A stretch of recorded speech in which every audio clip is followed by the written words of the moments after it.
Sup, nerds? Hello, Nerdathies. Hello, hello. Welcome back, gentlemen. Welcome back, welcome back. Ah, wrong save file. Hold on.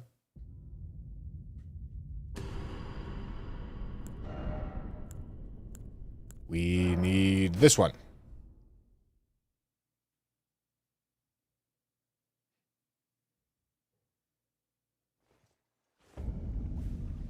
Okay.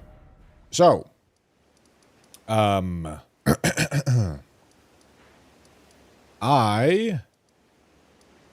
need stone swords, and I need a parry. Need a method to parry. Ideally, a small shield. Truthfully.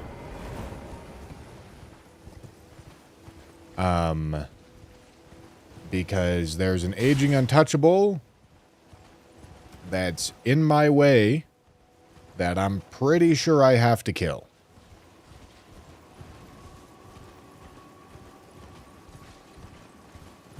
It's in a very awkward spot. Oh yeah, my hood. I was making thumbnails. Okay, you got any stone swords for me, big dog? No, but you have prawn. Okay.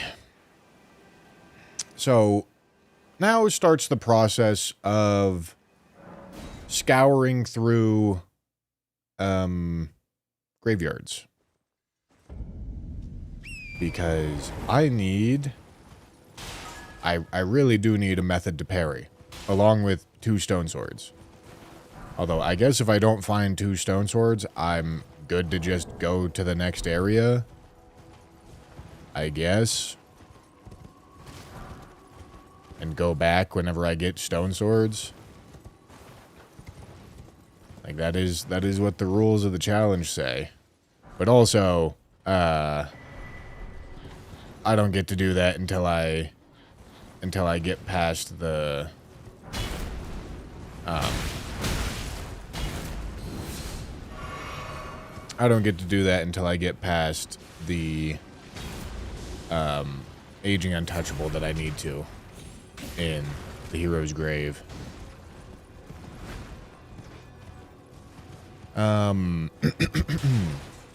I should check for, like, various parrying Ashes of War, because I would be able to purchase those. Intel Rush, thank you for the tier 1.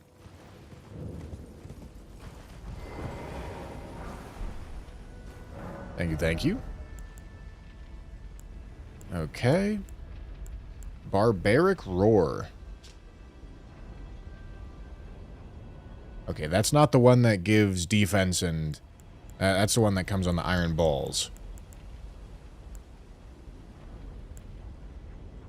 Okay.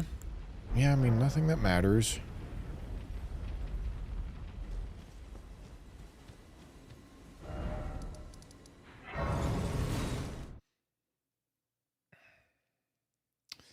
Yeah, and if we don't get a parry shield, then I kind of just have to fucking raw dog it past an aging untouchable and hope that it goes well.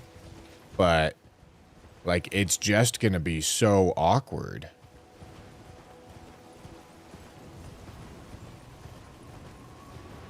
Because he's gonna be aggroed the whole time that I need to kill the duelist. Like, it's a genuinely awful spot for that guy to be. I could maybe try to, like, sneak past him. Okay, this is a shield that has parry, but it's a mid-shield. Which means the parry frames are shit.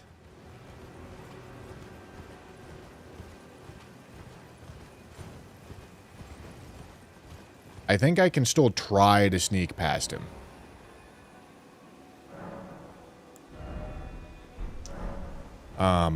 But let's also check our merchants and see if I have something like Storm Wall available for purchase. No.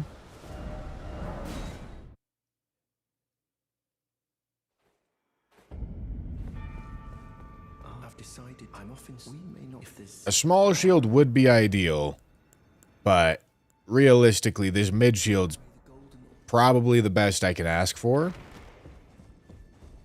Because listen, if I go gamble and then I don't have a shield at all, that's worse.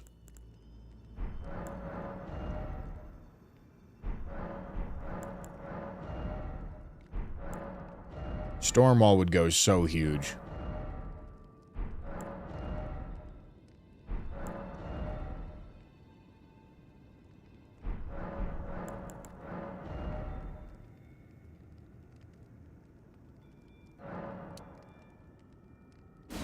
Let's buy some crab. Okay, and then let's buy as many kukris as I can, if there's any kukris to buy.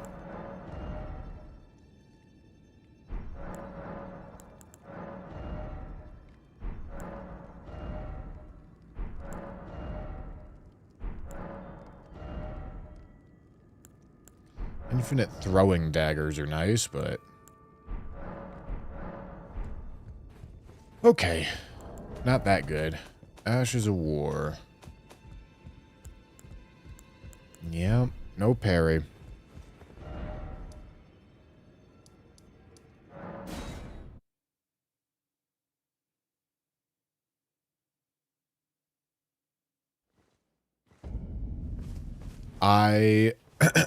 I think I'm gonna give it a good old college try to sneak past him.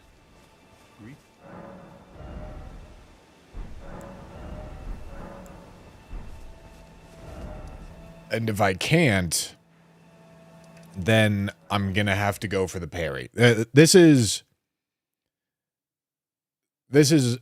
perhaps the most fucked spot I've had in any French run. So, let's try to get through it.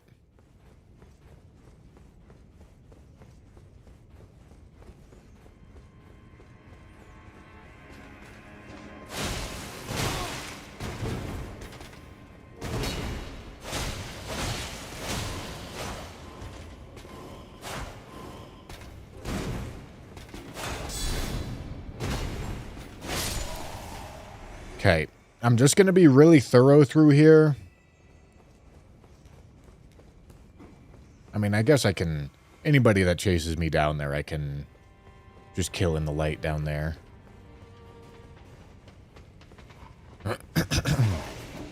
Because the thing is, I need to kill, like, everything and then sneak past this aging untouchable.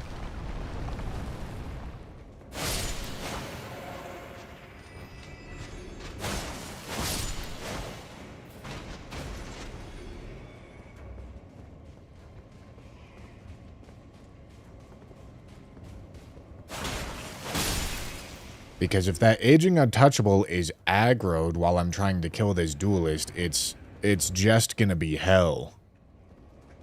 Come on.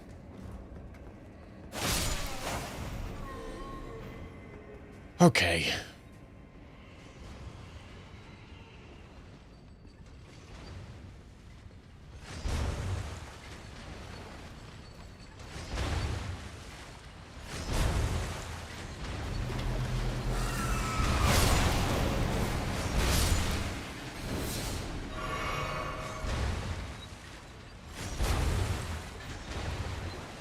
What a spot, huh?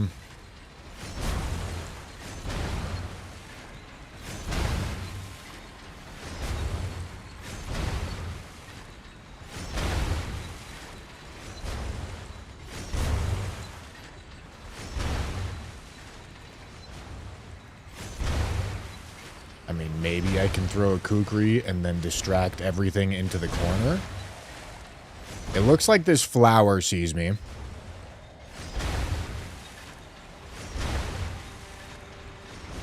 So I'm going to let this flower make his way over here. Honestly, I'm probably going to have the knife kill him so that I don't make noise.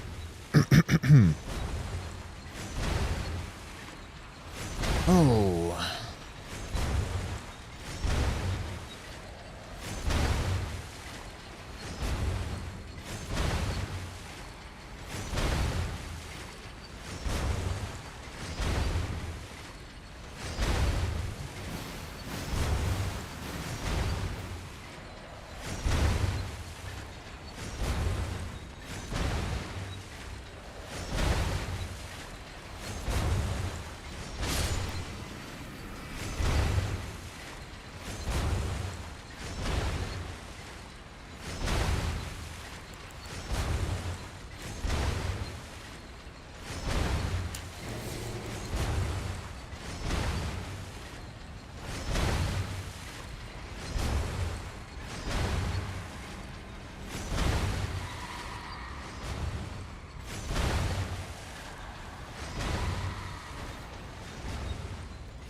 Fucking mid-shield, dude.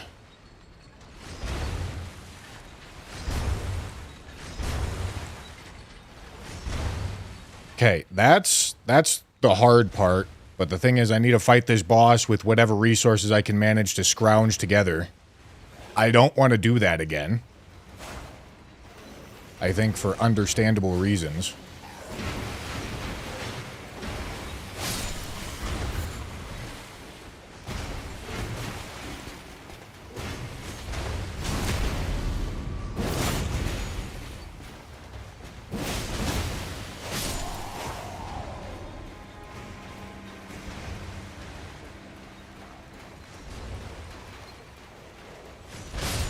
So I just want to make sure that I don't take any extra damage. So I'm going super slow through here.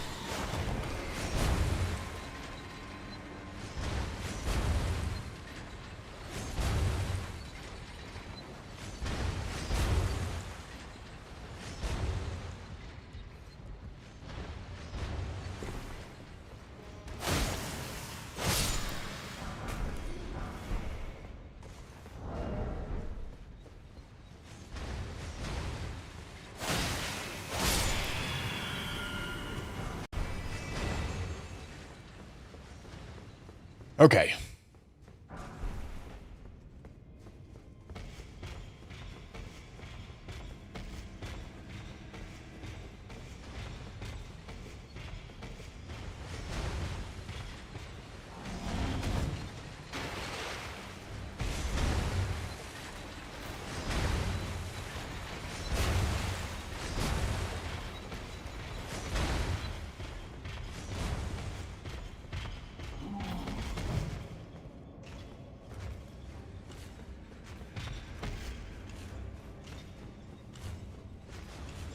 I really wish this guy did not fucking leash at the ranges that he leashes at.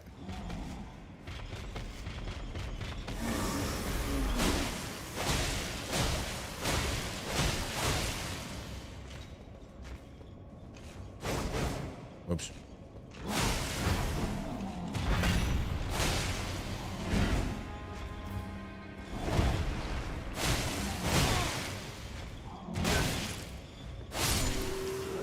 Yeah, I was trying to conserve health a little bit there.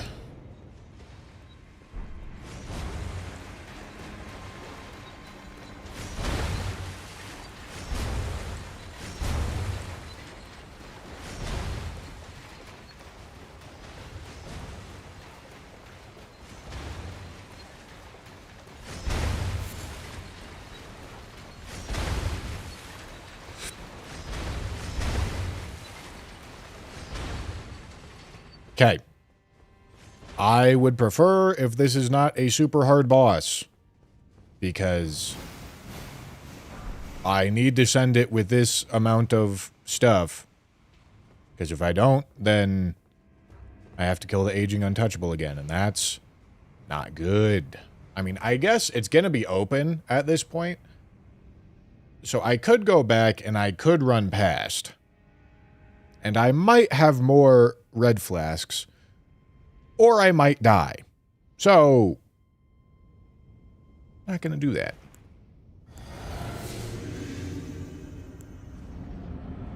Cool.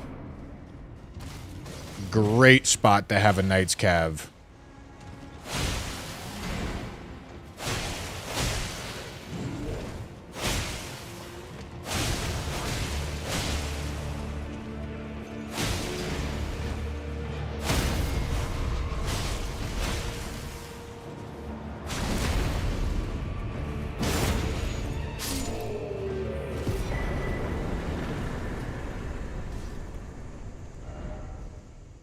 All right, so here's the situation, gentlemen. This is the first time I've ran into this situation, but I have no stone sword keys and none immediately available for purchase.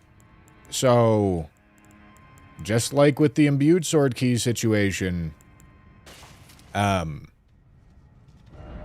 it's within the rules for me to not do this right now and instead only do it the moment that I get access to my next set of stone sword keys.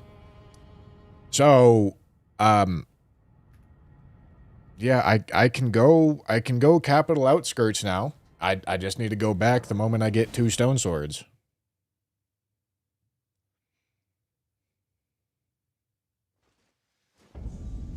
Okay.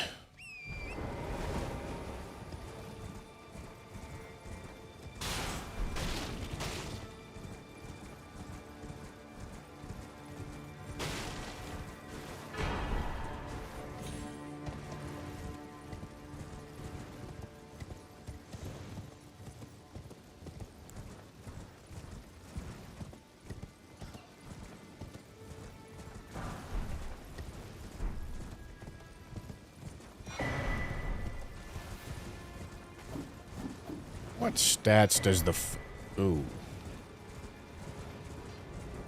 The Fanged Imped give?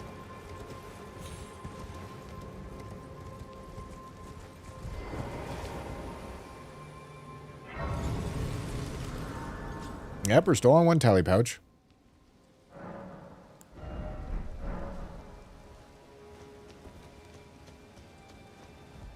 His custom well. Okay, no stone swords.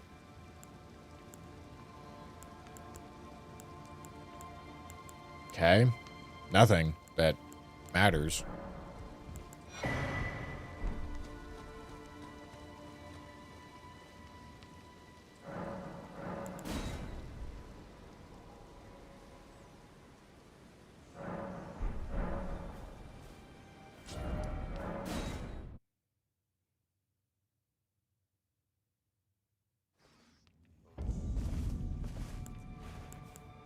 All right, let's see what we got. Okay.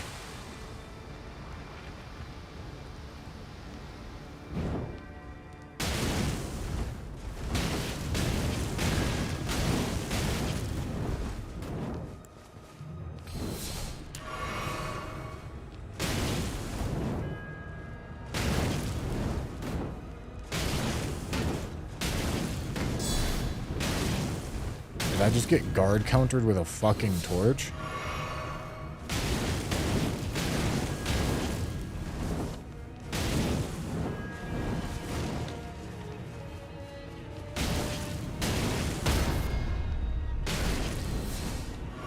Did my torch attack just get parried? This is fucking devious.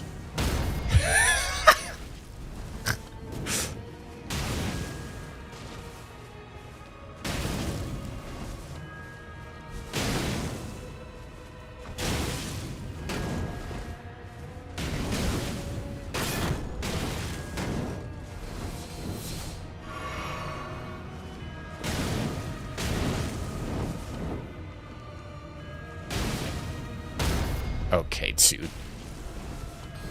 Good news is he can't riposte with the fucking torch, man.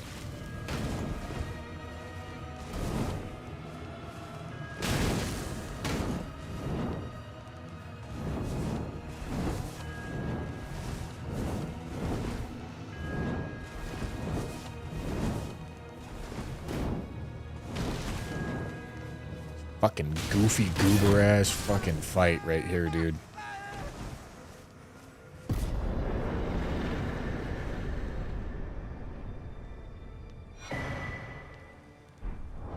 Okay. What's this give? Strength. Cool. Okay,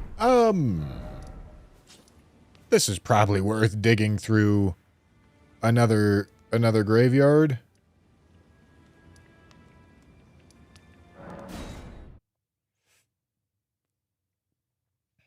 This weapon's bad.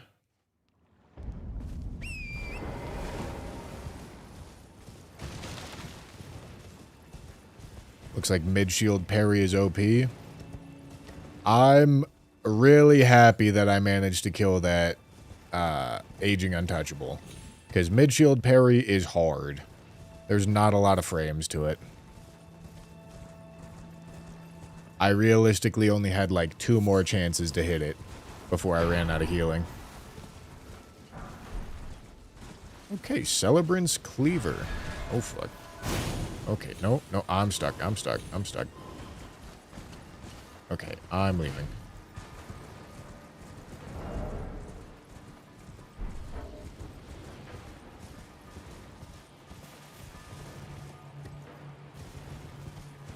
Can you power stance torches? Well, listen, just like shields, they already have a built-in function for when you press L1.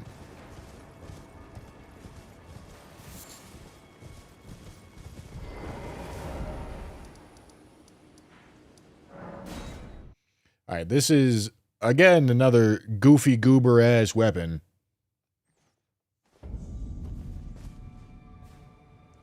This one's got probably the goofiest charged heavy in the game. See? Run him down. Run him down.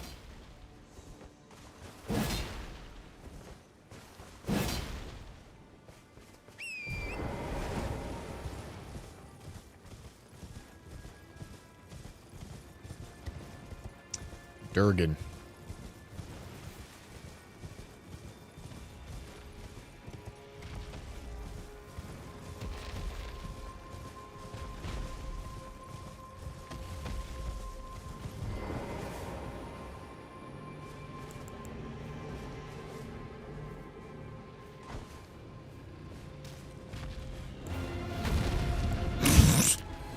Fuck that guy, yeah.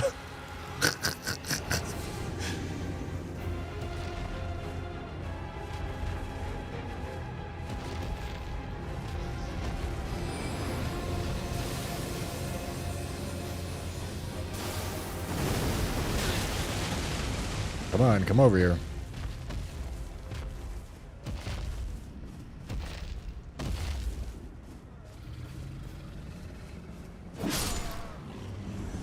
Dude, I'm right here.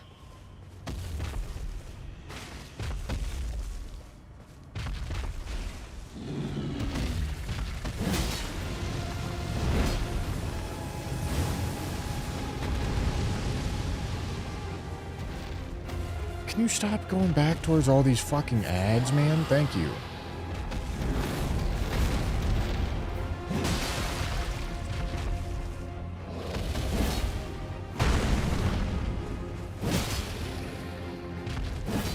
Nice.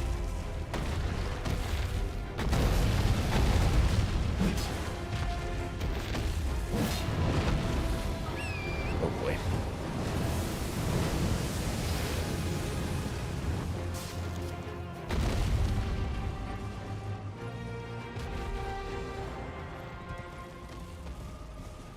Okay, let me just go kill the fucking ads, man.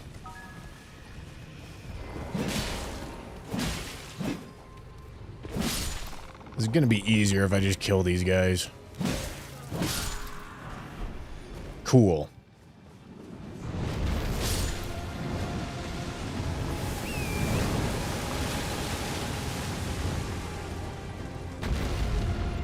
Dude.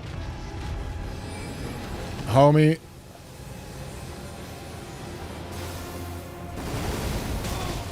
Yeah, man.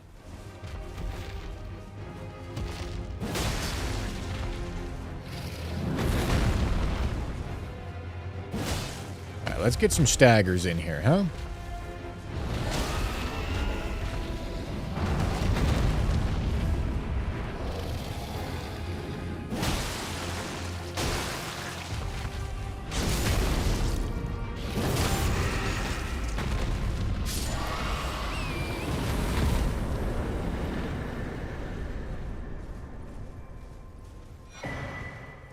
Ooh.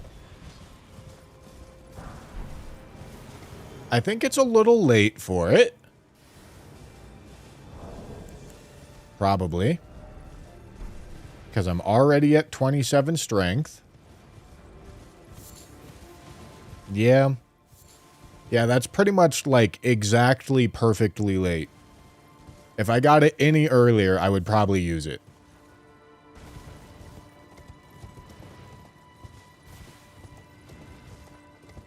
I missed a raid. Oh, I'm sorry. Kjuro, thank you for the raid. I appreciate you. I also missed Shattered Shaman's Tier 1. Thank you, thank you, thank you. And I also missed Radical Preem's Tier 2. I'm not hearing my alert box. Why am I not hearing my alert box?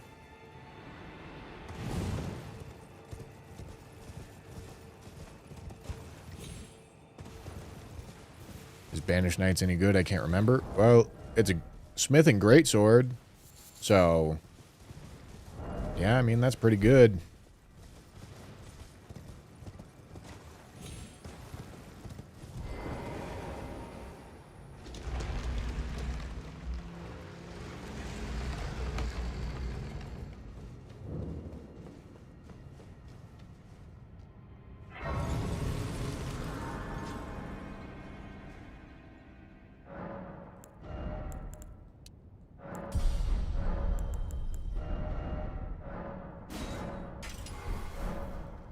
Heavy attunement, let's do it.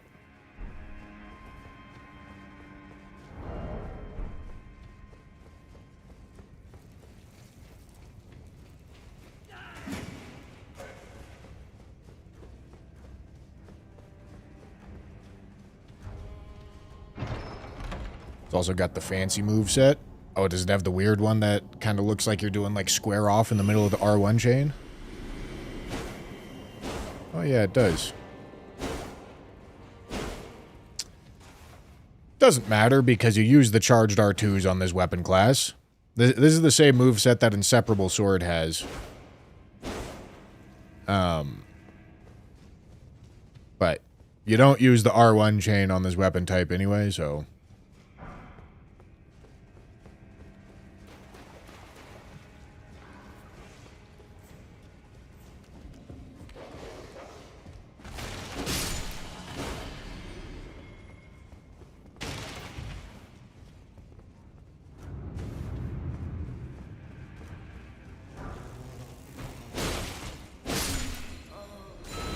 Gentlemen, I kind of got a shit. I got a shit a little bit. Gentlemen, I might need to go Baja Blast as soon as I'm through this dungeon.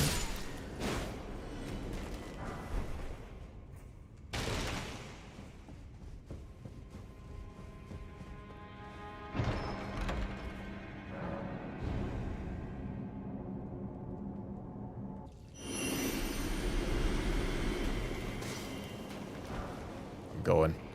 Don't touch me, I'm going. Sorry, ads. I don't have time to play it slow. I gotta go shit.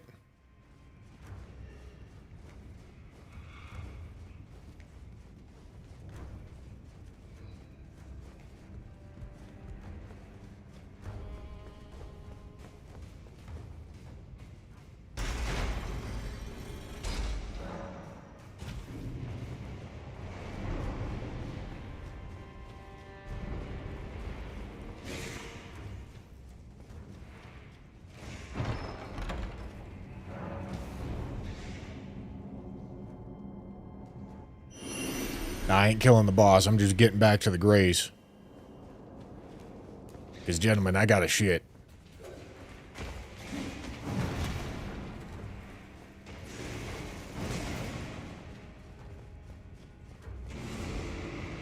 Alright, gents. I will be right back. I will be right back. Hold on. Let me quit out. Be right back. I gotta go!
Oh my goodness.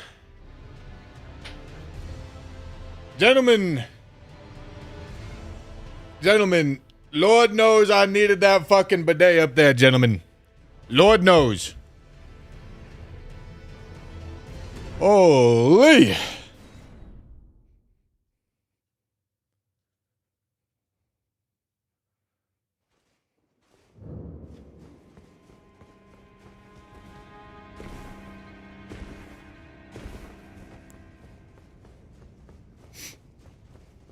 All right. Let's do this thing, huh?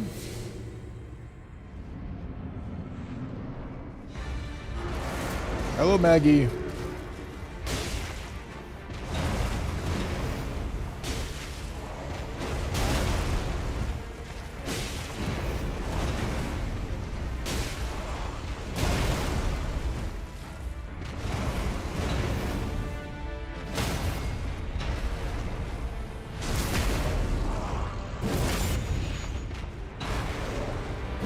What?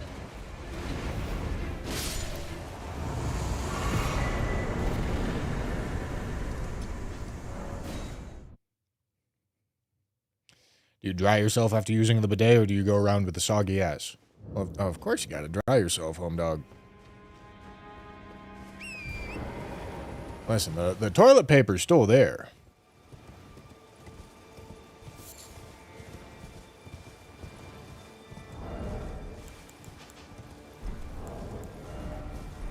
Okay, no shackle yet, but that's fine.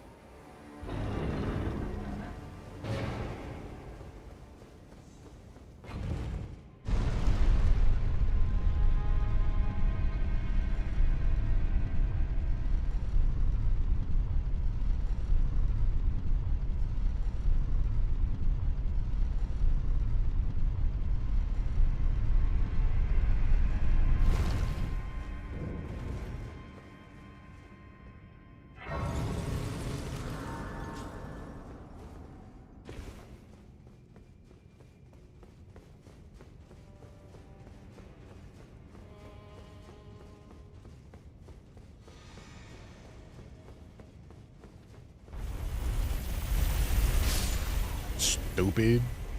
Fucking idiot.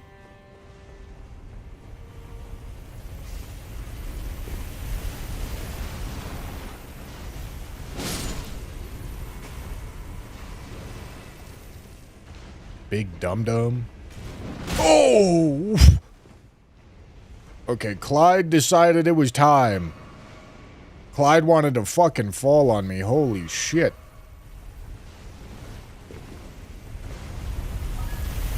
Oh boy, these guys are kind of close. They're a little close together. Oh, that's nice of him. Bro's fucking wiggling around back there for me.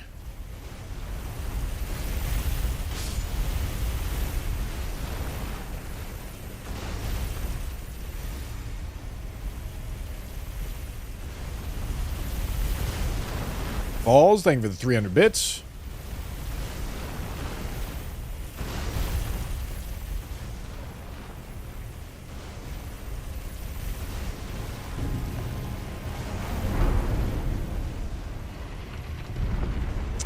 Good luck, Bushman. May this be your good fortune. Well, thank you.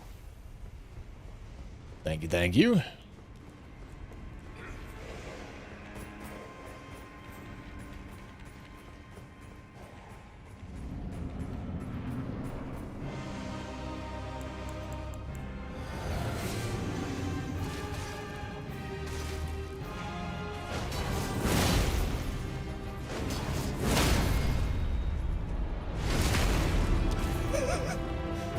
All right.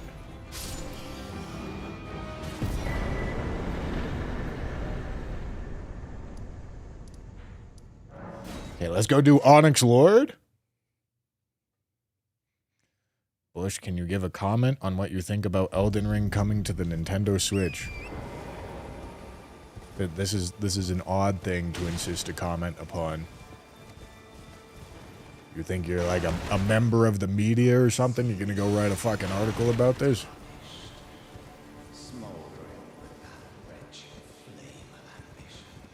Like, what possibly am I going to say other than, yeah, it's good? Ooh. Fun.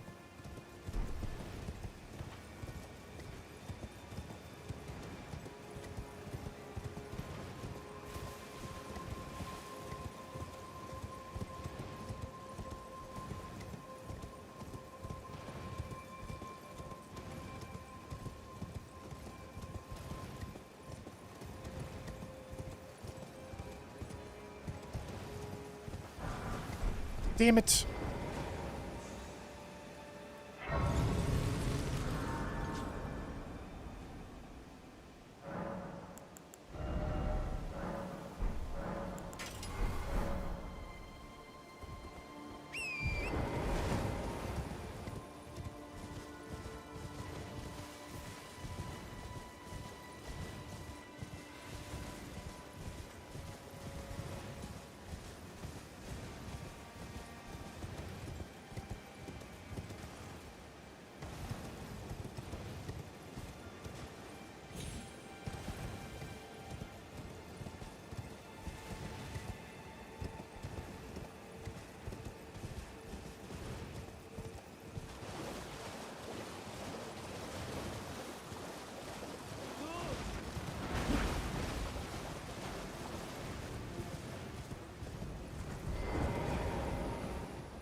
All right, gentlemen. Let's go beat the shit out of an Onyx Lord. I think I still have 0 Great Runes. I'm pretty sure. Which is awkward.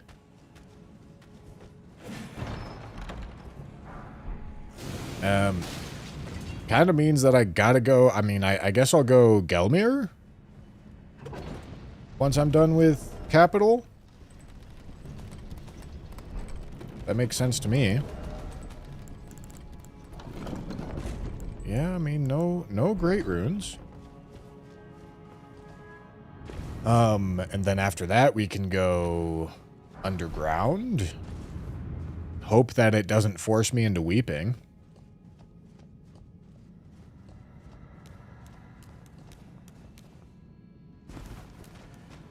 You know, that's some routing that I haven't thought of until right now. That's quite convenient.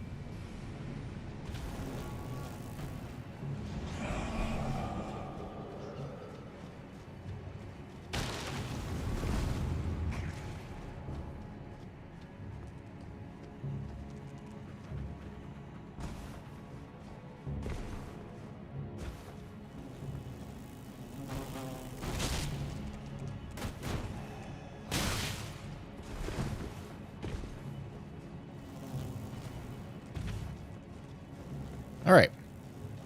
Messimer.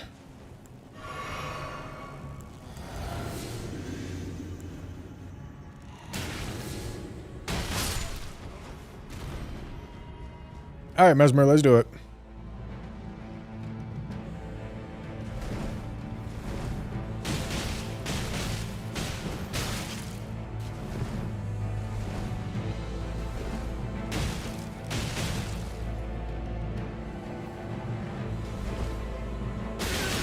Ow.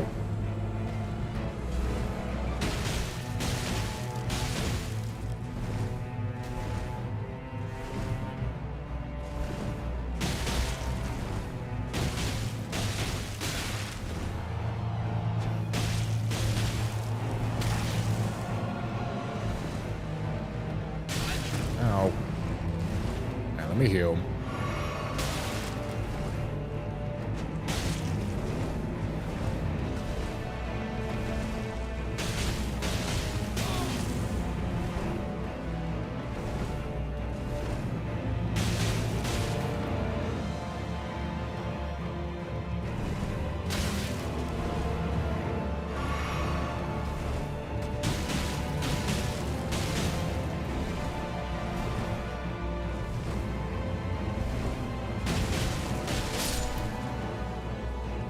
All right.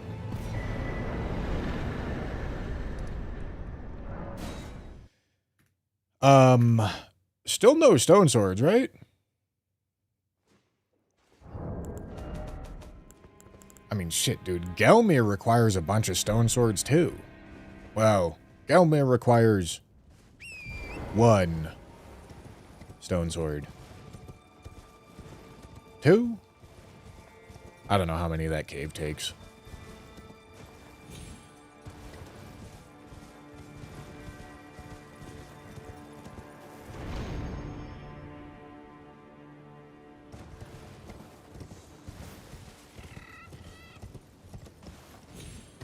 Two's a lot. Well, especially because I'm already in 2 stone sword key debt.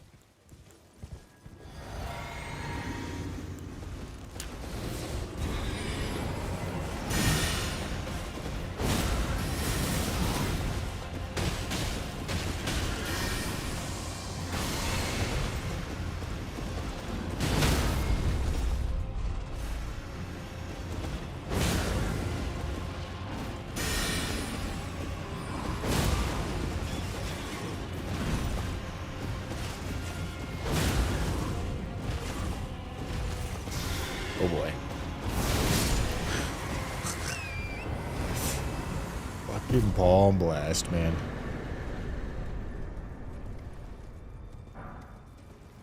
Okay.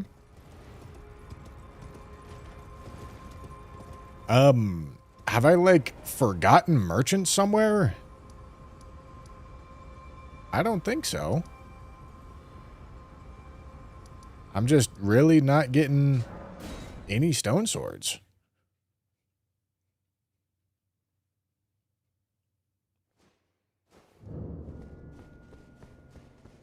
Yeah, you are a touch so now. Weird.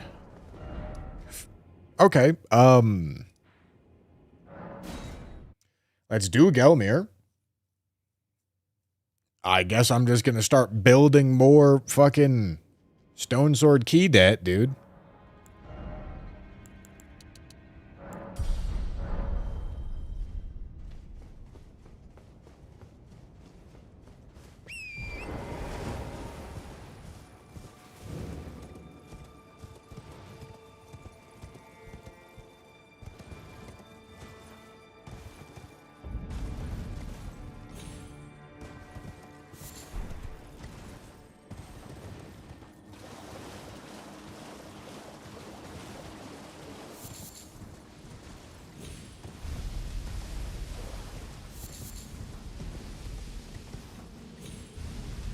Think it's a good idea to pay Kale for Great Rune locations?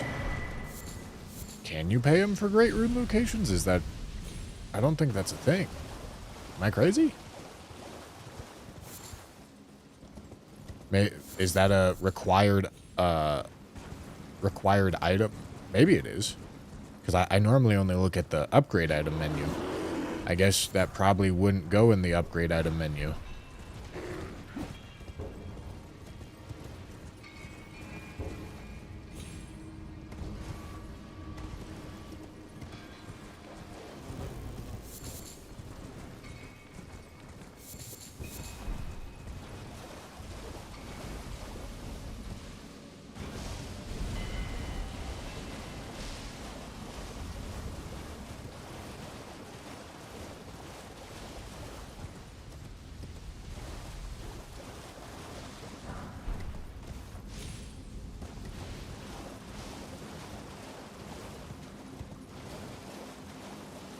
Look at that valiant Garg. He's aura farming right there, looking like a proper boss fight.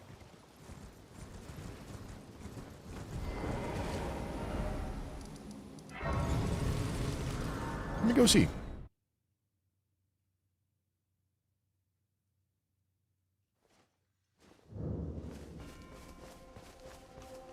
Well, you're back.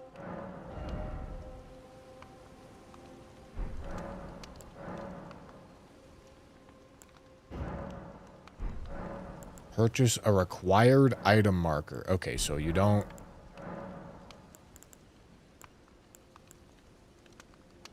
It's just gonna choose a random required item? Fuck it, dude. Let's see. Goodbye. I don't know what it's gonna show me.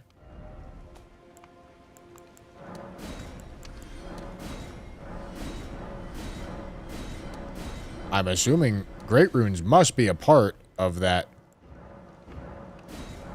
pool.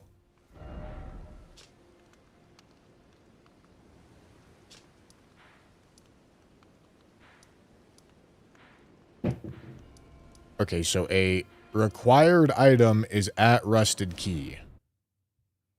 I guess I'll go look. Let me go see what it is.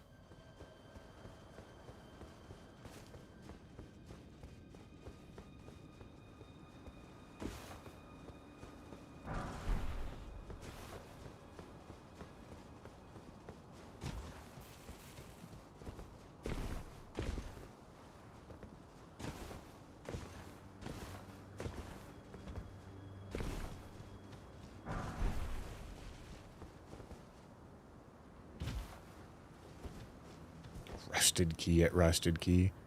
I would hope Rusted Key is not in the pool of required items. That'd be crazy.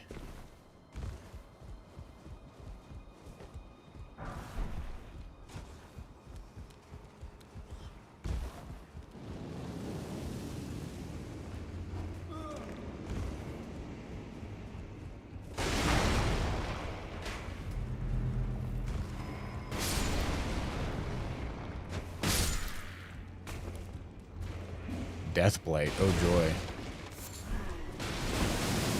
Oh, fuck. Okay. Alright. He's trying to put his stinky cum on me. Great rune? Huh. Alright. It was a great rune. It's certainly not the talisman that it marked as required.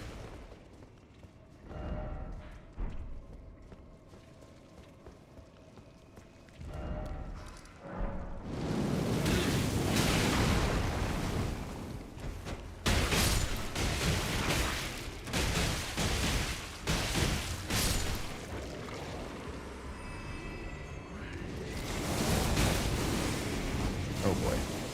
Alright, you know what? I'm leaving.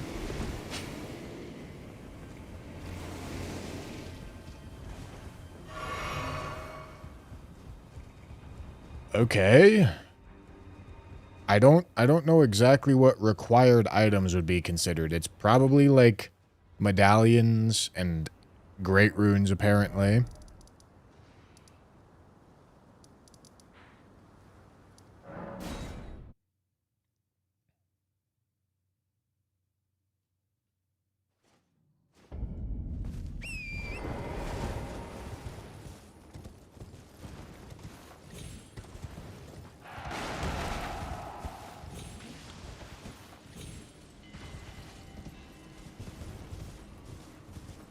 All right. Found another aging untouchable.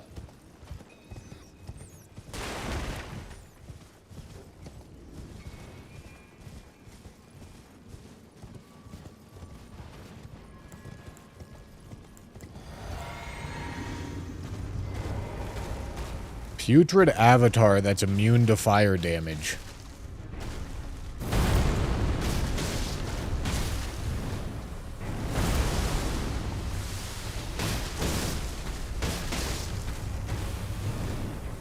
That's quite something.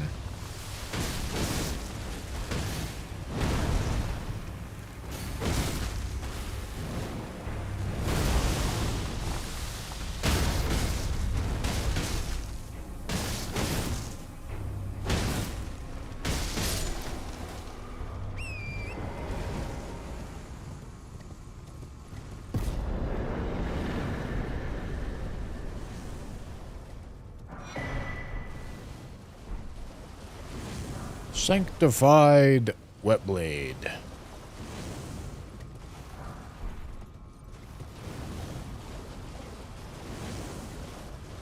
You know, those 45,000 runes definitely don't go to waste. I'll probably be grateful that I have that extra great rune. I think. Although, I'm not sure how much sense it makes to go for that.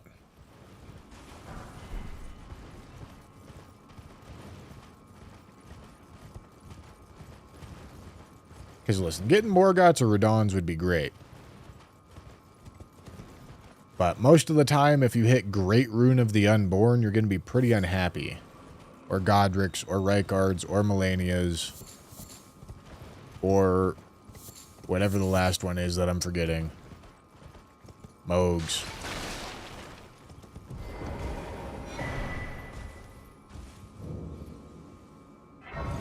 And if you're getting a key, like a Haligtree medallion at a spot you were going to check anyway, you just hadn't gotten to yet, that also feels like a waste.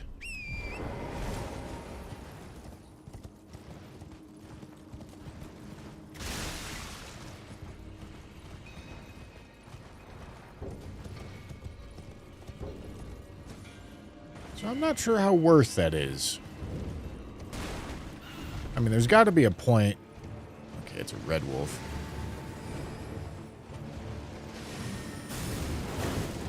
There's got to be a point where you're deep enough into the run that you want to be getting a Great Rune no matter what. And it starts being worth it, but it's probably a really low frequency situation.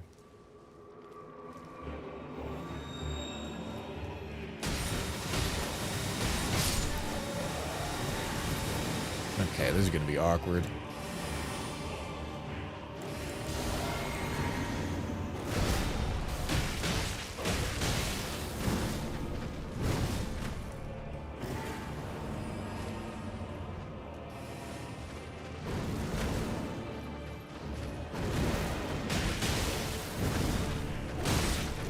Too low.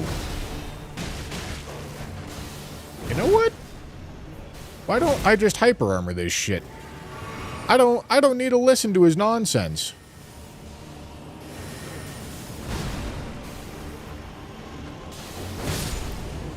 Stand and fucking bang.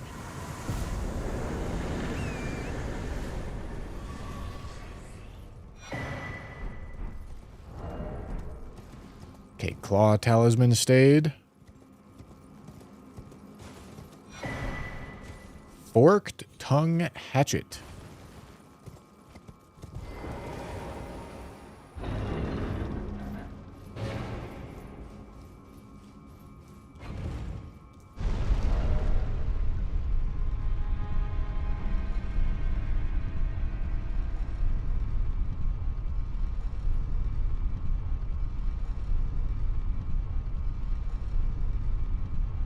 Does Cameo work on Palm Blast? No. No, Palm Blast is not a stance attack. Stance attacks are ones where you have to hold L2 and then select R1 or R2 to cause the attack to go. Square off, unsheath. Sword of Night and Flame. Rolana's Twin Blades.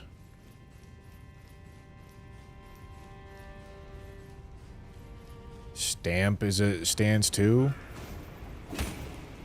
I don't think it should be. Holy shit.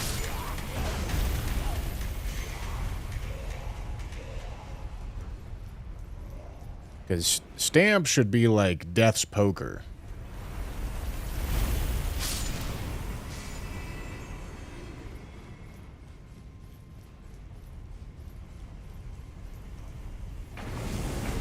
Death's Poker's not a stance attack.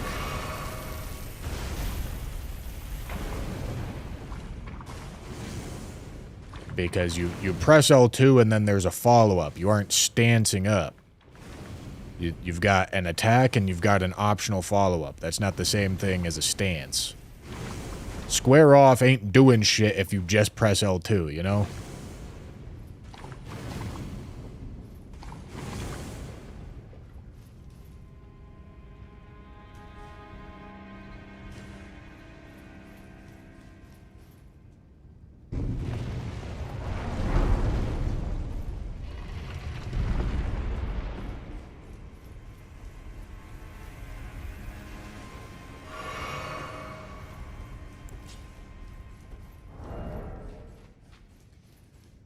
Okay, we got a little bit of axe action.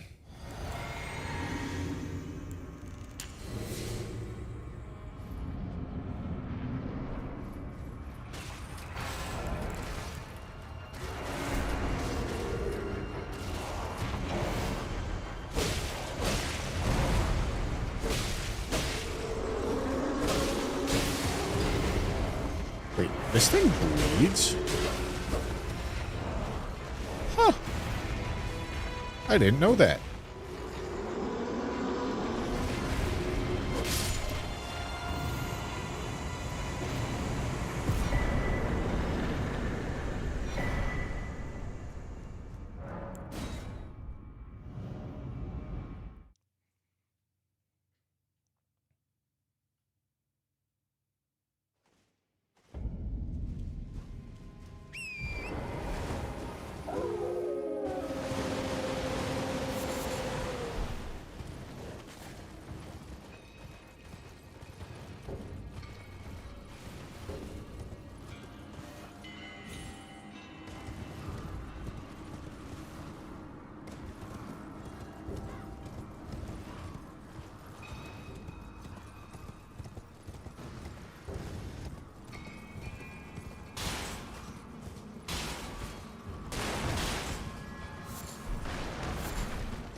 Alright. Merchant, have some stone swords for me, please.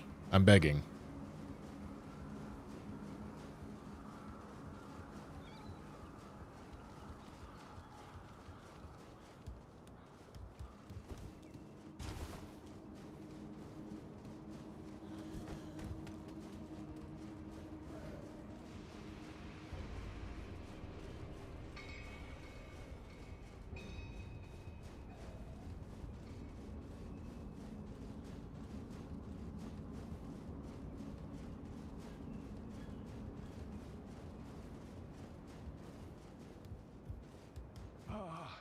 Welcome, dear. Stone swords. Are you please? I'm hungry. Fucking one, dude. Do I care about barricade shield? I don't think I do. Alright, well, one ain't enough.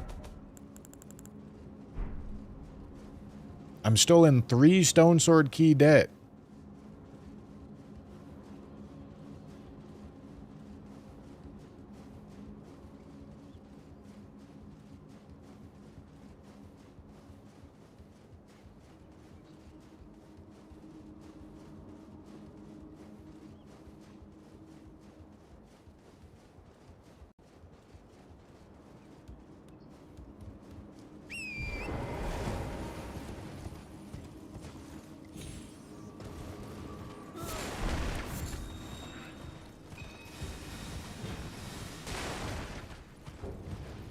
Alright.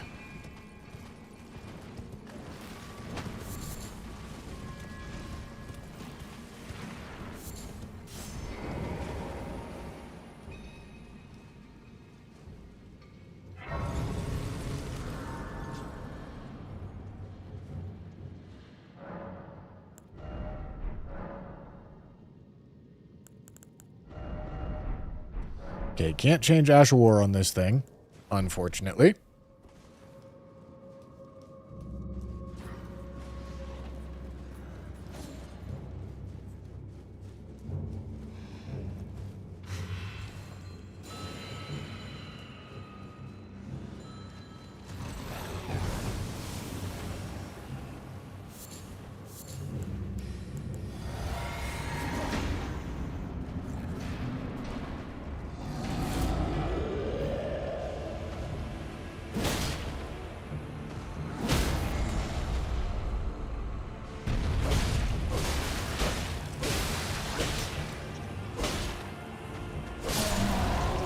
Goodbye.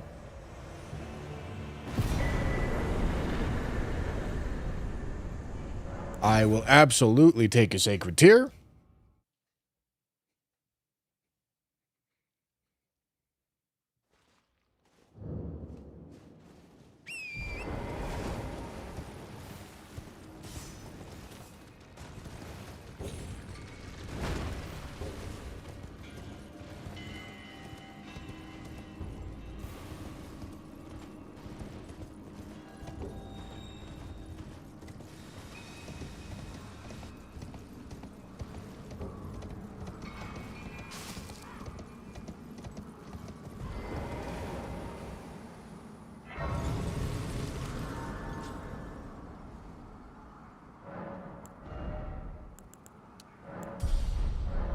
Okay, I think we take strength to 40, and then we start leveling dex. Which is gonna skew us towards quality. Okay, worm face, gotta lock in. I don't know where I got that rune arc from.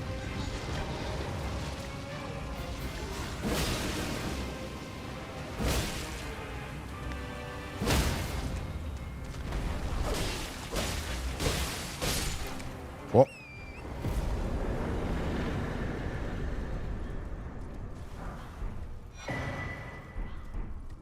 Whoa.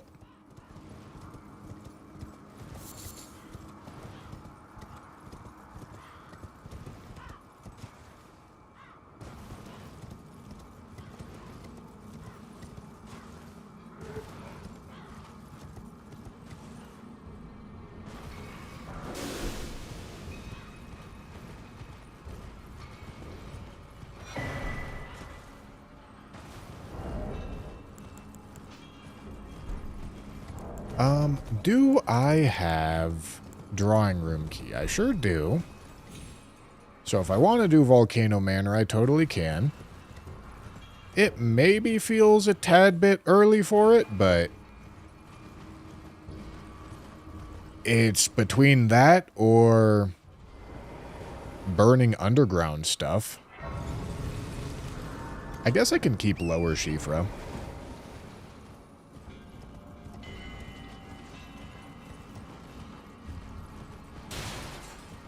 Yeah, still on one talisman pouch is quite nice. We also know the location of one talisman pouch, and it's not on a boss. Ooh, look at that. Ash War Parry.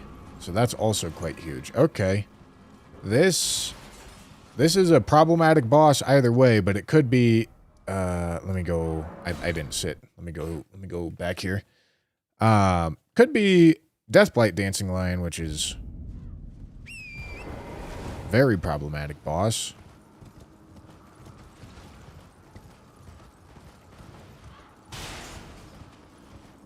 Realistically, I think I'm looking for a Great Rune is my top priority right here, just so that I can progress into Capital. Do I even have, like, rolled or anything like that? No, no rolled or Haligtree. But that's fine. Why do you aggro so far out?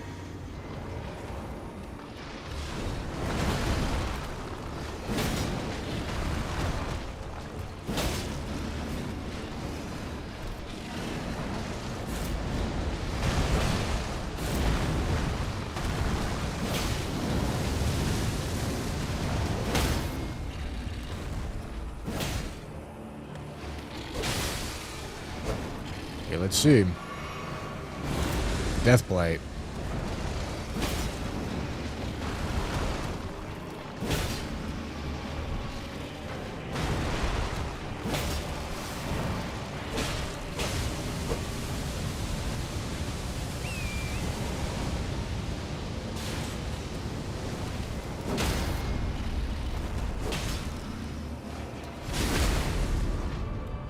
Beautiful.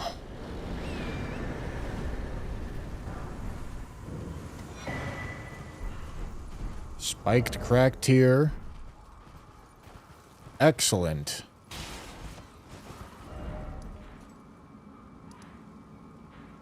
Okay, I'm still in 3 stone sword key debt, but I can't do anything about it because I don't got stone swords. Okay, Deathblight Dancing Lion, over and done with. Great news.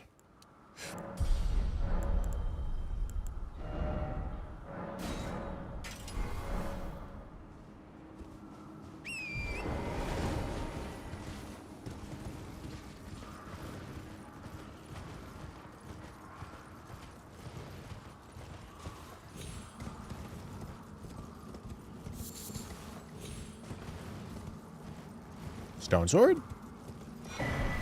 Imagine. It'd be nice.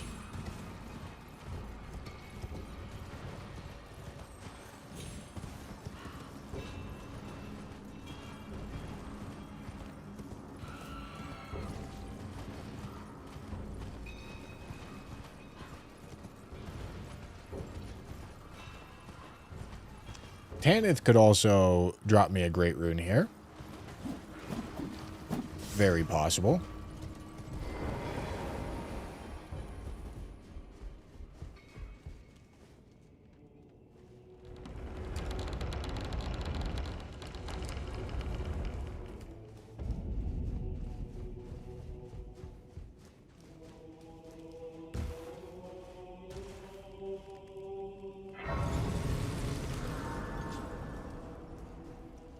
We rarely risk fascinating. So, about the if you have, rise with us. You're now you but the drawing I am 10. Okay. Simply talismans.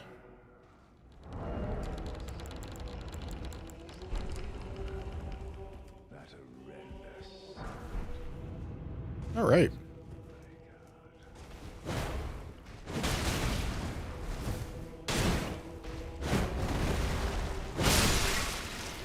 I won't say no to a great club.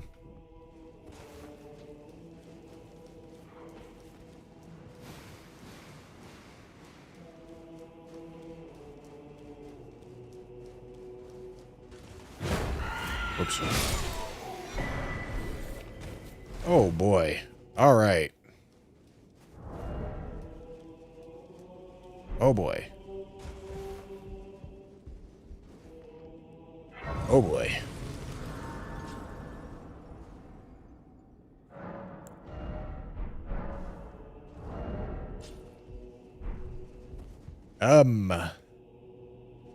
Yeah, it might be time to go visit some graveyards, I tell you what.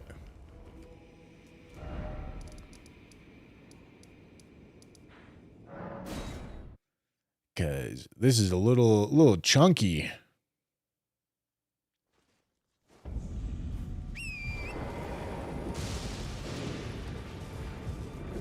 A little too chunky for my blood.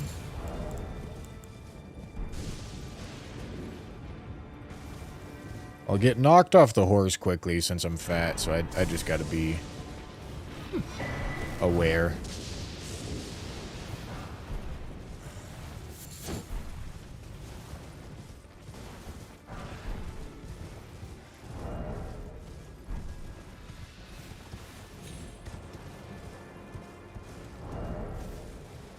I don't mind Greatsword of Damnation.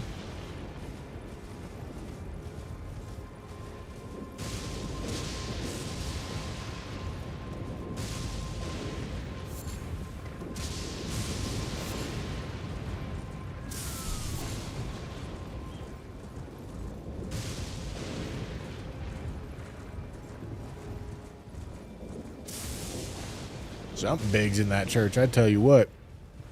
That shit just crumbling for no apparent reason.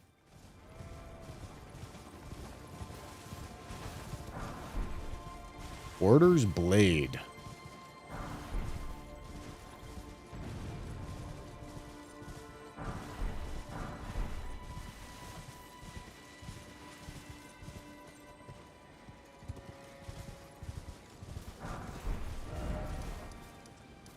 Okay.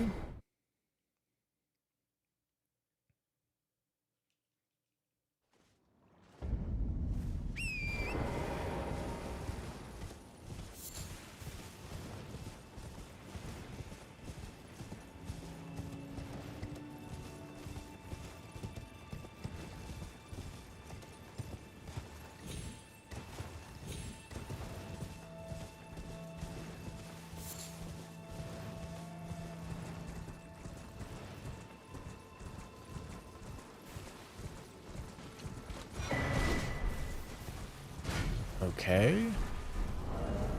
Still heavy load. Because the shield's just too damn heavy.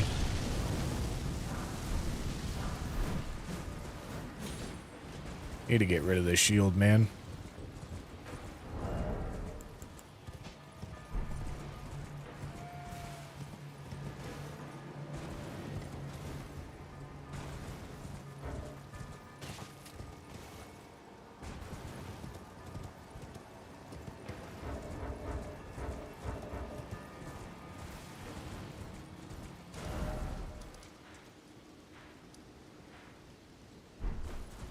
I guess I can just run over here.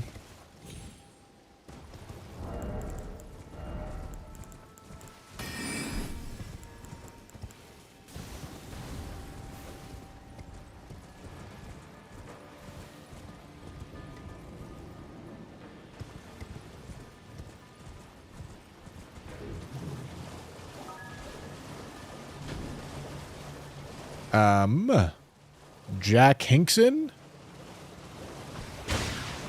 Thank you for the $5 super chat. I will read it in a second. I just got to lock in and not die here.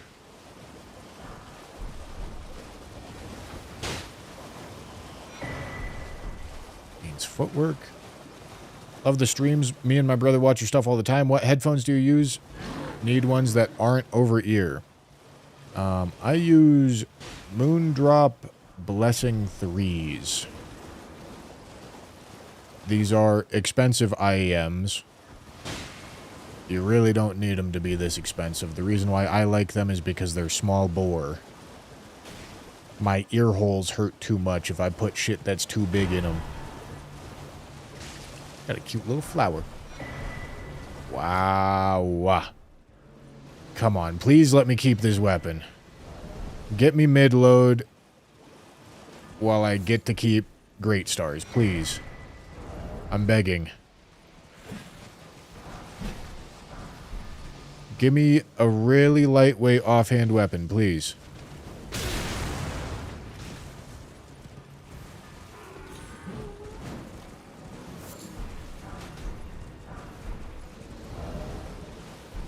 Damn it.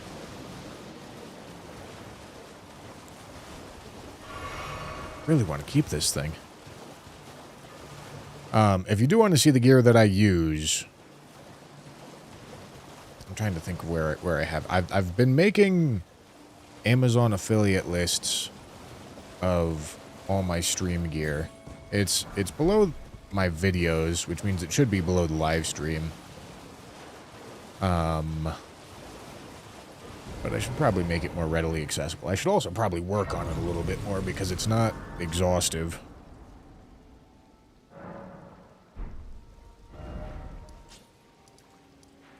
Okay. Check Padilla for keys. It's a good point. I should do that.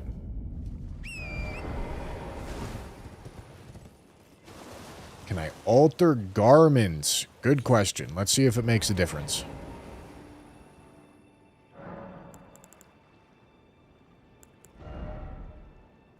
What am I currently wearing? This?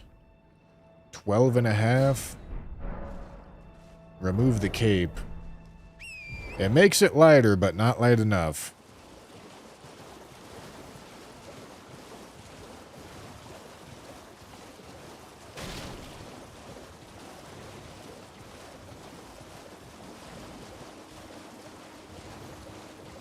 Yeah, the Truth Hero Zero Blues are nice. I used them for a while.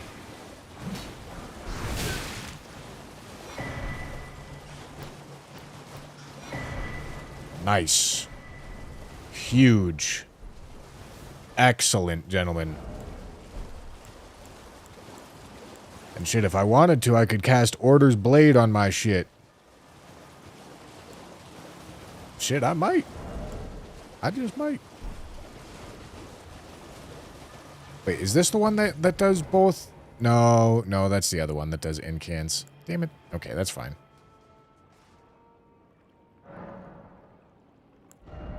Plus outdated still shows you use the Truther Blues. Yeah, that's what I said. I said it's outdated. Said I need to work on it. Okay. Okay. Huge.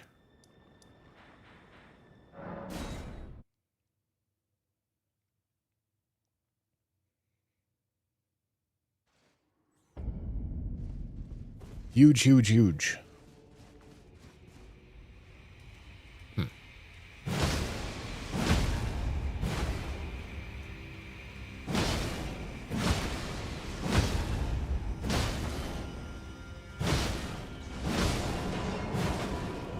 All right.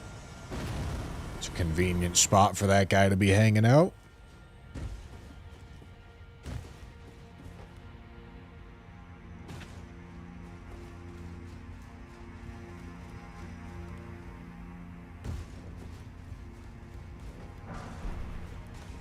What is Mythic Talent exactly?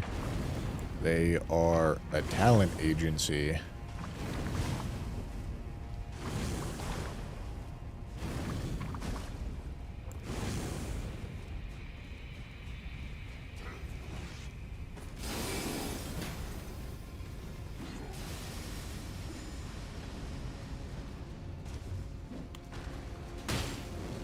hello. Or really wanted death.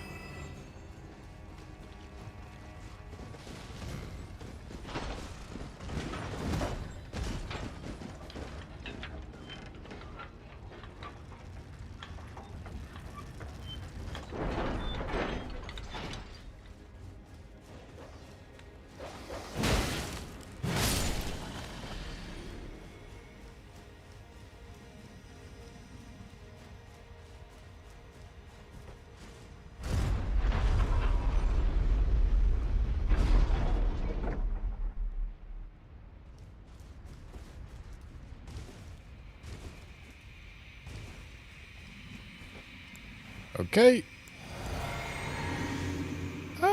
Yeah, this is fine. Let's do it. Senesax or Lanciax? Lanciax.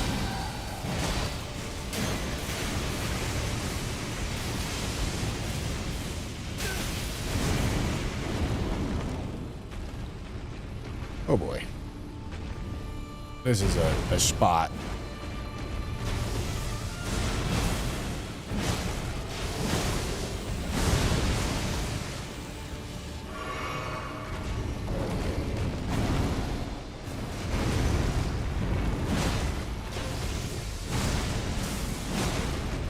Spot for an ancient dragon to be, I tell you what. Should be grateful it's not Fortisax, I guess. I'd probably get death blighted.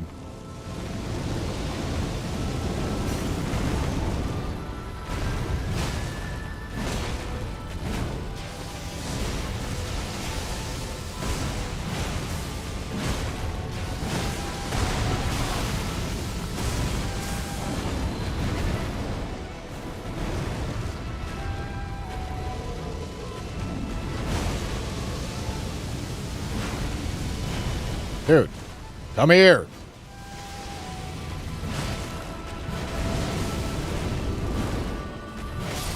All right. Godrix. Okay, that means that we can go capital now. Or at least, once I'm done with this area, we can go capital. If we want to. Which we probably do.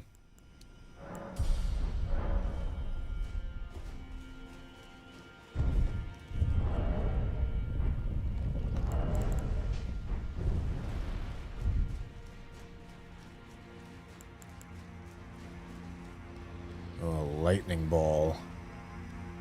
Unideal.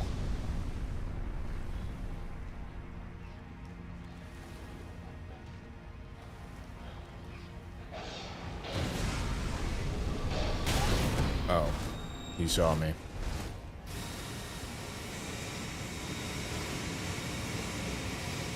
Okay.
All right.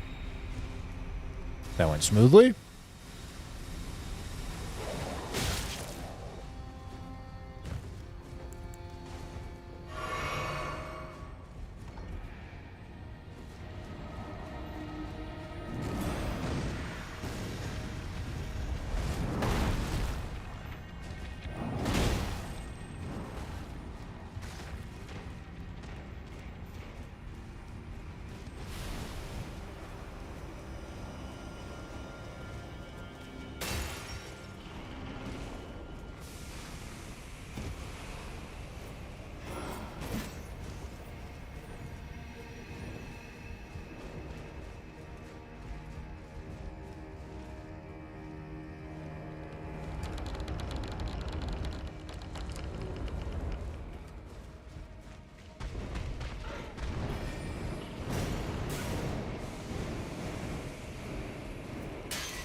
Okay.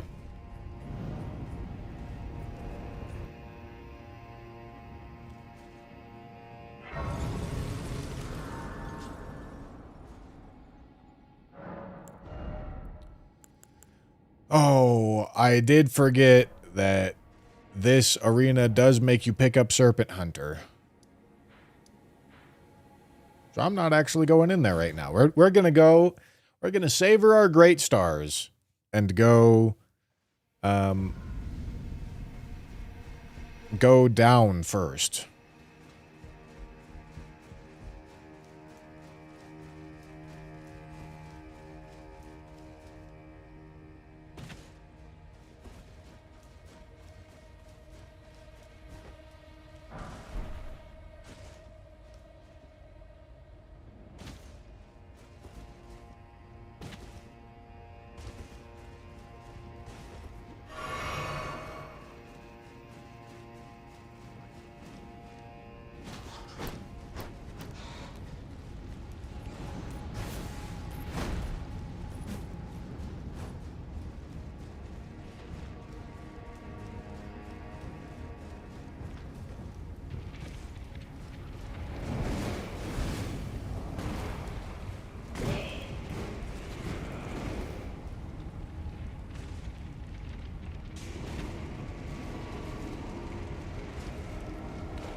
Okay.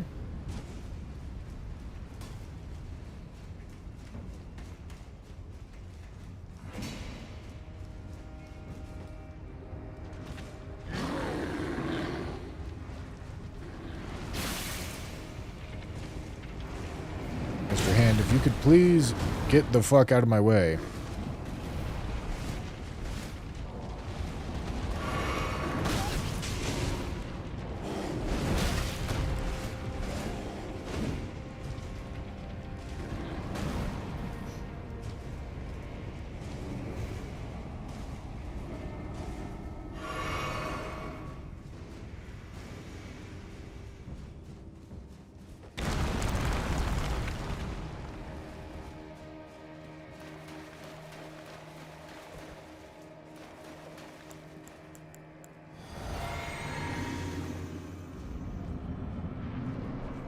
Hello, big man.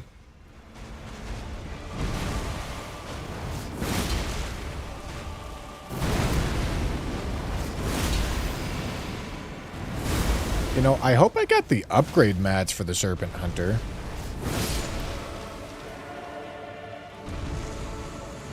I don't actually know if I do.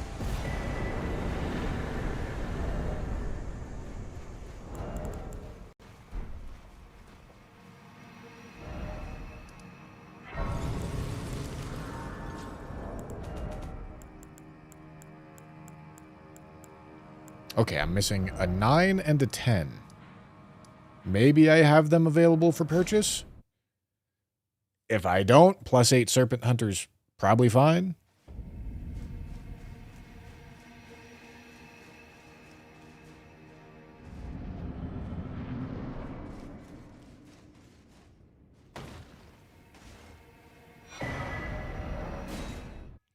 Fluke, thank you for the tier 1.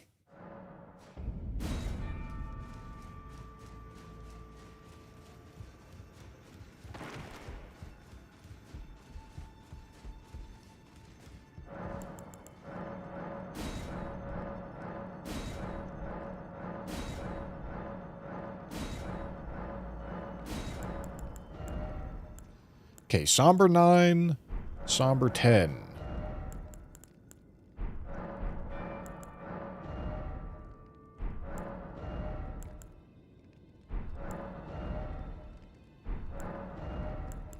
Okay, that's a 9.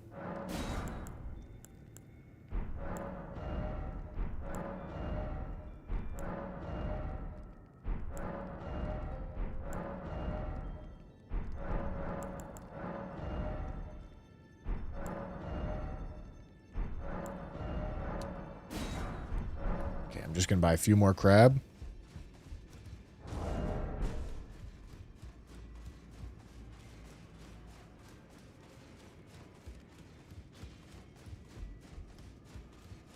Those over challenge find them well.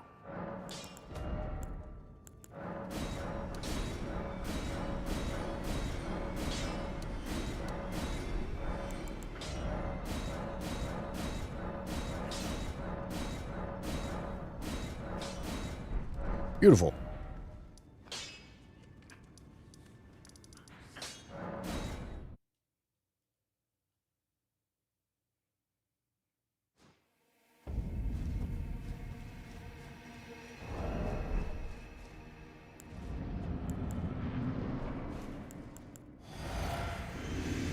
Oh, whoops.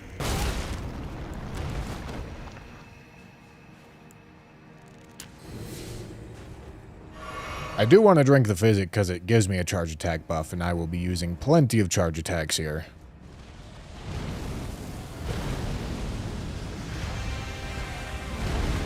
But the rupture tier ain't great.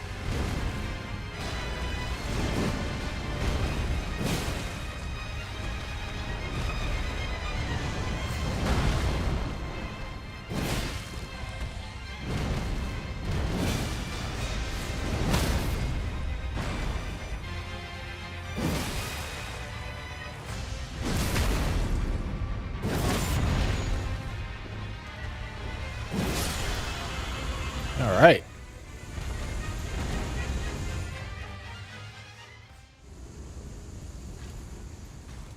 Okay, phase 2 Radon.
Holy Aura. What an absolute man.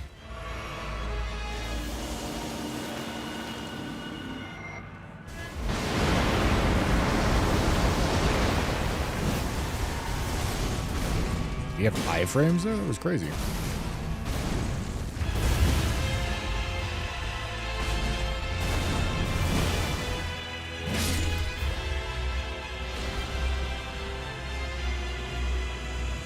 Okay.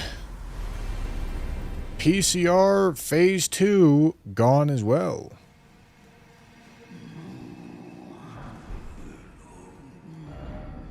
Very good. Very, very good. Alright, let's go talk to Padilla, see if we can get some stone swords.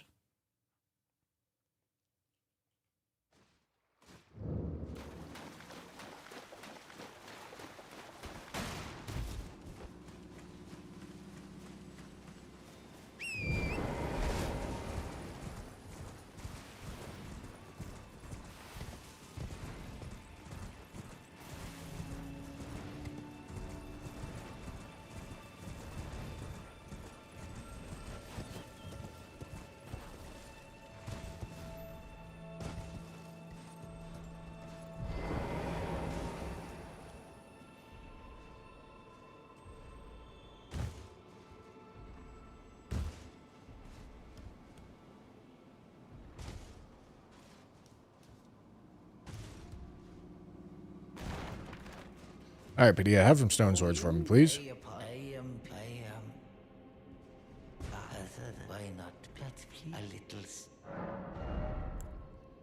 Nothing. Not a single fucking thing.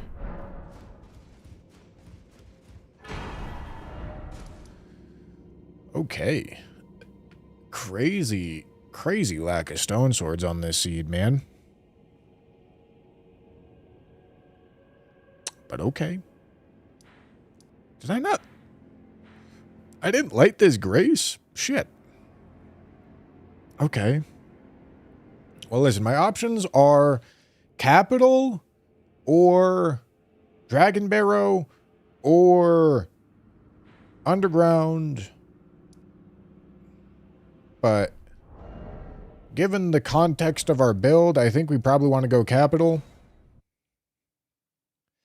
Make it so that we can get Morgoth's Great Rune, activate Morgoth's Great Rune the moment that we find it.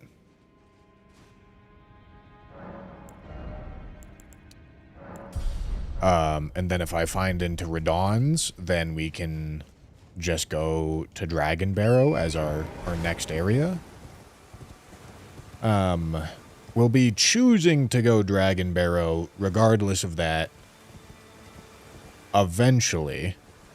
Not soon, but eventually.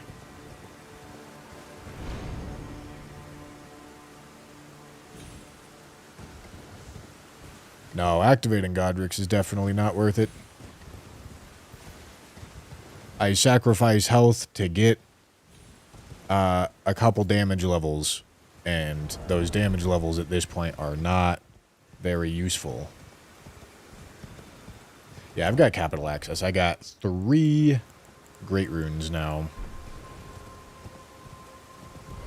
Neither of the 2 good ones, though.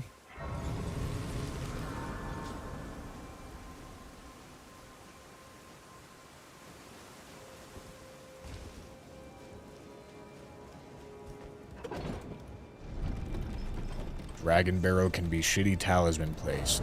Definitely not. Dragon Barrow's scaled very, very, very high.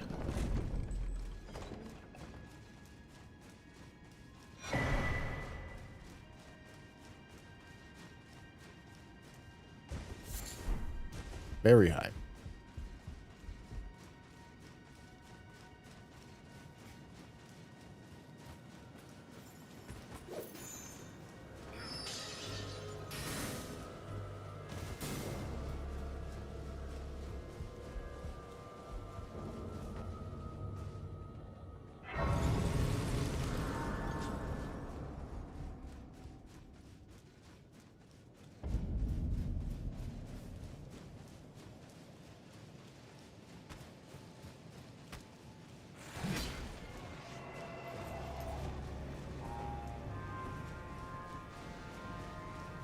How'd you make the UI show arena scaling? Really want to do that for myself? Well, it's part of the list that shows the bosses. This mod is just reading a file that says that, like, copy pastes the name of the boss and attaches it to the flag within the game that corresponds to that boss. And so all that this file is the text within it says, for example, for Fell Twins, it says brackets 12 brackets Fell Twin times 2. So you just go download the bosses file from the French Challenge paste bin. For bringing me here, and thus I shall to farewell. I shall leave. I wish you luck. You have fought. I have no.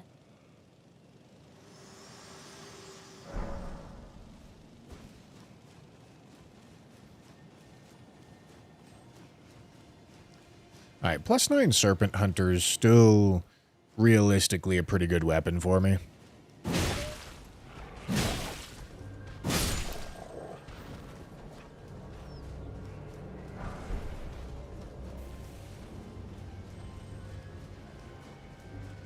Like, if I roll into a +10 dex weapon, I'm not going to be happier, you know? And that's like half the weapons. Nico, thank you for the Prime, dude.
Lobster.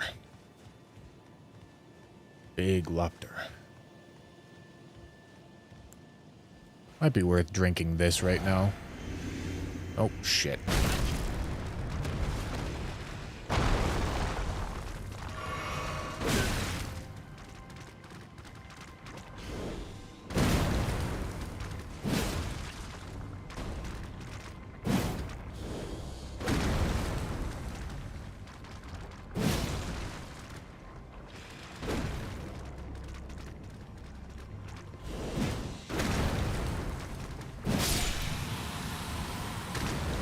Right.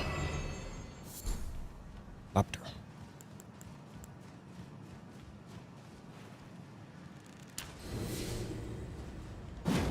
You know, other than the lobster, this actually looks quite nice. Yeah, let's go do it.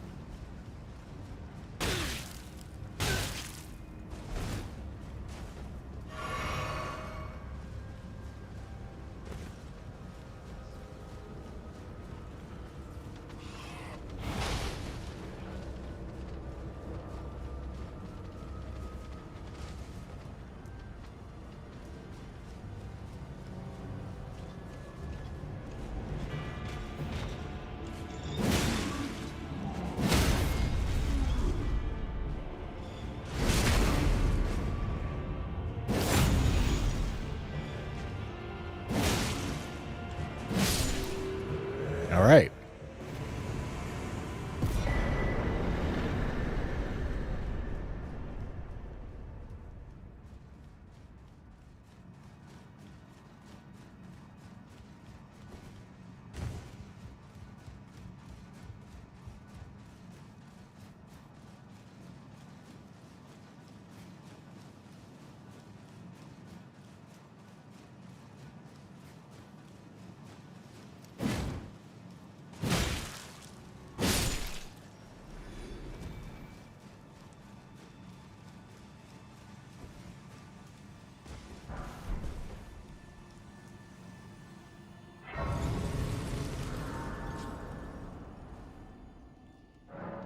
Okay. Am I fat? Nope.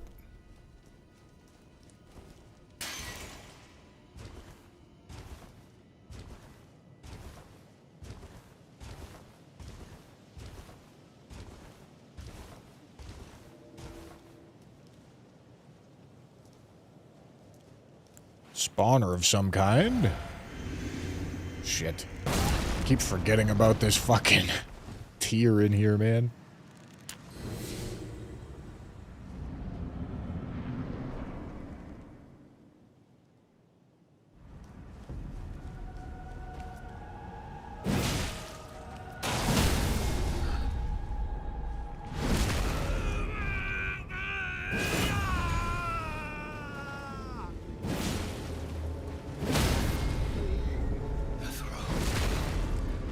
Bro's having a tough time. Tell you what.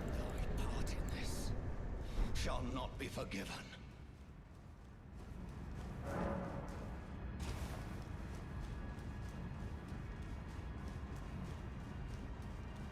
Bro schlumped.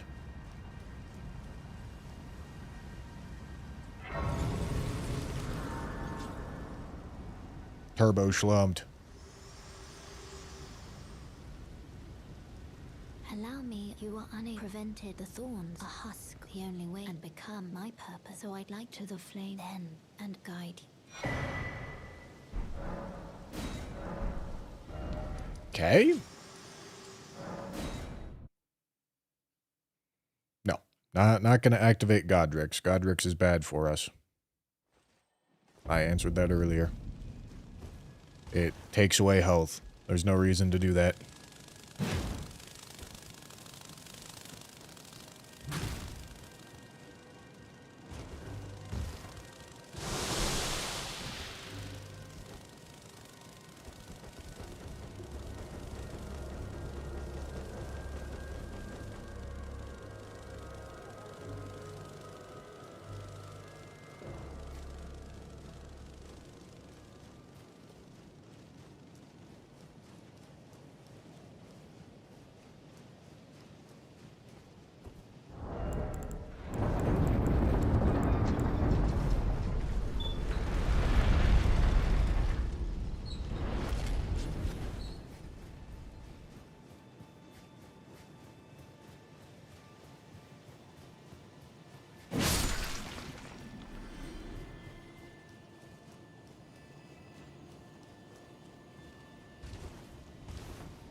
Extra defense from Godric isn't nothing. It really is.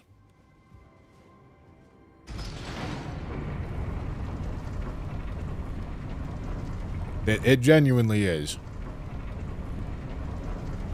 Factoring in the defense into your decision, it just doesn't, mathematically does not make a single bit of sense.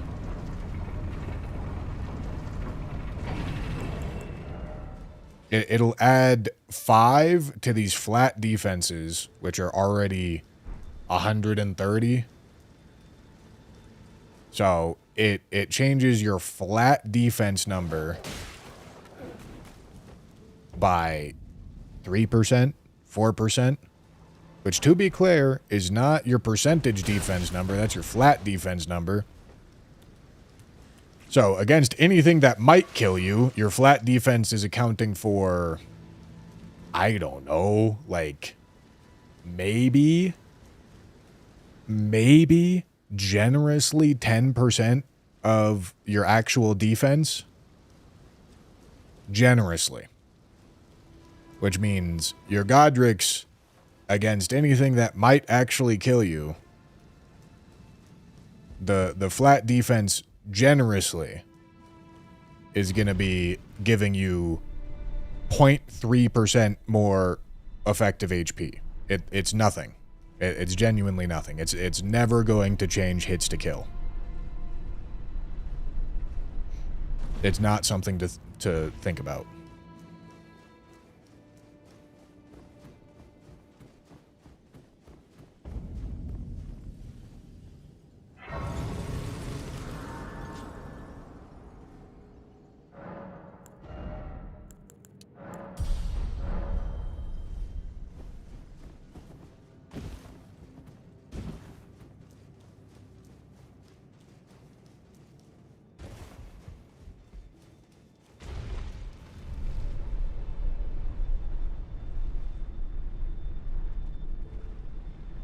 You can think about Godric's very early into the run where the Vig levels are.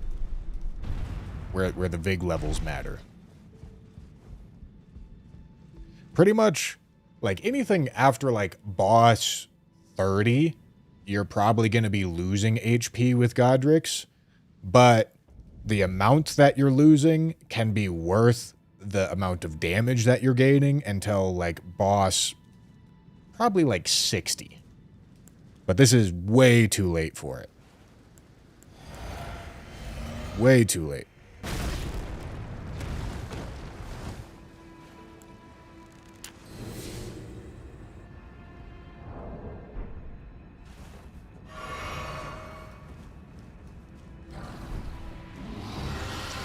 Xeeks.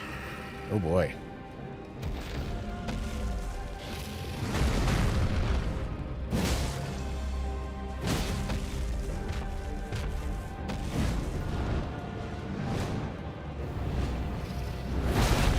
Damn it.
Okay.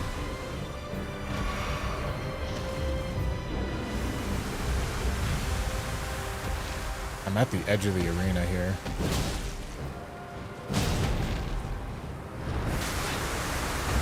Oh, dude, there is so little that I can do about this.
All right.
Okay, we got 2 sewer bosses to do.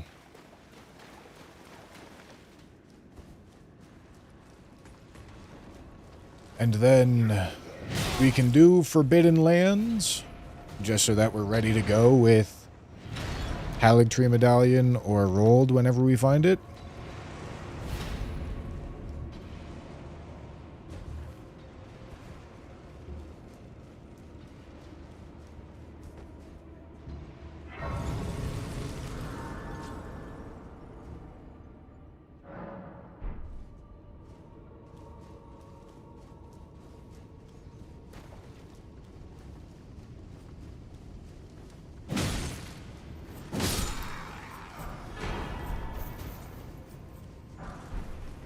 Oh boy. That's not good.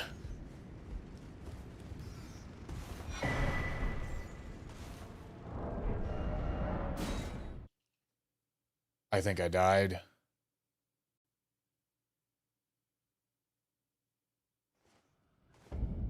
Holy fucking shit. Holy fucking shit. That must have been a frame before death. Dude, oh my god.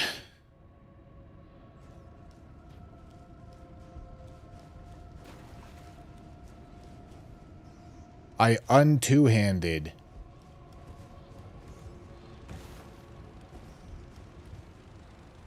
And I don't know exactly what I was doing. I don't know why this happened. But because I un-two-handed, I didn't... I backstepped instead of running forward and jumping where I wanted to go.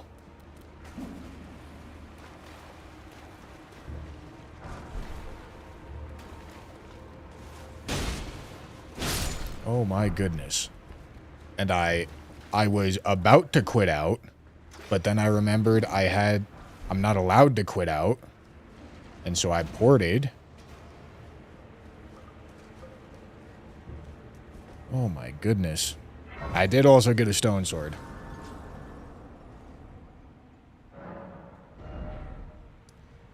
Holy shit.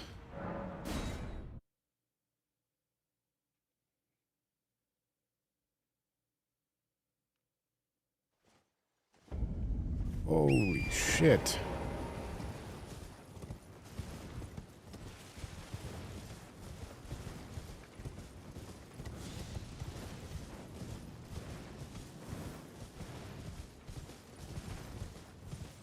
Yeah, I mean, I don't think it could have been closer. I really don't think it could have been closer.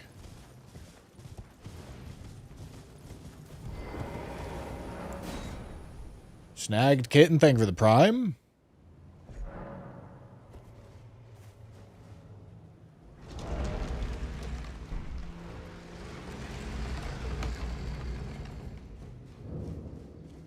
Wow.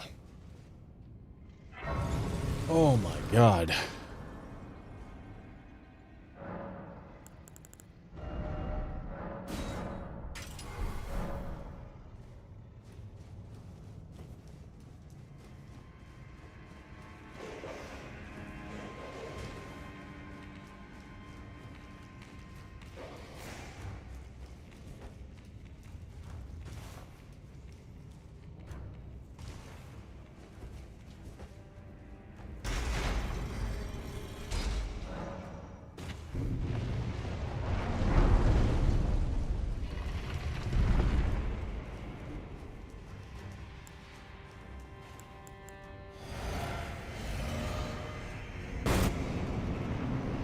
Jory, huh?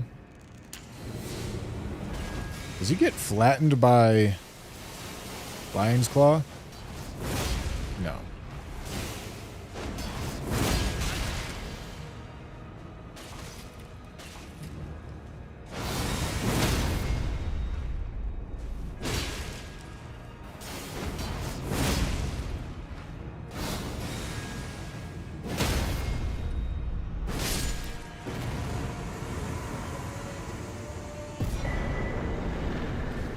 Okay. So listen, the fact that it counted up in the top right, the way that this timer works, well, I guess I didn't actually need to check that, but the way that this timer in the top right works is it looks at the game data, and the moment that I die, that tries counter goes up by 1. But it didn't go up by 1. I was halfway worried that I somehow still died, but also teleported. But now I'm sure that I didn't. Wow. Wow.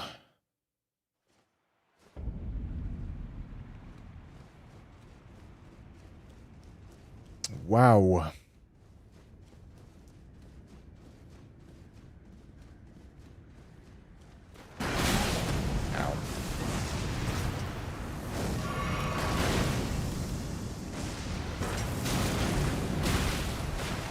Well, I'm sure there's going to be plenty of people that have their opinions. This one's going to be some nice classic fucking controversy if it goes through. However, the game very literally thinks that we didn't die, so we didn't die.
Infotech time? I mean, shit, might as well.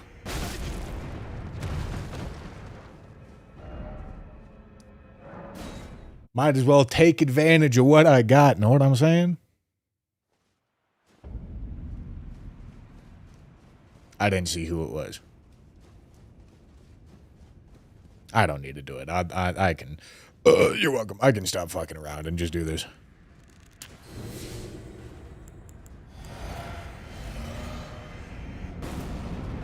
Wouldn't have been able to know anyway.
All right.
All right. Let's go see what the story is in here.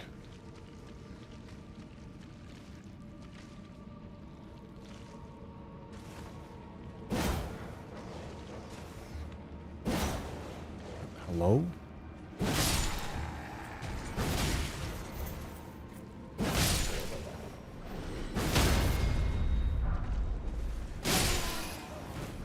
Alright, just chunk through all those guys.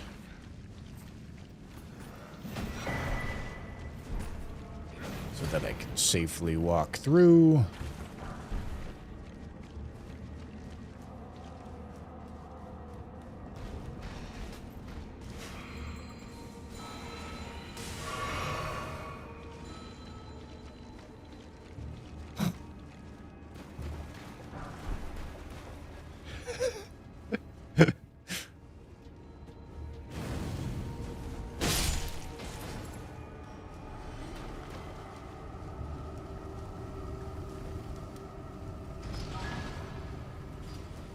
Captain Ping, thank you for the prime. Thank you, thank you.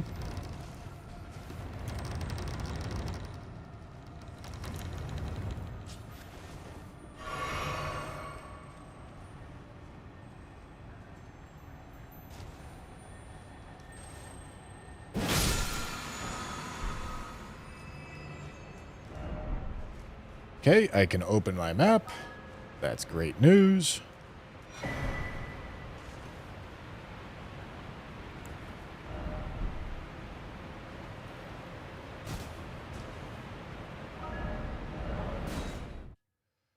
Okay. That's the first time I've missed that skip, and it looked super clean. But that is the reason why I ensure that I can open my map every time before doing it.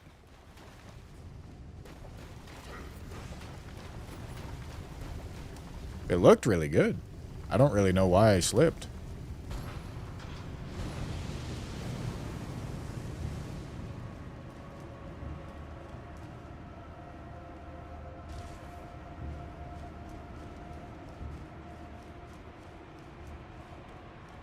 Max risk, low reward.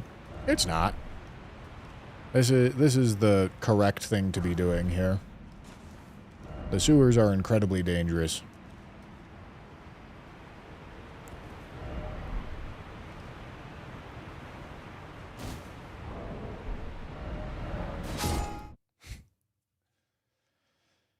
That's karma.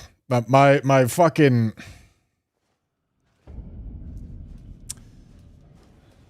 died and still got the teleport, dude. That's karma. No, I need to queue back in and practice that again. I don't know how I fuck it up twice in a row. I mean, I didn't even fuck up the first time. I did it correctly the first time and I still slipped. But then I fucking... dude.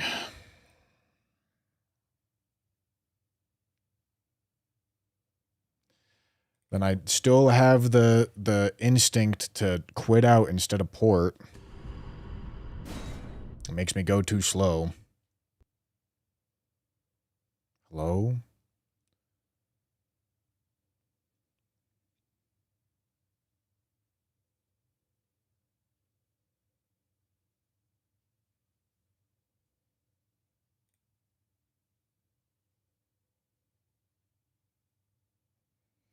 Doesn't at all change what I said, even though I know you guys are gonna love to be fucking smartasses about this. This is a substantially safer way to go about doing this. You can say knew it all you fucking want, you're just being a little dick cheese.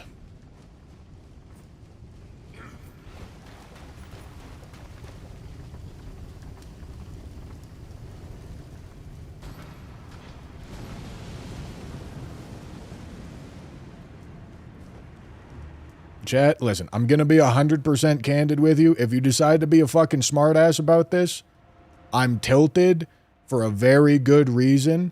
I'm annoyed and frustrated. What I said is true and valid. If you decide to be a little fucking smartass about it, I'm gonna ban you.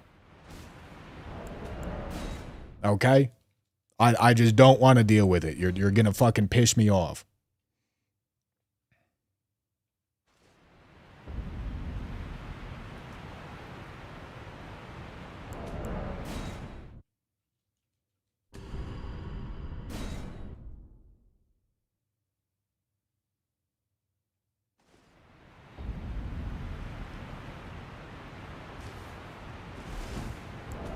What's going on?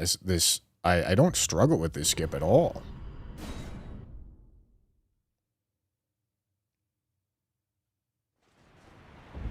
Hello? This is a weird spot.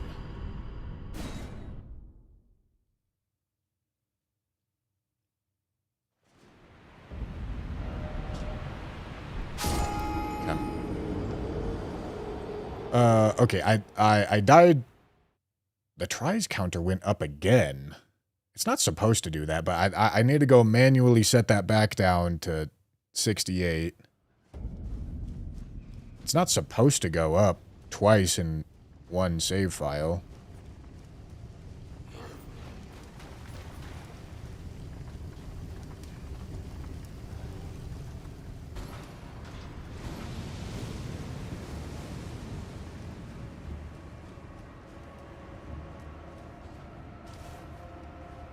No, this is the correct spot to do it. It's just being difficult. I don't know why.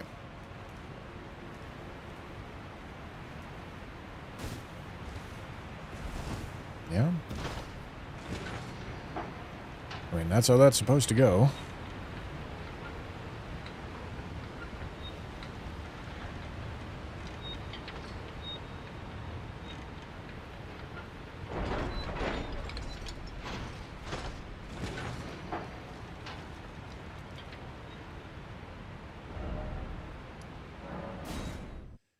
All right, let me pull up your tool and let's do this for like 10 minutes. So I never fuck it up again, or do fuck it up again, because I don't know, this skip really is not that hard. I certainly shouldn't be fucking it up 2, 3, 4 times in a row.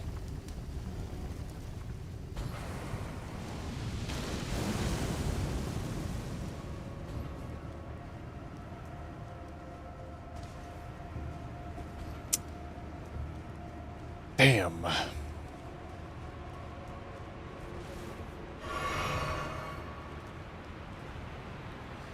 Okay.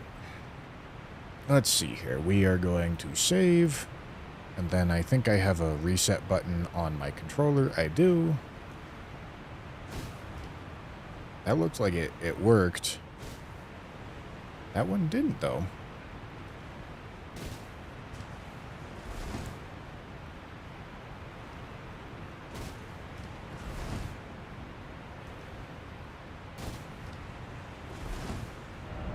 Oops.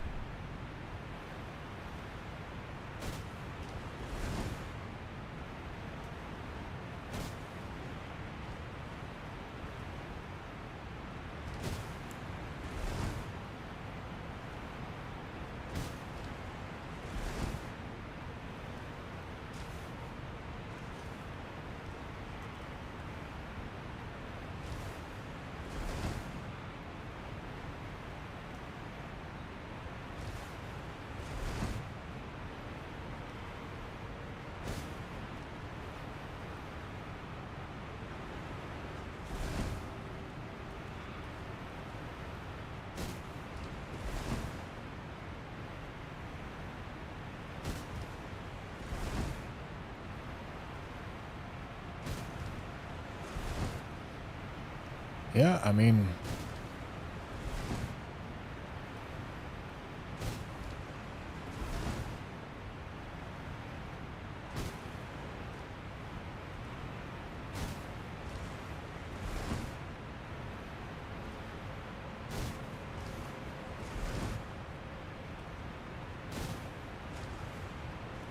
That one slips. That's exactly how I slipped on the first failure. I mean, I guess what I have been aiming for is this corner. Like, I've been aiming for this corner right here, but it seems like it's maybe a little more consistent if I aim for, like, the wall instead of the corner.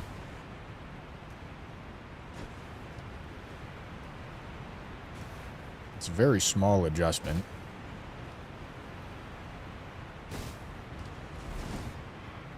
Yeah, I think I was maybe aimed too far to the right, like too far into the corner, when I should be aiming into, like, in the corner, but into the wall.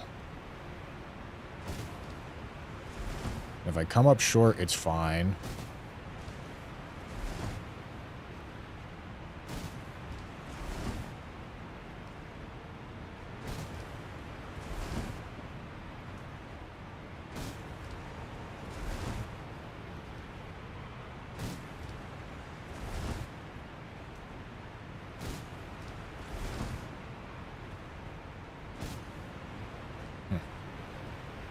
Whoops.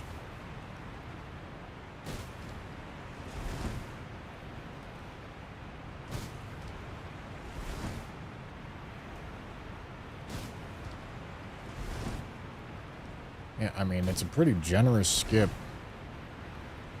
It's really genuinely not that hard, but I get that same slip right there. Yeah, and I'm gonna get the same slip right there. I think I get that slip because I have momentum going, like, through this pillar. Whereas if I let the pillar stop my momentum like that, it's fine. Or if I come up short of the pillar like that, it's also fine. The problem comes when I, like, thread the needle. And, like, I don't get my momentum stopped from the pillar, but like that, you see?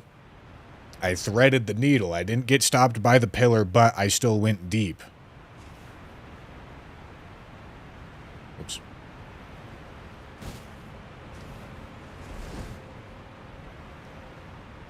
Whoops. Whoops.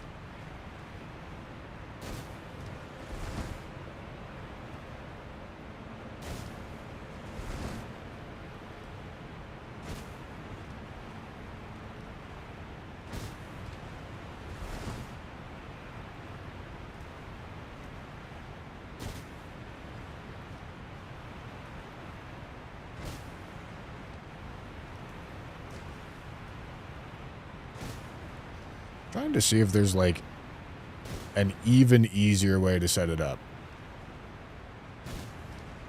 Because it should be very consistent. It already is very consistent, but I'd like to never fuck it up.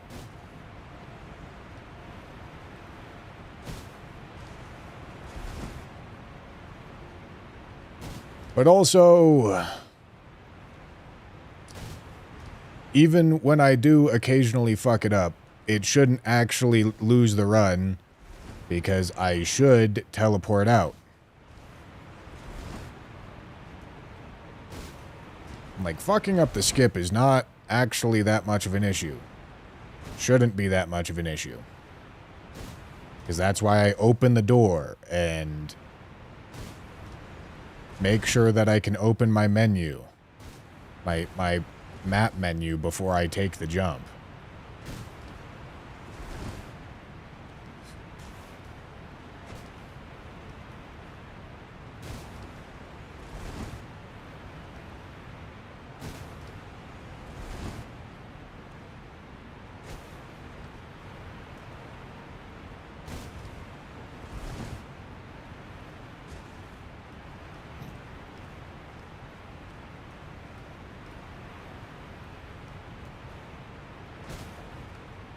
Can I, like...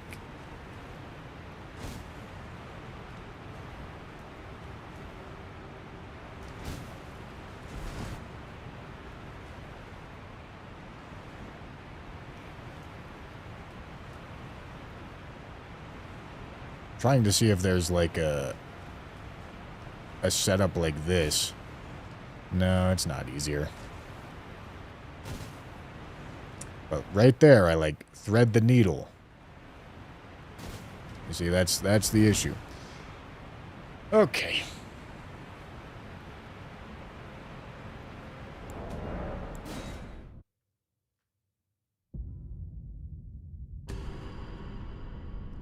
Can you walk through the tunnels to see if it was really that dangerous in there, if the skip attempt was worth it? Well, it's never gonna change my mind about what I should or shouldn't be doing. But, sure. Let's go take a look.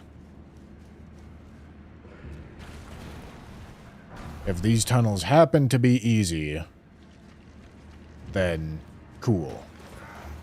But the chance that they can be not easy is too great of a threat.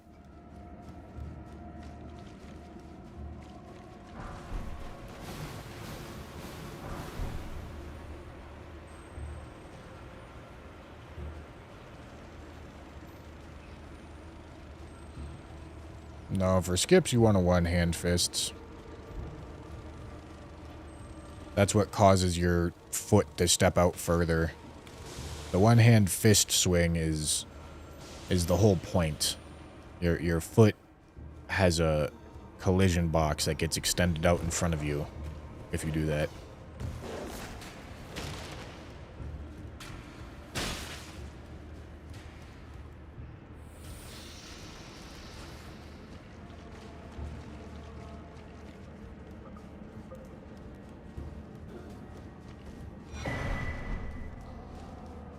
Where do I drop? I don't remember.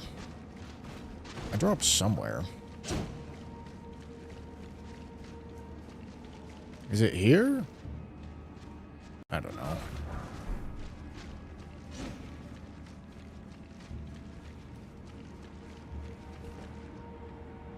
Oh!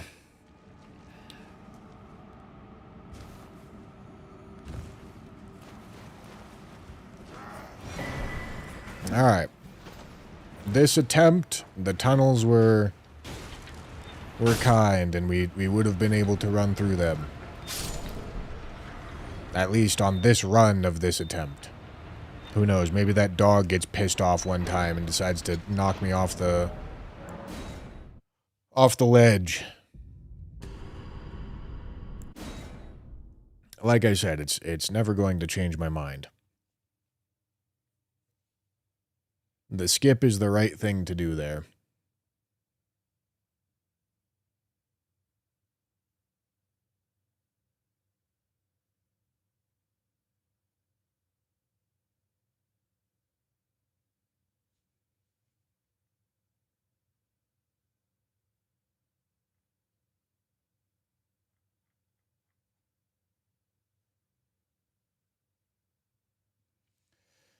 Yeah, I gotta go, Oh,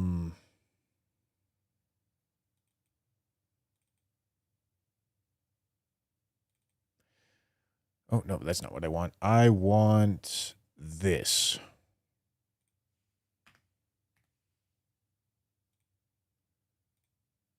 Cat.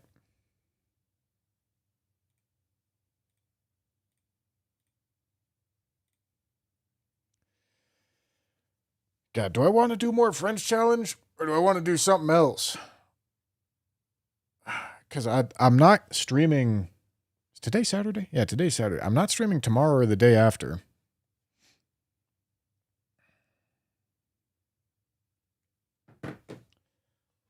I'm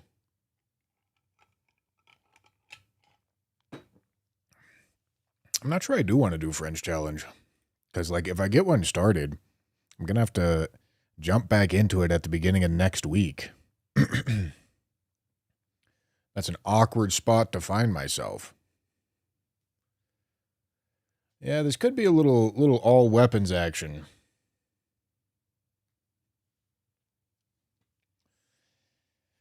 Yeah, why not? Why not? Let's do an all weapons run, okay?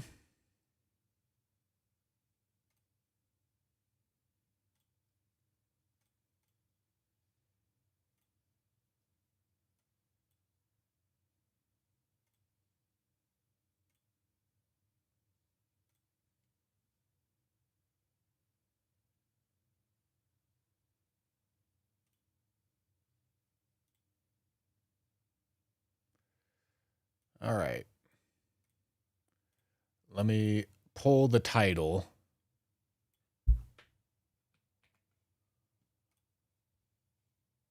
Okay, the YouTube live stream is going to be a little fucked, but that's fine.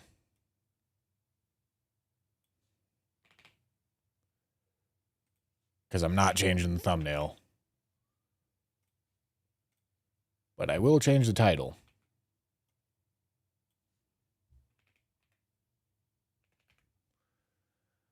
Okay.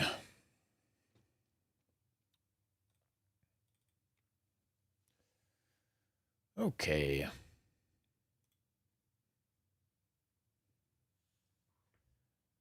All right, let's go get our things.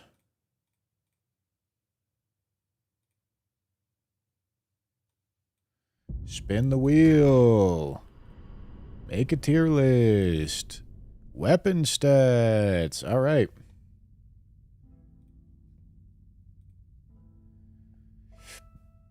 Okay. And then let me inject the all weapon tracker. All right. Okay, let me turn this on. Let me pull this down. Okay. All right, let's go do all weapons. All right, gentlemen.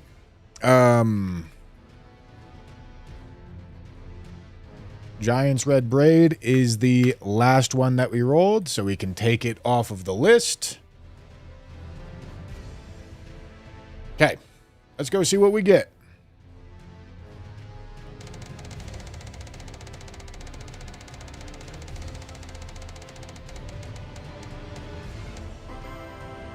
Qatar.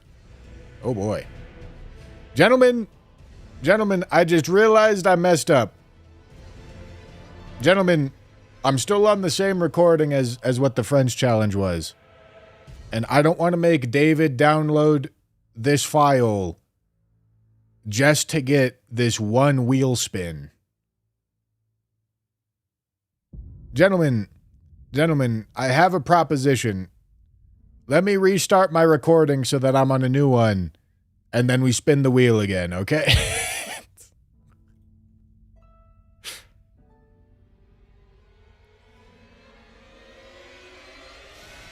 All right. Gentlemen, we're spinning. Let's spin the wheel. Let's see what weapon number 10 is. Scythe.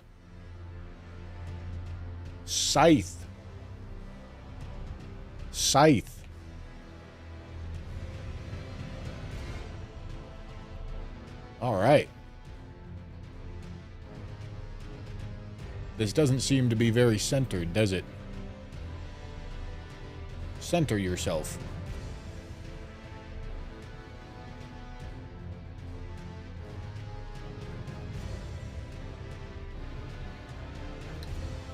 All right, let's go take a look at the wiki page for it. Near the end of the catacombs in Cliff Bottom Catacombs. Okay.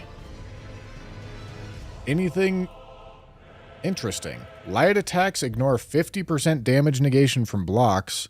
Heavy and charged attacks ignore more. I didn't know that. Unique R2 attack. It does a double hit wind-up attack. This makes it better at applying status effects. Okay, hold on.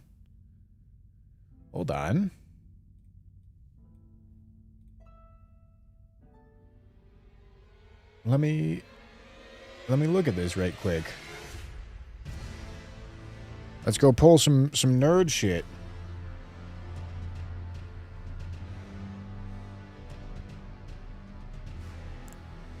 Okay, hold on.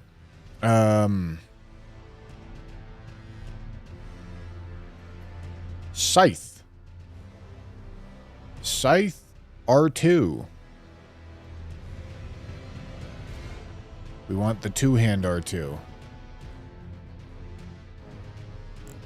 Okay, so yeah, the charged R2s have double hits. This is the same moveset as Obsidian Lamina, apparently. Okay, maybe something to think about. Maybe something to think about here. However, we have got a Scythe to go pick up. We have got a Scythe to go pick up, gentlemen. Let's go pick it up.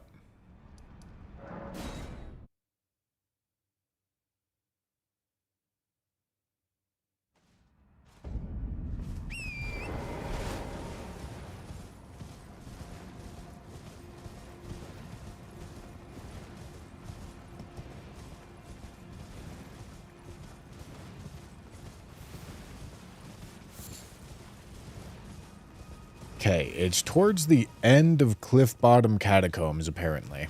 I don't know where exactly, but we're gonna go find it.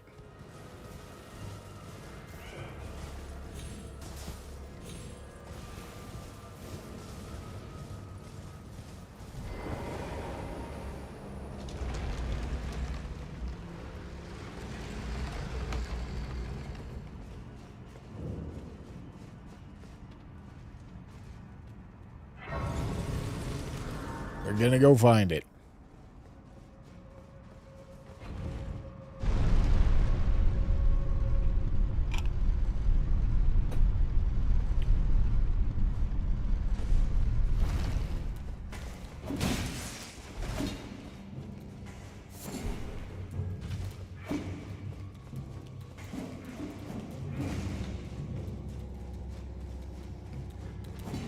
Hello. I bet it's up there. I bet it's right over there. That's my bet.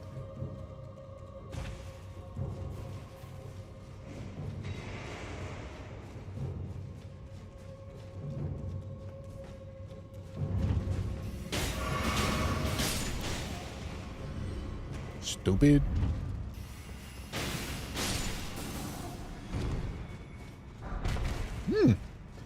Got an Omen Cleaver from him. That's lucky.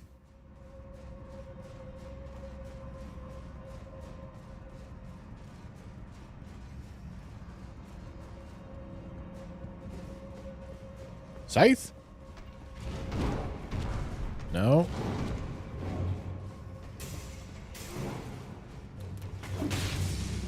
Scythe? No.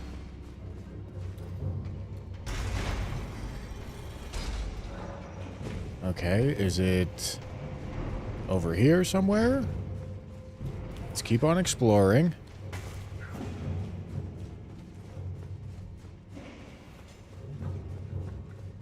Anything down here? Doesn't look like it.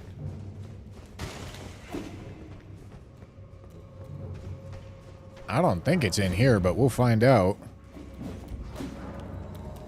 This is never... I never actually go to look at any of this. Okay, Nox Mirror Helm.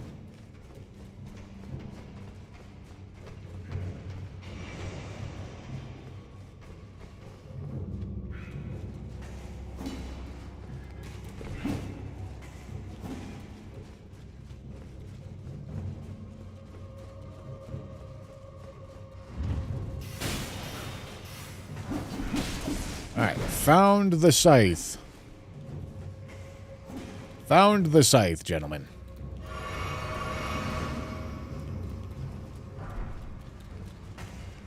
Very good.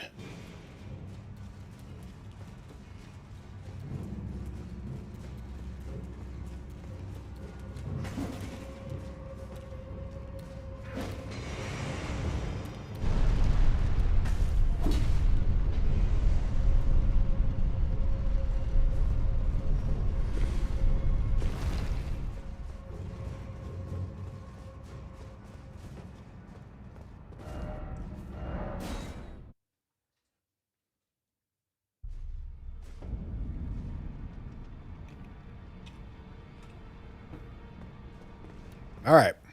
Gentlemen, let's go put our Scythe on. And before we get out of this... Oh, almost dropped my shit. Hold on.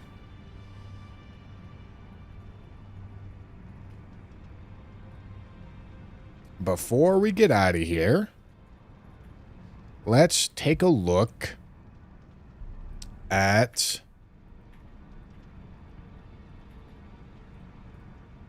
Let's take a look at what kind of build we want to be speccing for here. Okay, so Cold ends up with the highest AR, but that's because it gets the benefit of triple scaling, which I won't actually be able to do. However, it's still probably an idea because Cold is an affinity that still scales really well with Dex. As you can see, Standard Attunement has a 0.98 scaling, and Cold has a 1.1 scaling. So Cold gives better Dex scaling than the Standard Attunement does. Not better than Keen, of course, but, you know, still definitely something to pay attention to. But yeah, I'm not able to get 3 damage stats to 99. Realistically, I'm not able to get 2 damage stats to 99, but this is just an easy way to get like a top-down view here. The highest damage single damage type Scythe attunement is quality, which is expected. Followed pretty closely by both poison and bleed. However, poison and bleed are relying on 3 stats instead of 2. So that's a little bit of a fake statistic right there.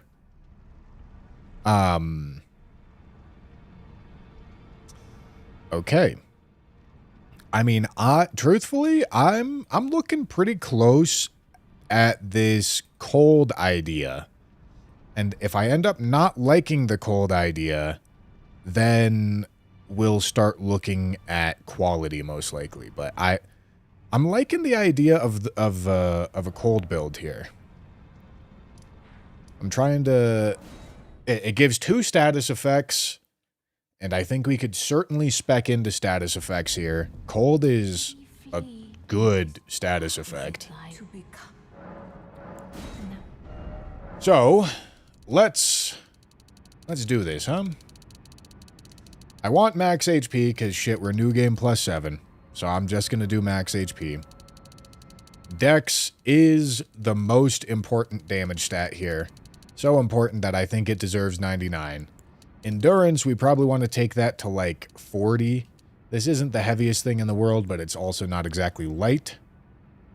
And then... this int scaling, even though it's more than strength, should be accounting for less AR. Because it's only applying to this magic damage portion, which is smaller. So, like, let's say I bring this to 10. And then that has Cold at 725. And let's do the inverse. Let's do 99... 10.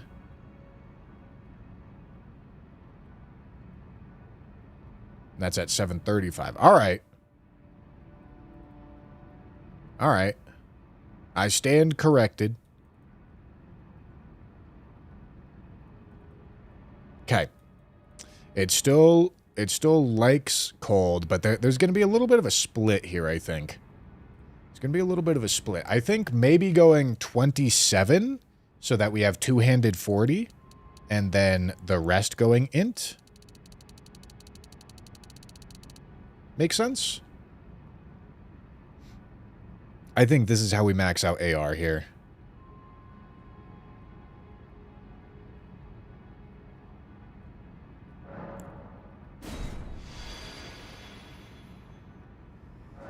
Okay.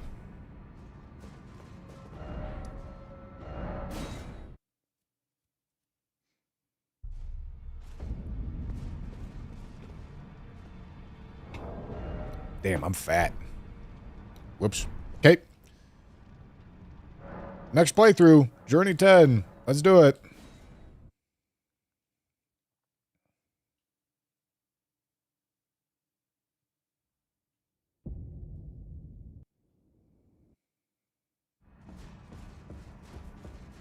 Okay. And now let's start. I didn't level this thing up. Whoops. Okay, it's fine. I forgot to level it up.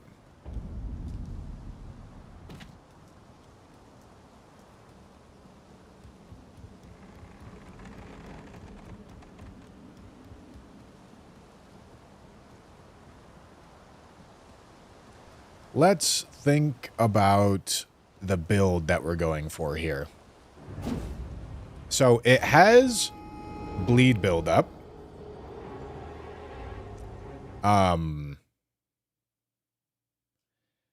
With a total 150 motion value on the charged R2, which, yeah, those 2 hits give an R1.5 worth of bleed buildup. But the R1s are certainly going to build status faster for sure. Because this is 200 and then this is 150. The R1s are faster. So if I'm going for the status idea, it's going to be R1 spam. Which I like the sound of. Because here's something else about New Game Plus 7. Charged attacks are worse because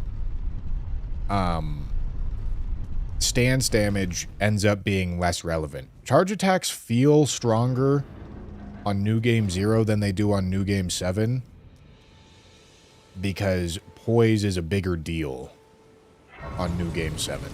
Or New Game 0, I mean.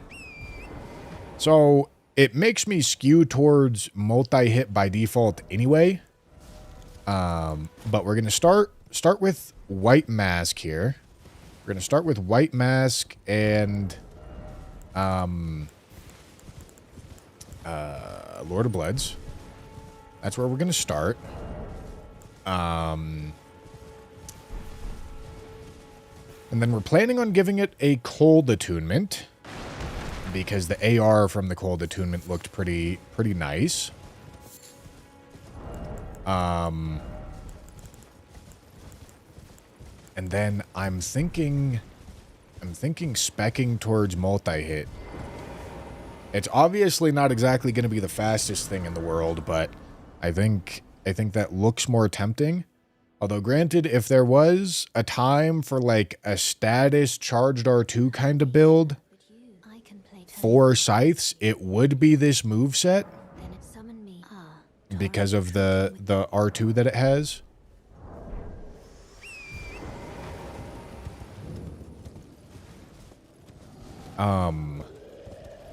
But despite that unique R2, I don't think it's actually uniquely good. I think it's uniquely not good.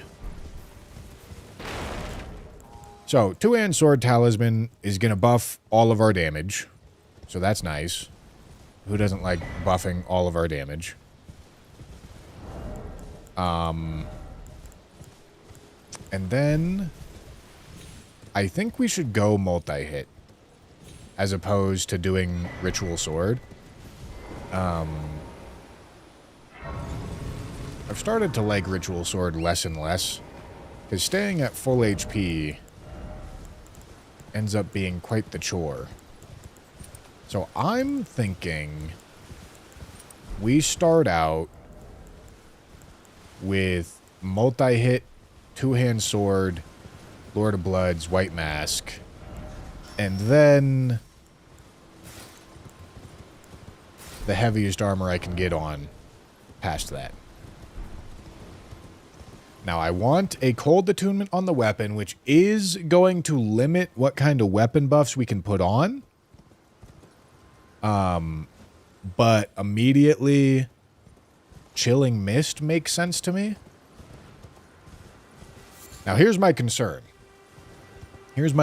I want more bleed than I want frostbite. Because when I get bleeds, I get White Mask and Lord of Bloods, and that's nice. That's good. So the fact that I don't have a very good option to get a ton of bleed on this is not great. Because I would prefer more bleed.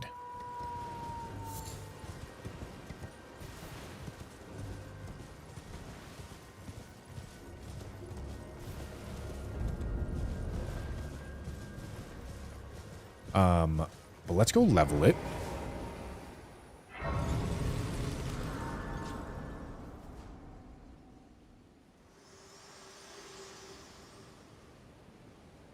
Fit to determine if you had. It seems torrent, whereas there is, but I can take gathering.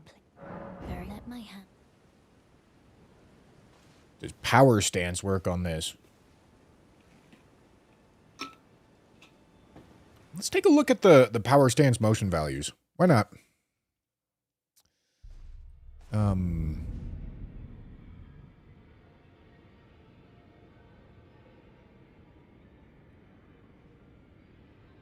Yeah, I mean, like, the status motion values are not great.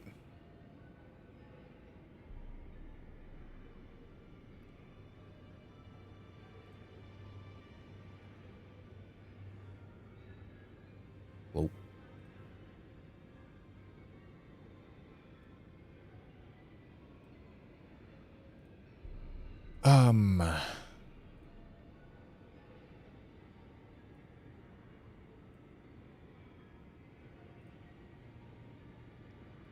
And these motion values are also nothing to write home about. It's not immediately striking me as a good idea, I'll be honest with you.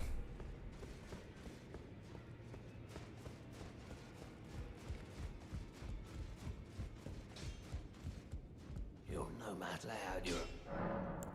Can't get 2 scythes in one playthrough. Good thing we got this scythe in the last playthrough then, huh?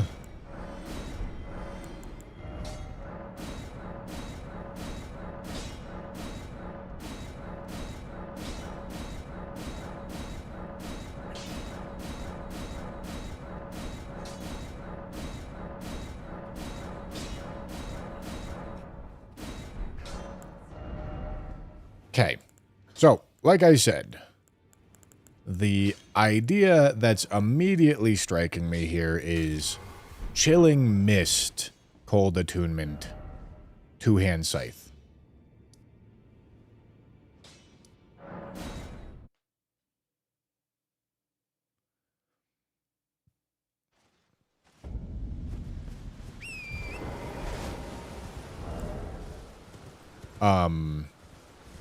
And then, yeah, our AR's pretty good. Our AR is quite good.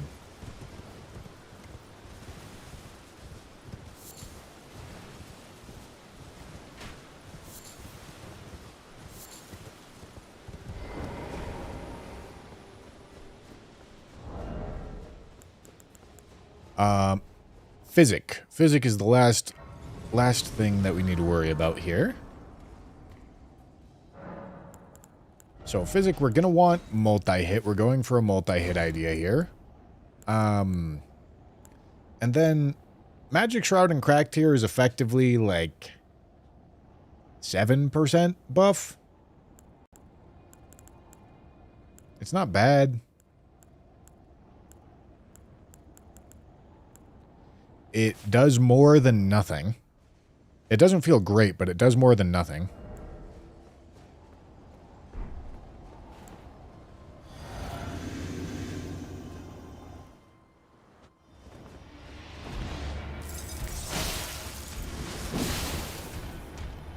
See how fast the frost builds up? I would like the bleed to build up with priority. That way I get my Lord of Bloods. Warrior blood must run in thy veins. Tarnished. So there goes the bleed. Got hit by all those.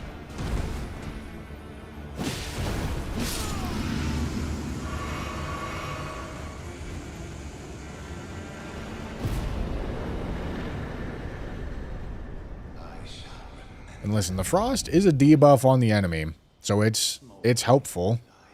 It really is quite helpful.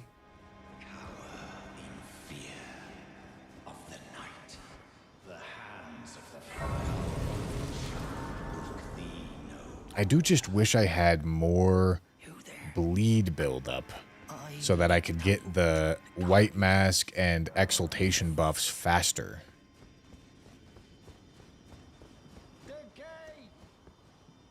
You know?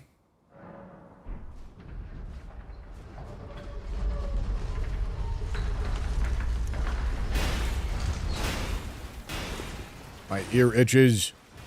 I can't take my hands off the controller, though, because I need to get through these fucking things. Okay.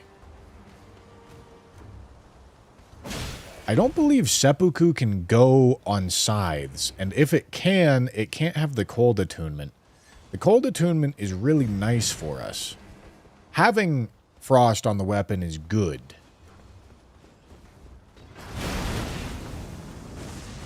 It's just Chilling Mist feels like a ton of frost. Like way more than what we need.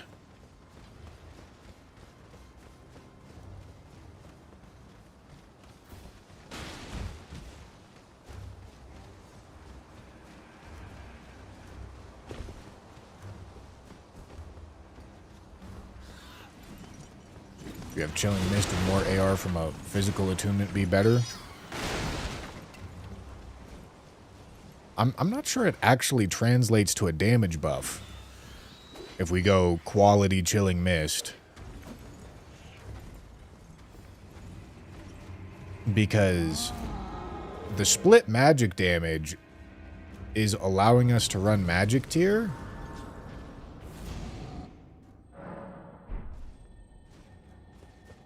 And it has more AR.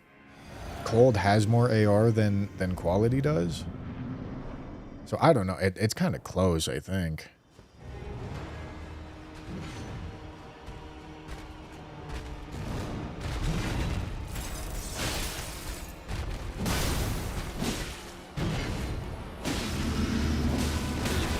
Because our AR is really high.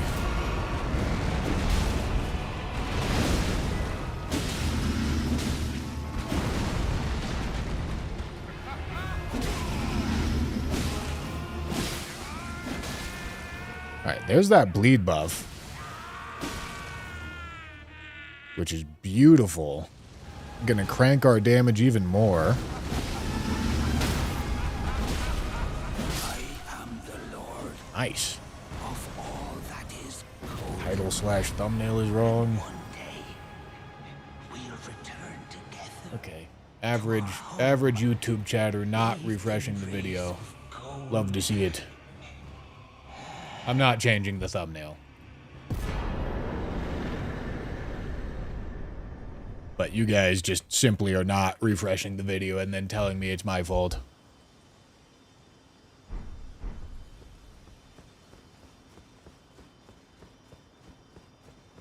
Let's buy from Gostock.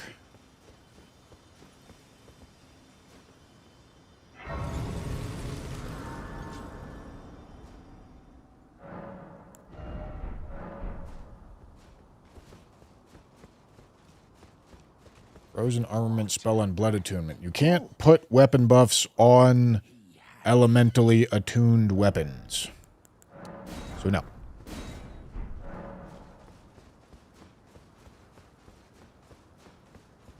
Same thing with Blood Flame Blade on Cold Attunement.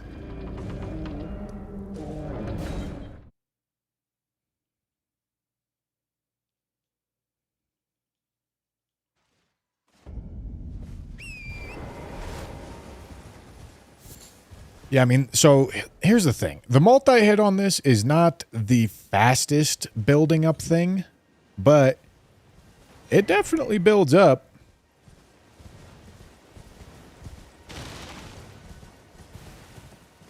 It definitely builds up.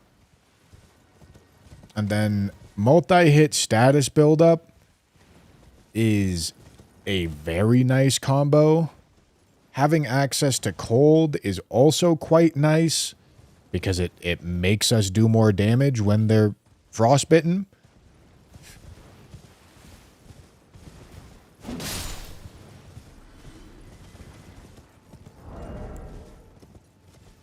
Yeah, it's just a ton of frostbite, dude.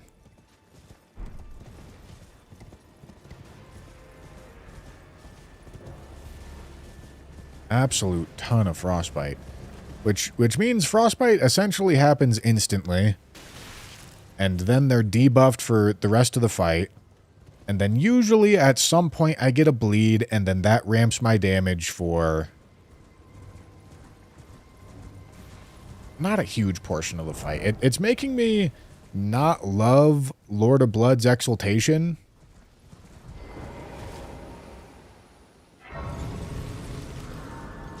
Could I do, like, Chilling Mist on, like, a poison attunement? Is that a thing? I don't think that's a thing.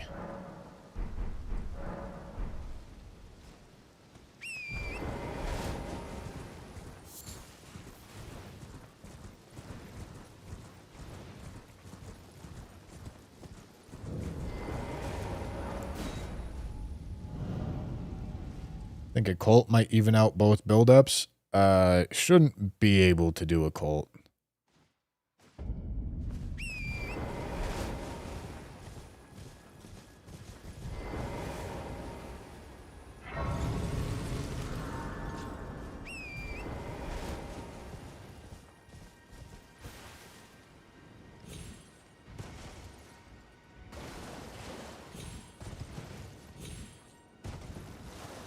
But, so, like, my line of thought here is having poison could be nice to get,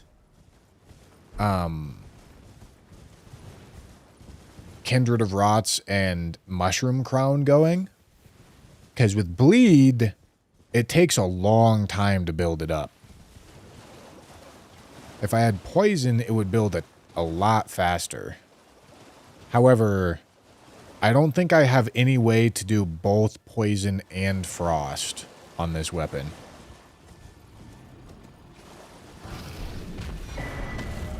If I did, that would be convenient. Magic Infused Chilling Mist would up the damage. It would not, I promise. I've been looking at the damage calculator.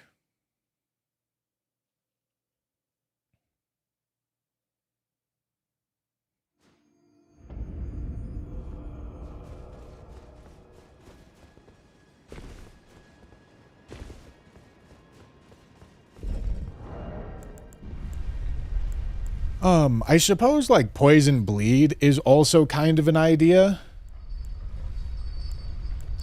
That gives arcane scaling, which makes, both of the statuses, increase the amount of buildup, which means even if we do take an AR hit, which we would, if we did, I mean, I could do a cult. I could do a cult attunement poison mist.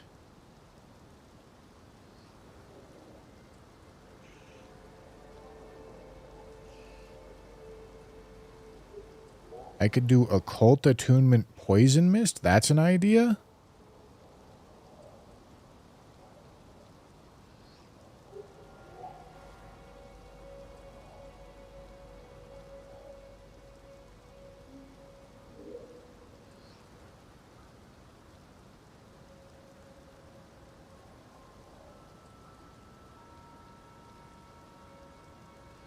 Pretty good idea, I think.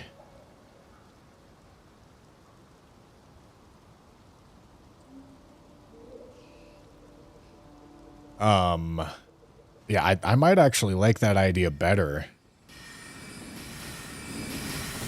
Because it lets me build for more. I get more bleeds, which is obviously more damage. I lose a little bit of AR, but what I lose in AR is made up for by the fact that I'm not going through the magic damage flat resistance anymore. And then I also get to run Kindred of Rot's Exaltation. I don't think I have Black Whetblade yet. I don't.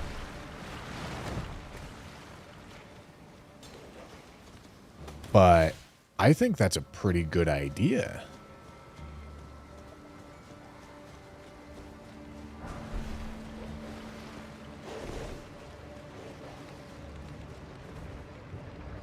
I don't know why that didn't come to me immediately first. It's because I looked at the AR calculator and the cold attunement was high AR. But, I mean, I do lose the frostbite. Like, listen, it comes with ups and downs for sure. It comes with ups and downs if I do that. Because losing the frostbite is a big deal.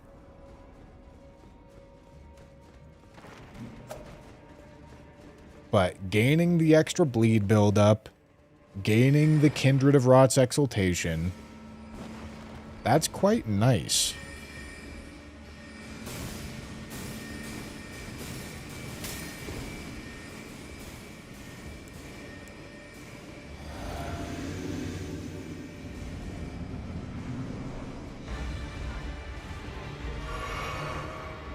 I lose the magic scorpion or the magic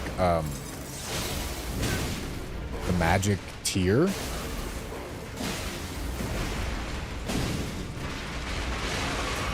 Which is also not nothing, but it's not a lot of something. Ow. Okay.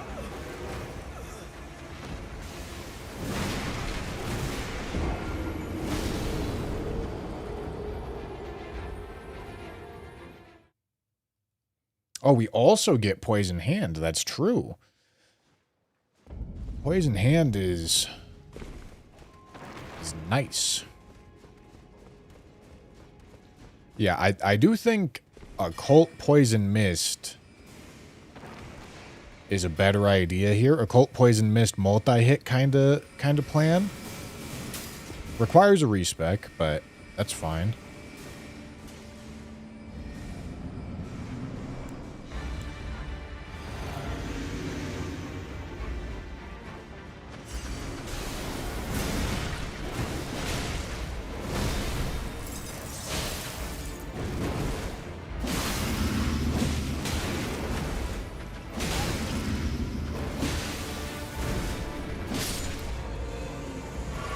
Right. Okay, I'm still brewing it up here, though. Still thinking about what it is we want to be doing.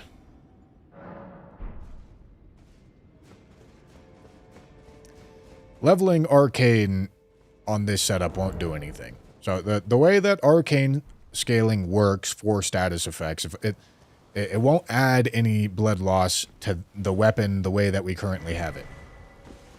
Because that requires arcane scaling. This weapon with a cold attunement does not have arcane scaling. So if I add arcane, I would literally be doing nothing. It would not be changing a single thing about how this weapon performs. Because it does not scale with arcane as it stands. So I don't get more bleed buildup by leveling a cold Scythe. If I want more bleed buildup, I either have to give it arcane scaling in some form of way and then level the arcane. Occult would give us the most blood loss scaling because it has the highest arcane scaling. But the blood loss attunement also just straight up adds blood loss to the weapon. So overall, I'd be getting more bleed if I went the bleed attunement, but there's a big payment. There's a big sacrifice that you make when you go bleed attunement. You lose a lot of scaling. You lose a lot of direct damage, which oftentimes is not worth the price. So that's why we're thinking about Poison Mist Occults. Because then the entire package of the weapon is all very synergistic with itself.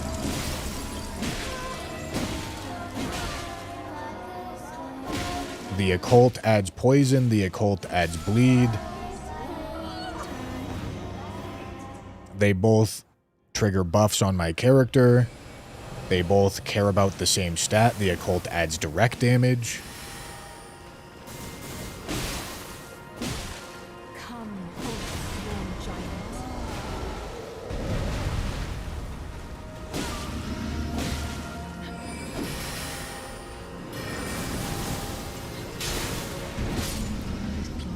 Goodbye, Renala.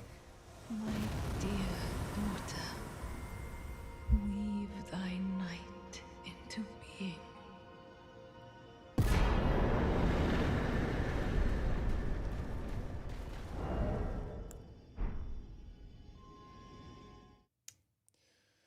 So I think that's the direction that I'm about to go head.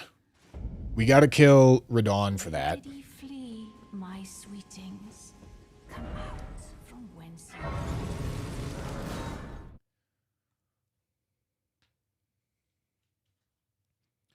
Now, the downside of this build idea is that it's going to struggle into things that aren't... that don't take, status effect damage. But also, that's the struggle of any status build, right? That's when we let the multi-hit start doing the work.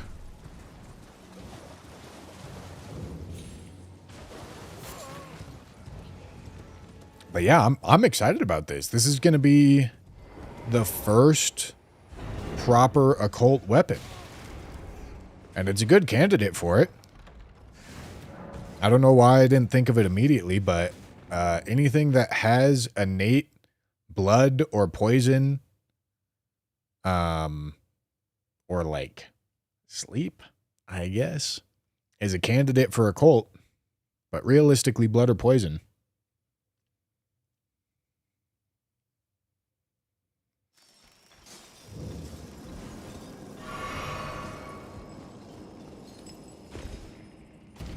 About bleed grease or blood flame blade? To what end? Here's the question that needs to get asked every time you're asking if you should be doing something in a build. There's always an opportunity cost. So if we're choosing blood flame blade or bleed grease for an occult attunement, you can't put either of them on, but that's besides the point. If we're choosing a weapon buff, it means we can't use any other weapon buff. So the question I gotta ask is, would the extra blood loss buildup from those things be worth sacrificing the poison buildup that I would get from Poisonous Mist and the downstream Kindred of Rot's Exaltation that I get to proc, the big 20% buff and status effect that I get to put on the weapon. And, you know, just on that alone, no, it's not worth it. Blood Grease is bad. Blood Flame Blade, outside of some very specific contexts, is also bad. Blood Grease just doesn't do enough. Blood Grease... its numbers are bad. It does scale, but its numbers are bad, so it doesn't matter how much it scales because it's just bad. Blood Flame Blade does not scale. So that also, for this purpose, makes it bad.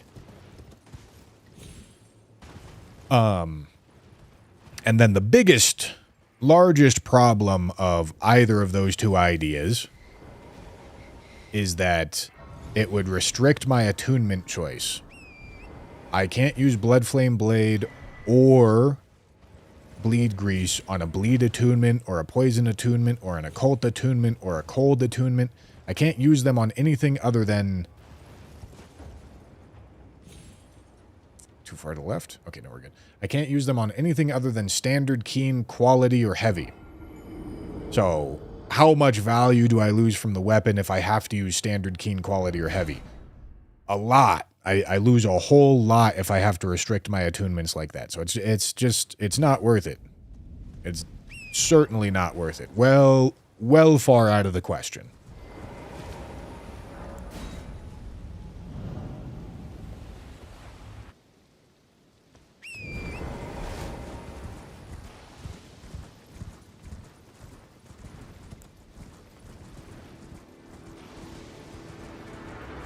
Panini's dad, thank you for the tier 1. Thank you, thank you, thank you.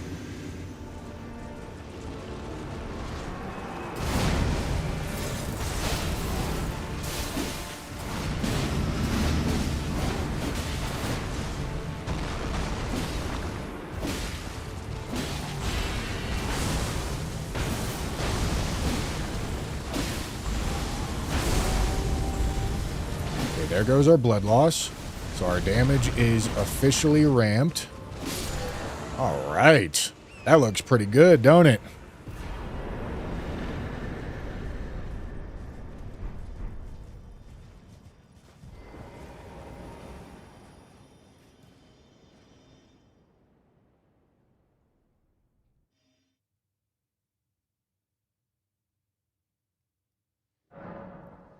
I'm not mad about that. Okay, we're going underground. We need black wet blade.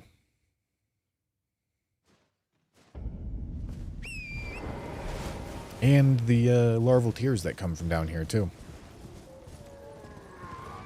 I guess I'm gonna do,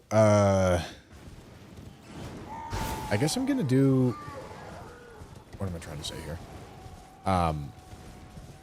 Dectus medallion this run. Because I gotta go over here anyway.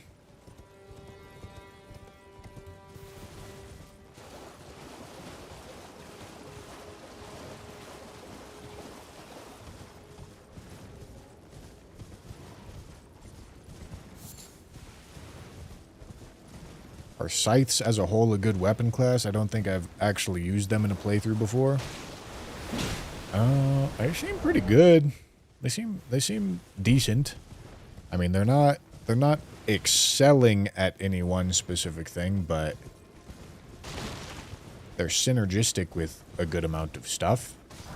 They kind of remind me of katanas. Katanas are incredibly overrated, but they're still good.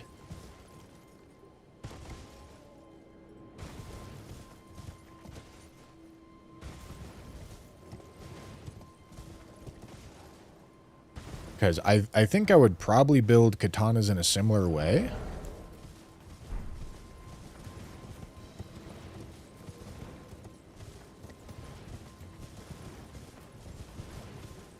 Early A tier, mayhaps. I don't know. You truthfully, you want this build to be a little faster, because it's gonna have a pretty severe weakness to things that don't get statused.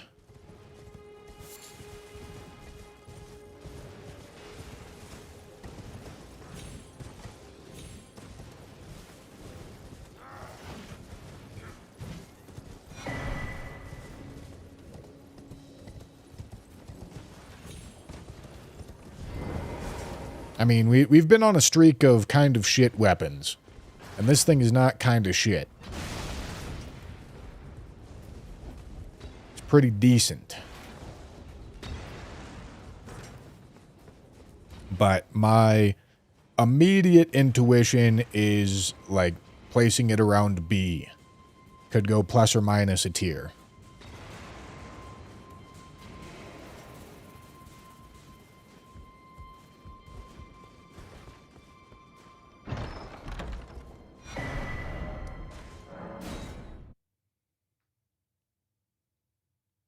Oh, hold on. We're supposed to read this. Gentlemen, time for reading. A large scythe featuring a long, slender blade designed to reap. This weapon is capable of rapidly inflicting blood loss while also slipping through an enemy's guard.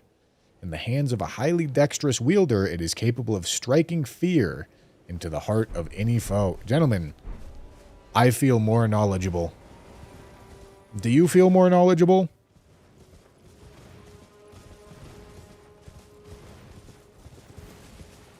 I feel more knowledgeable.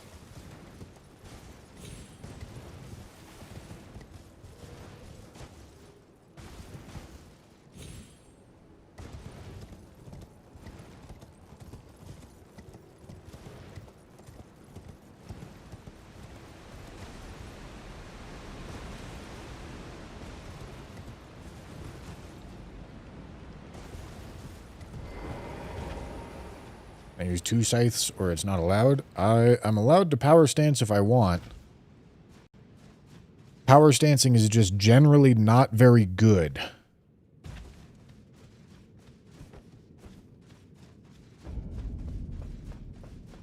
I have a couple... I have quite a few heuristics for good Elden Ring build crafting rules of thumb. One of them is power stancing is probably not good. It's good in a couple of circumstances, but it's bad in almost all of them.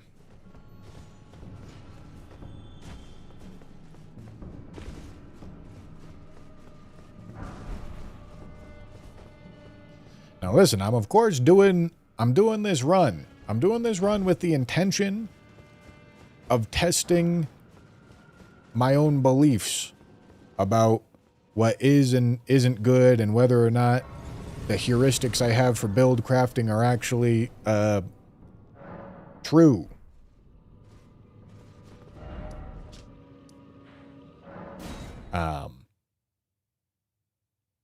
But I'm pretty confident about that one.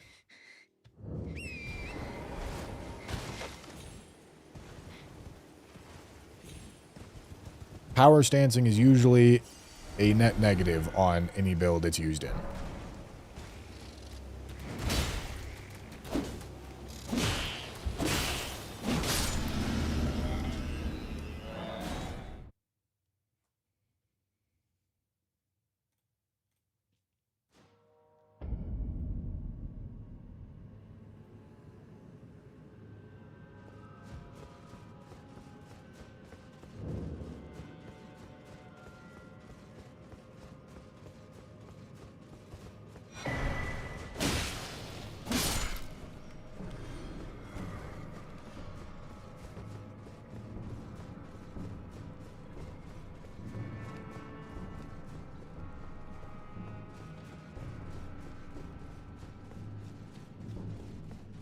Big thing with power stancing is that it takes a lot of stamina, so if you've got something like hammers that don't hit very quickly for that stamina cost, you're better off not power stancing.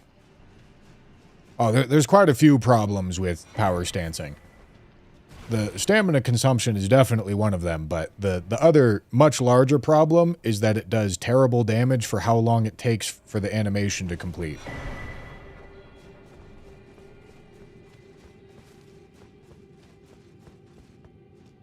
Power stancing usually makes your animation so long that you completely rob yourself of damage windows. On most weapons.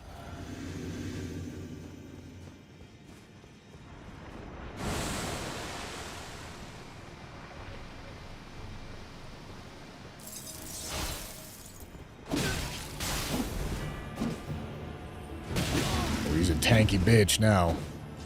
Unfortunately for him, he doesn't know how to use his left-hand weapon.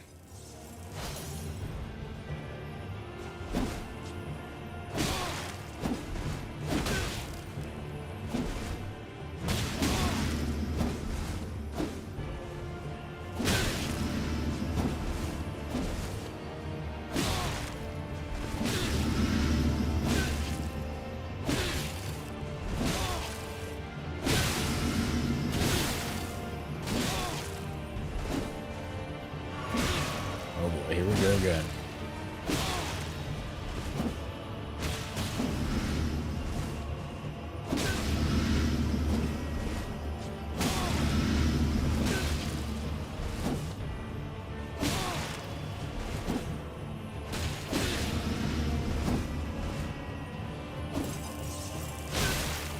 Ow.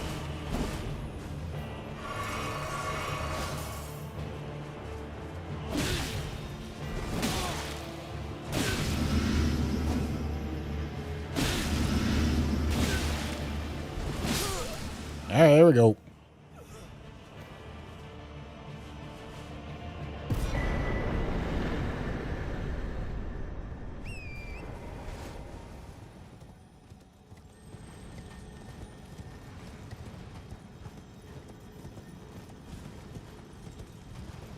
Why did it become the meta in DRL? Power stancing? Well, like I said, power stancing has a couple of unique powerful uses. One of the archetypes of those uses is really fucking big weapons that you abuse stance with. When you're playing a format like DRL, where there's no weapon requirements, so the upside of having of two-handing is really diminished because you no longer need to worry about having sufficient strength and like a somewhat reasonably balanced stat spread so that you can have health and endurance and then enough weapon stats to actually wield your weapon. You can instead toss that entire last category out the window and say, fuck that, I don't need it. I just get my survivability and slap on whatever weapon is going to have some really high base damage, like these really, really big fuckers.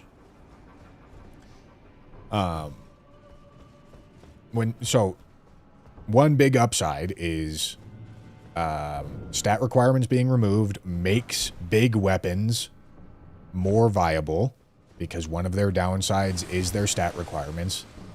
That same stat requirements being removed makes two-handing less appealing because the stats that it gives you matter less when you don't need to reach stat requirements. So that is a benefit for power stancing as well. And then the poise abuse. In a format like DRL where you're fighting mostly... That's Black Wet Blade, by the way. Good job. I'm proud. I think that's all I'm doing down here. In a format like DRL where you're fighting mostly minor side bosses, duelists, Erdtree Watchdogs, fucking Nox Duo, these minor side bosses that get flinched from big weapons, it also makes poise abusing and flinch abusing more tempting, which is not the case if you were doing something that was more focused on mainline bosses. Like, you're not going to abuse Radon in the same way that you're going to abuse a duelist, you know?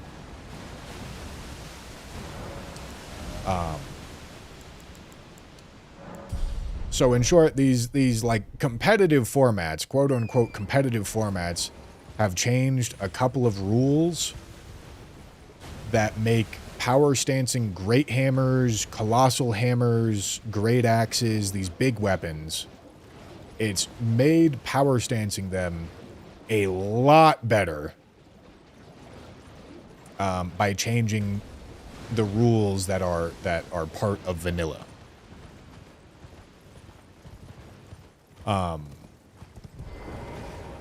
Then, on top of that, we're of course playing New Game Plus 7 here, and like I mentioned at the beginning of the stream, stance becomes less of a thing at the higher New Games.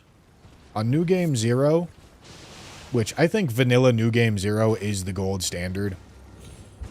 I think vanilla New Game 0 is, like, realistically what you should probably be measuring against. But, nonetheless, we're playing New Game 7 here. Stance damage is less good, which means power stancing is also less good. That's our Poisonous Mist. So we're ready for our occult-attuned Poisonous Mist weapon here. And then the other archetype of stuff that's good power stancing is multi-hit status builds on things that have very favorable jump L1s. Curved swords and twin blades. That's good. New Game 7, that's good. New Game 0, that's good. In lots of applications. However, it's twin blades and curved swords. It's not very much. You know, we're not talking about the whole fucking weapon catalog here. We're talking about 2 weapon classes. Where did he flee, my sweetings? Okay. Is it that to become? Okay, let me start by doing this. Let me start by going here. Take Poisonous Mist. And we're going to give it this occult attunement. Okay. Then, on top of that, we're probably going to dump Millie's prosthesis for Kindred of Rot's exaltation. Then I could also think about adding this on. It's a better piece of armor. It requires me to have a little bit more endurance, but I think that's fine. And then for the physic, Magic Shroud and Crack Tier isn't doing anything for us anymore.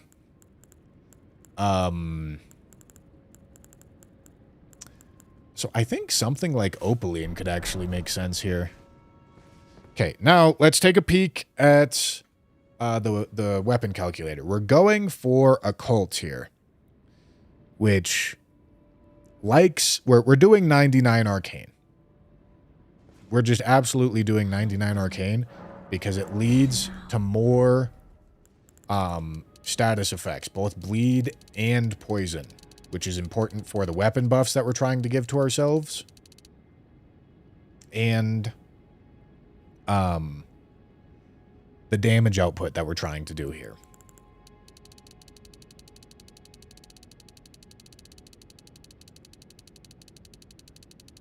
Okay. And then endurance, I think I do actually want White Mask, but I also want Poison Hand, so I do want extra endurance compared to what I had. I want White Mask because I can proc bleed multiple times, but I don't know, like, Poison definitely procs faster. I mean, it's a tiny bit of a toss-up, I think. And then...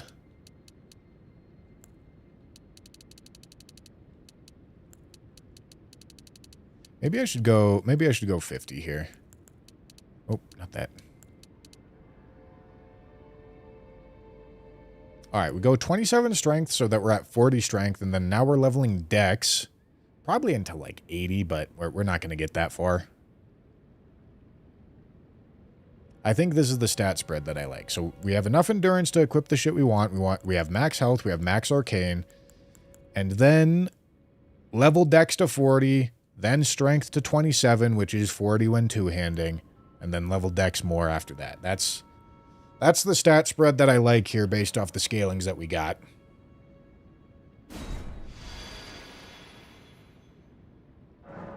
Okay. And now, in our offhand, we're also going to want Poisoned Hand, because this is going to give us 7.5% extra damage every time poison gets built up.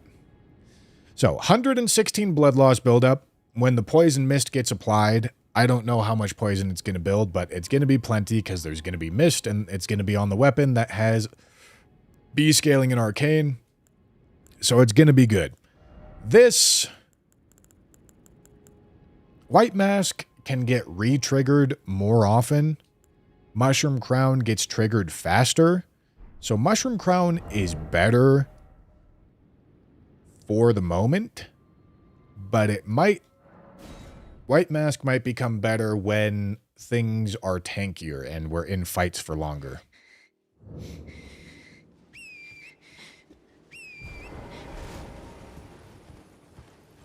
So this is what I got the build looking like, and I do think this is actually a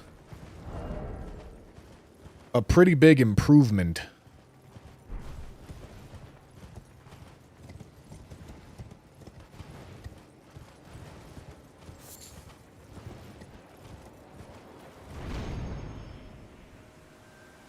Okay, let's go get Dectus. Let's get schmoovin'.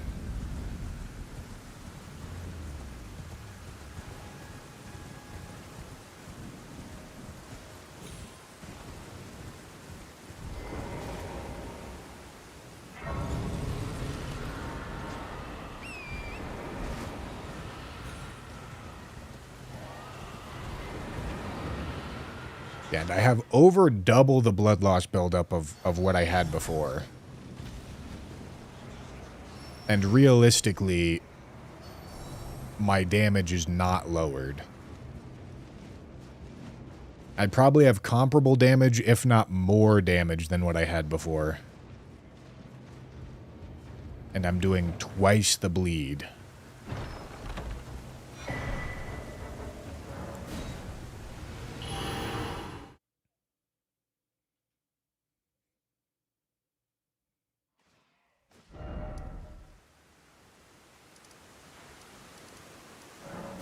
Okay.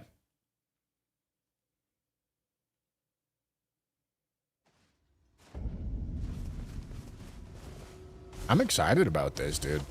I think this is gonna bang.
If only there was a frost talisman. True. But also the fact that there's not pushes us closer to this build. And this build is more synergistic with itself. The occult works for both the bleed and the poison. Whereas the cold only worked for the cold. But the fact that I'm adding poison onto the build for the sake of getting the benefits of Poison Hand, Mushroom Crown, and Kindred of Rot's Exaltation, the fact that I add that onto the build also is synergistic with the blood loss of the weapon innately, which is also synergistic with Lord of Blood's Exaltation. You see, like, the parts of the build aren't fighting with each other. There's not choices. It's like, oh, this is a good thing to add, and it helps. Not, this is a good thing to add, but it hurts in this way.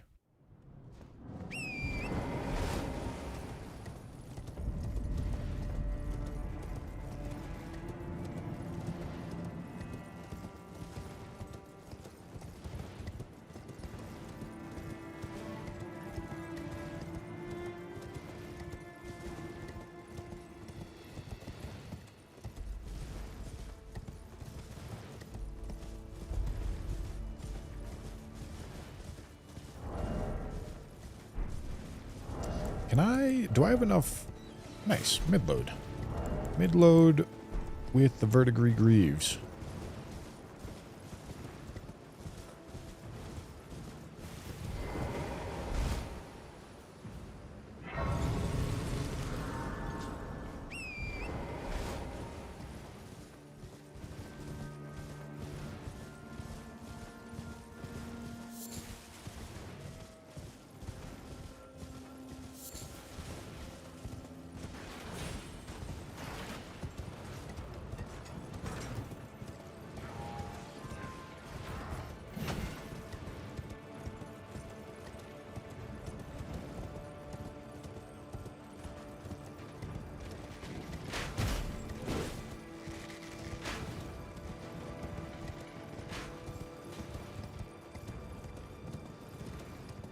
This could turn out to be a really nasty setup. I think it will. I think it will. Occult is a really cool attunement when you get something that it works on. I think realistically, this is going to be like... This is going to be how a lot of the claw builds end up getting built. But claws are going to be substantially better at this idea than this scythe.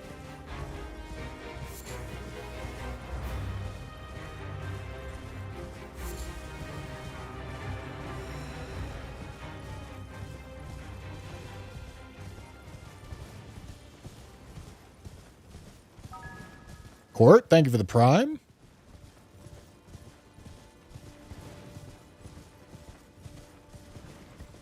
Should I learn this skip? There's a little skip over here, which I'm not actually sure is faster. No, it's got to be faster. I was going to say I'm not sure it's faster if you're not going to pick up the seeds, but it's still got to be faster. I feel like this is something I should know. I'll be honest with you, I don't know exactly how to do it, but what I do know is that you just climb up this wall.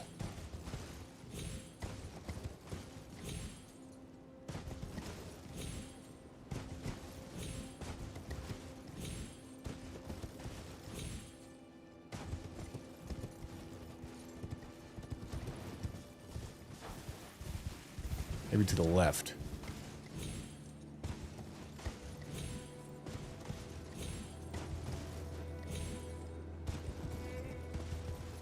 I don't know.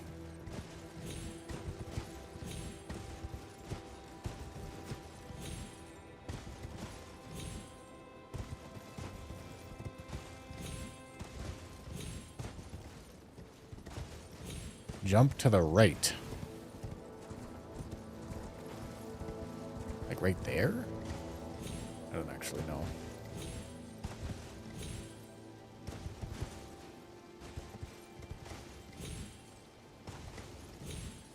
Or like out over the cliff edge.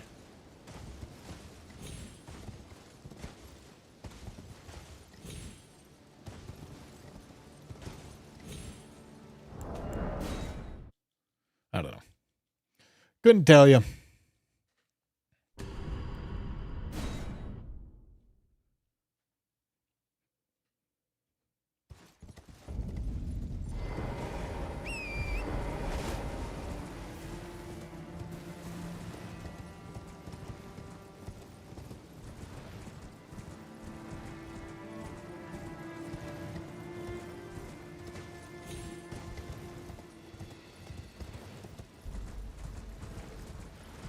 Couldn't tell you, man.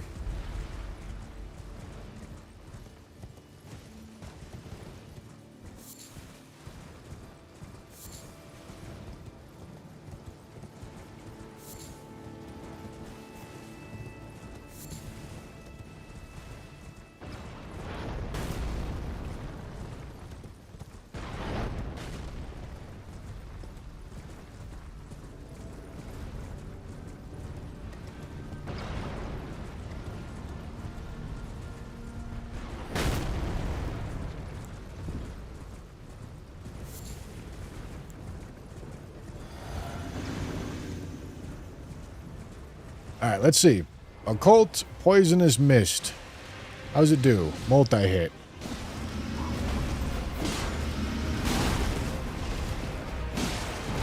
Ow. Alright.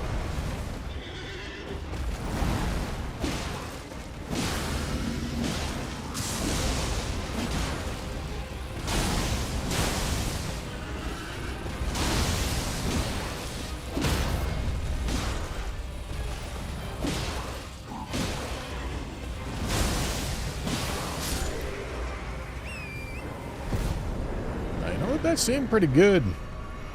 As soon as I stopped trying to fucking... As soon as I started dodging. Yeah, immediate poison proc. The mist just makes status build, like, instantly.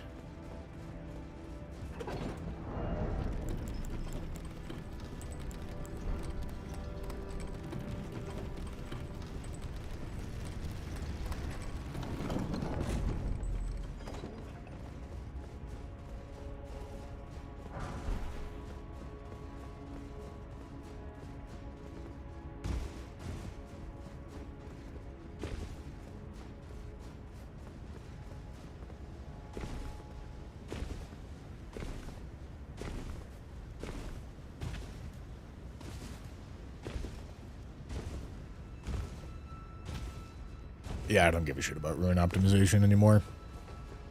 I'll get to max level when I get to max level. It's fine.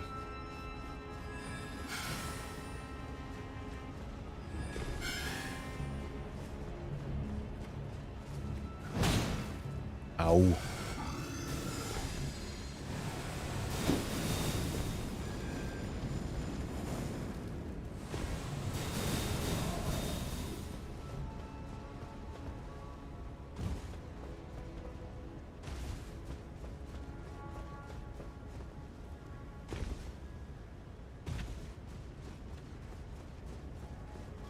Best thing now has to be not visiting Renala so much. No, I still visit Renala very often.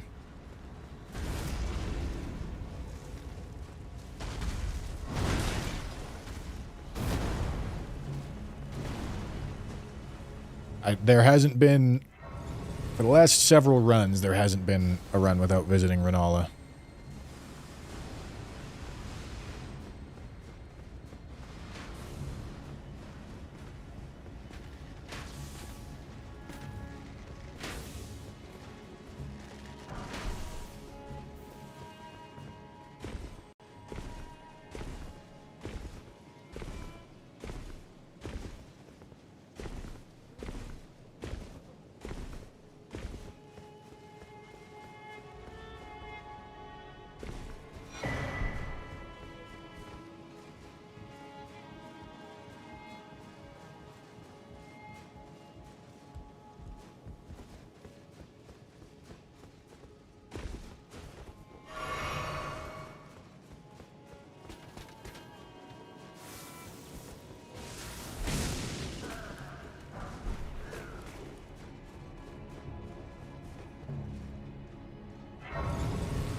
Using double of it will build more bleed or not?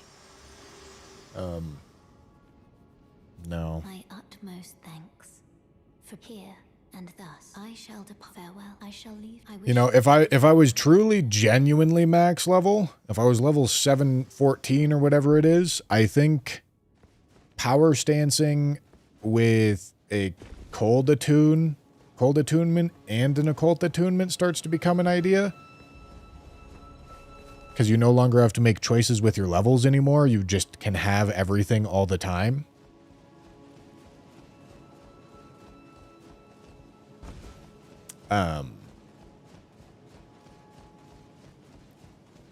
But even then, that would be get the frostbite on them, then use the weapon, you know.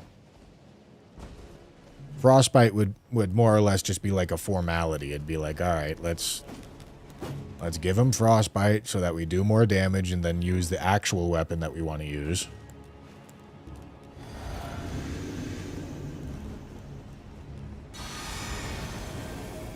Alright, so this is obviously a boss where we won't be getting the benefits of status effects.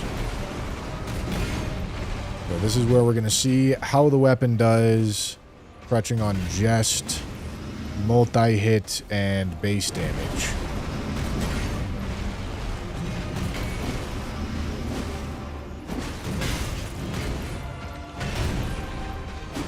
And of course, switching out the exaltations for, like, Ritual Sword could make sense here, but it's also not necessary.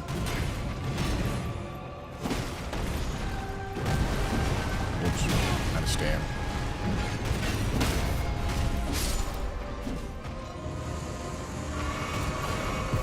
Yeah, I mean, way worse, but not terrible. Like, I'd rather do that than have a fucking Great Shield here or something, you know?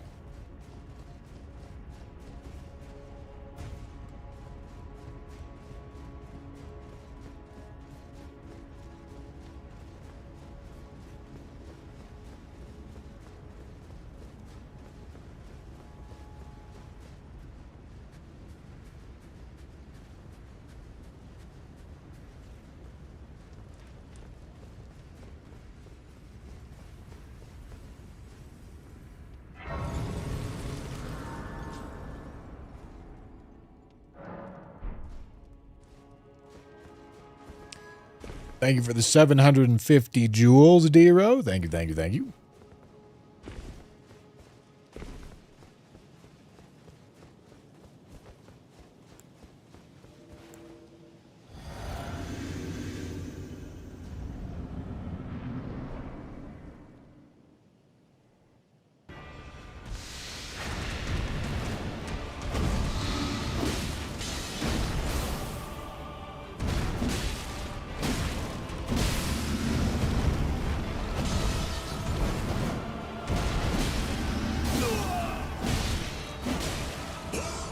both the poison and the bleed exaltations active at the same time. Unfortunately, his phase transition is going to tank a lot of our active buff time. I'm dead. I got a little too ballsy with it.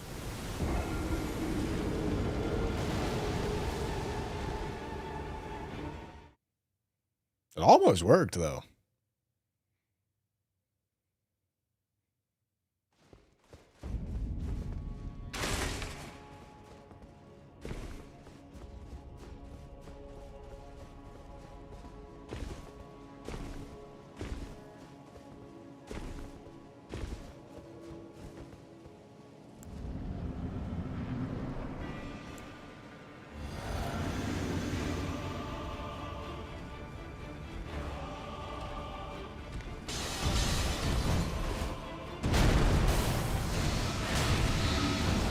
Instant poison, man.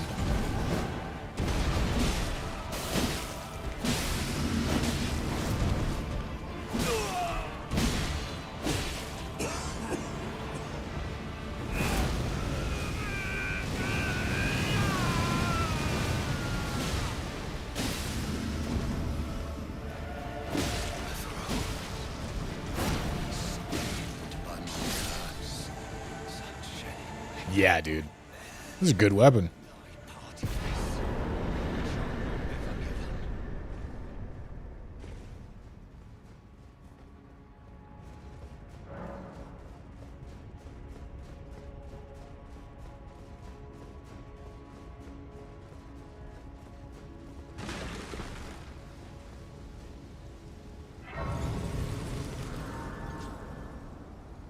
Occult attunement frying, brother. I tell you what. I tell you what. Hello, allow me. You are unable prevented the thorn. A husk, the only way and become my purpose. So I'd like to the flame then and guide.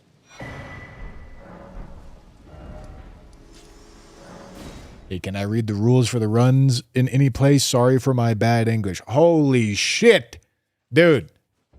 Dude, chat, pay attention. All you fucking English speakers that refuse to fucking read the title, man. Pay attention to this guy. He doesn't even fucking speak our language natively, gentlemen. Gentlemen. Be more like this guy, huh? Be more like this guy.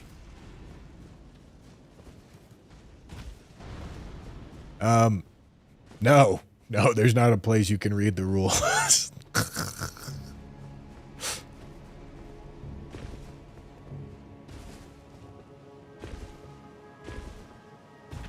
Well, I guess you can type exclamation point all weapons. That'll probably explain it to you.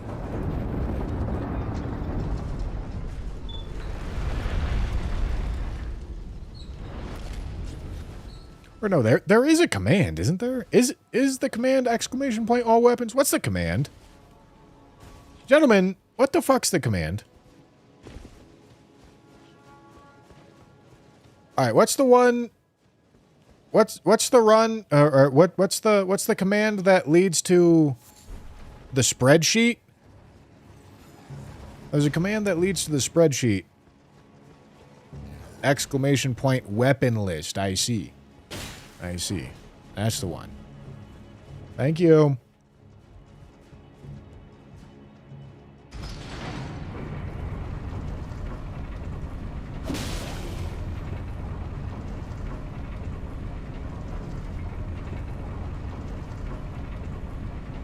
Maybe start putting both in title, maybe if want, perchance. Fine.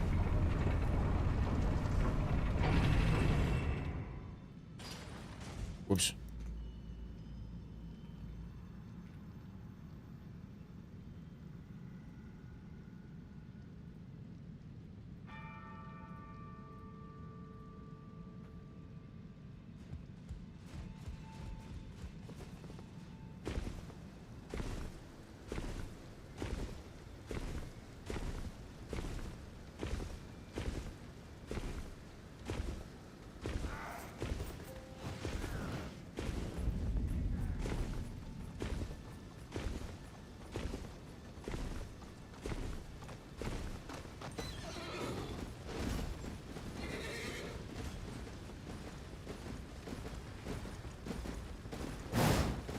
Nice try, stupid. Stupid, little idiot. Stupid. What you doing, stupid?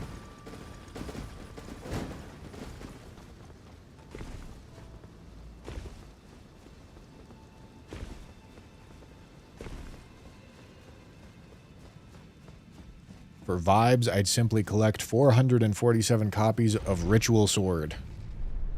Demi-human queens hate to see jam coming, I tell you what. Bad day to be a demi-human queen.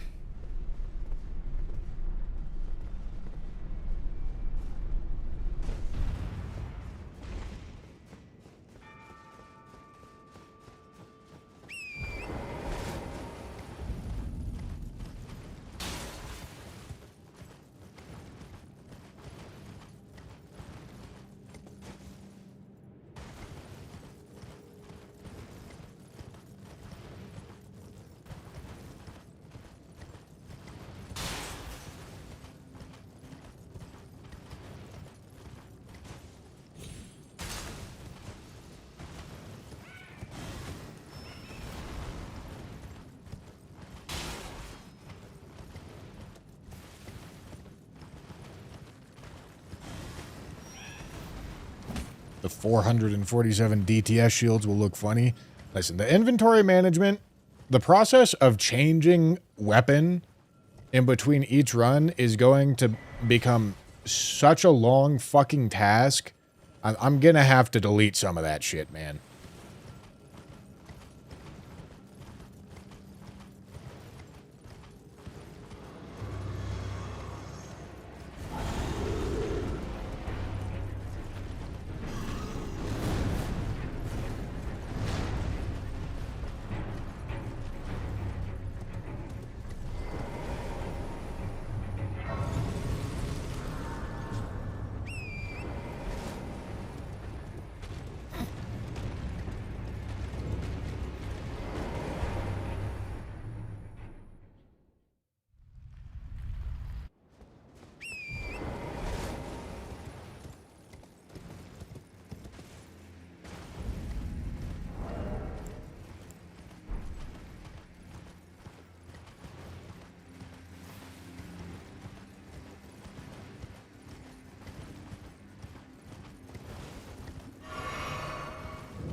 All right.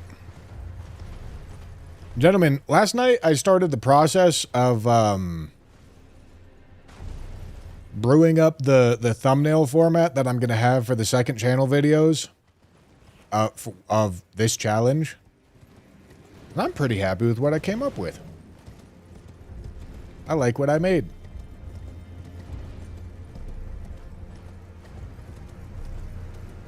I've only made 2 so far, but I'm happy with how they look.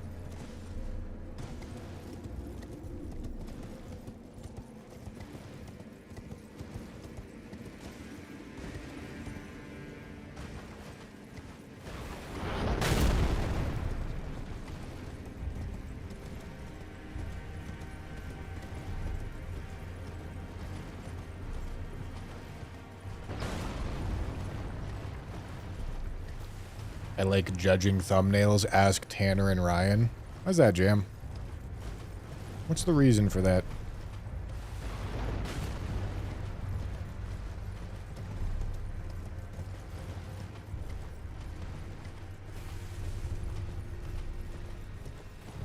I like telling people stuff looks bad. Well, I'd only disappoint you if I showed you my thumbnails then, Jam. Hate to say it.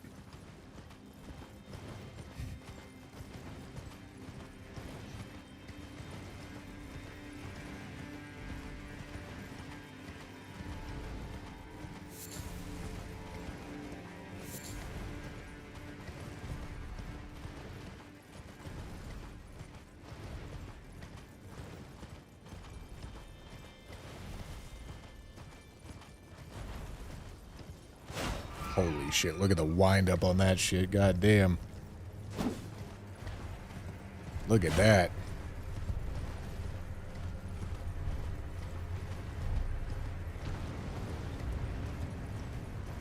Computer! Prolapse his anus. Computer.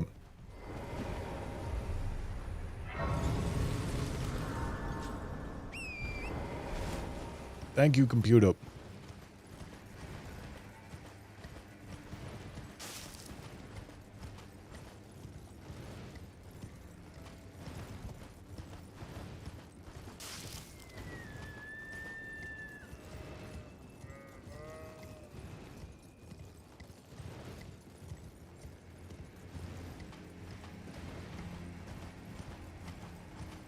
Computer, make this guy shit his pants. Computer. Alright, gentlemen, I just had a thought occur to me.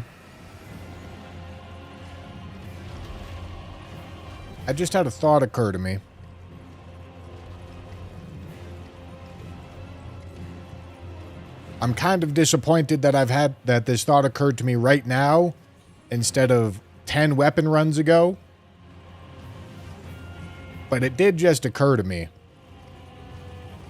Maybe for these weapon runs, I should, at the start of every new game cycle, give myself a list of graces so that I don't have to do all the big running sections of the game. And then, if I do that, I can also do more bosses. I feel like that might be a good idea.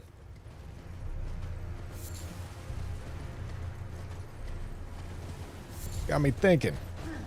It's got me thinking and considering, I tell you what. But also, it makes me sad that I haven't done it for the first 10 weapons.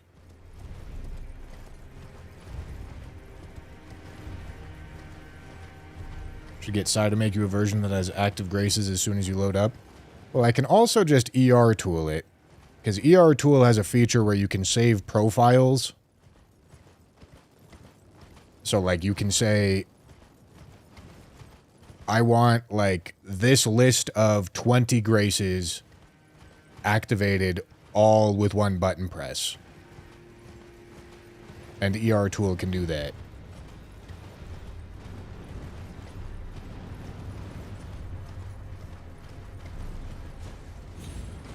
Gino did that for his series of chat requested no-hit runs, and it saved a bunch of time.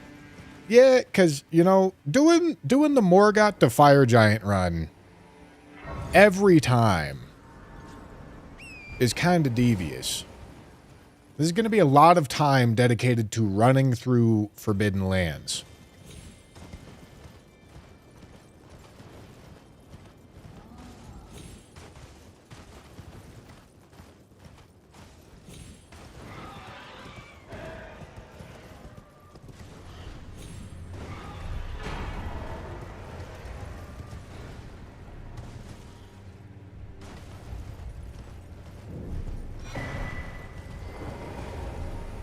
I use a speed up tool.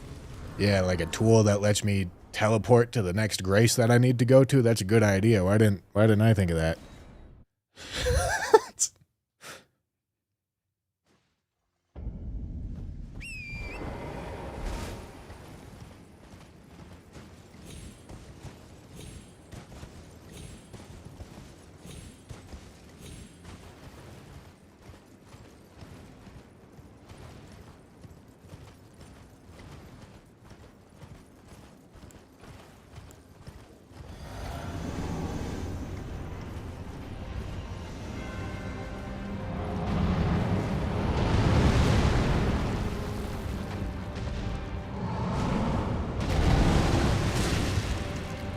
Alright, let's see how this does on Fire Giant. I actually kind of expect this to rip.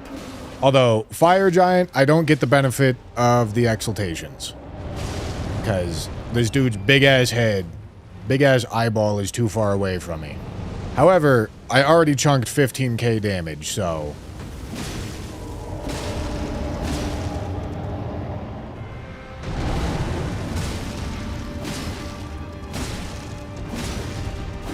Seems pretty good to me.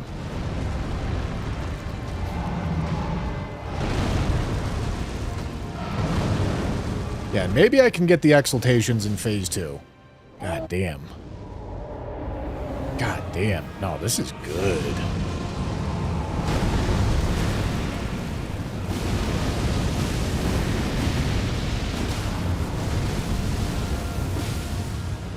Okay, that was a bleed, and I didn't get the bleed exaltation. Wow, man. Wow. This is good.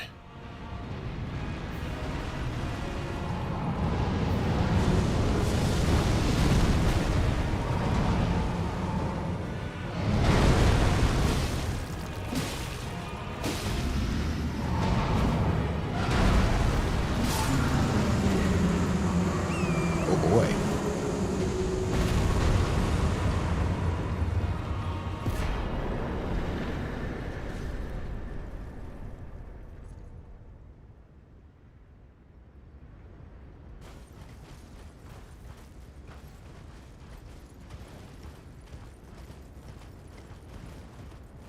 Bleed build still ridiculous in 2026. Calling this a bleed build is genuinely insulting.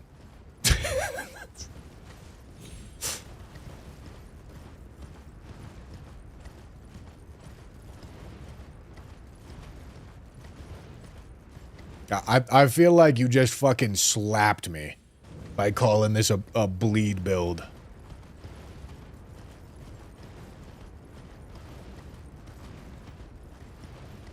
Thank you for the 10 jewels, Vassilos.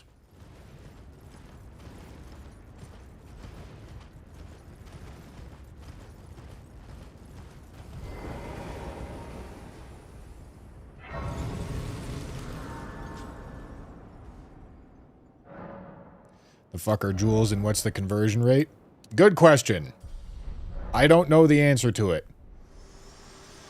But YouTube apparently gave everybody, or at least some people, 1,000 jewels to launch the new. It's a bits equivalent feature, a Twitch bits equivalent feature.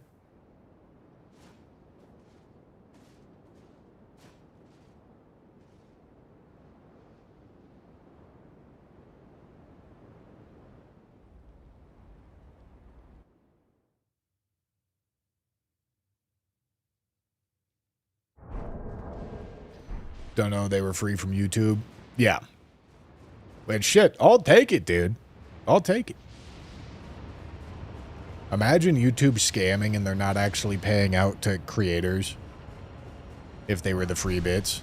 I don't actually know. I'm literally entirely speculating here. I don't know what they're worth, and they're probably maybe localized in price anyway. I'm not sure.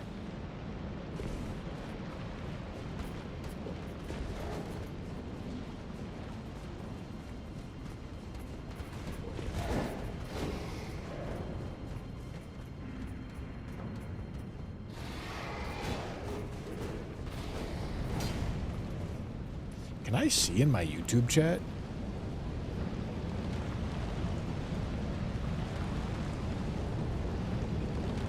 I don't see how to.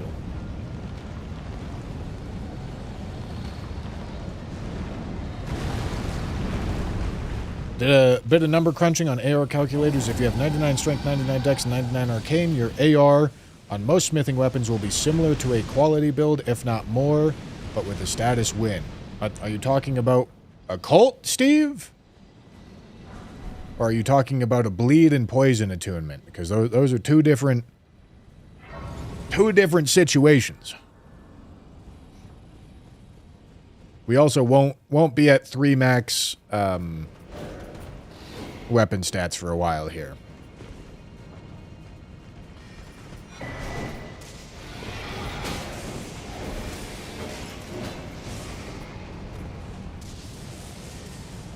Because I do imagine at literally max weapon stats, a couple things start switching up.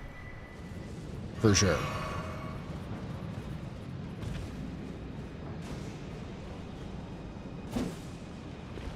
1 joule equals 2.8 cents. Wait, really?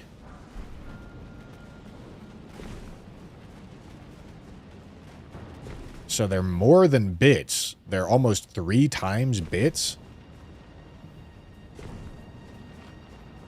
So 100 joules is like $3? That's crazy. Canadian conversion. Oh, so it was $3 Canadian for 100 joules?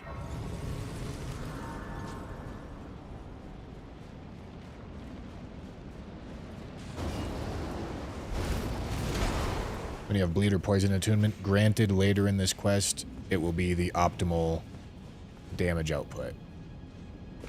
I mean, we'll, like, obviously I'm going to do the number crunching at every point. Because,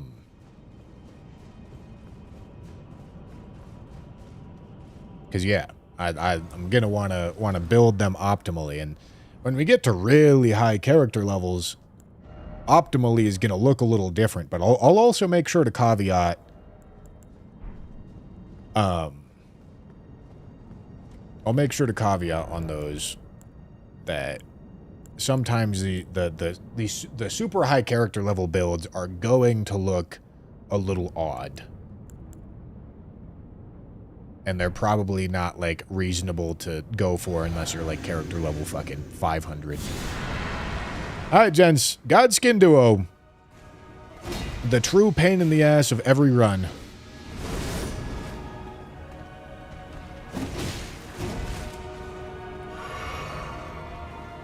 Let's make it a 1v1, man. Please.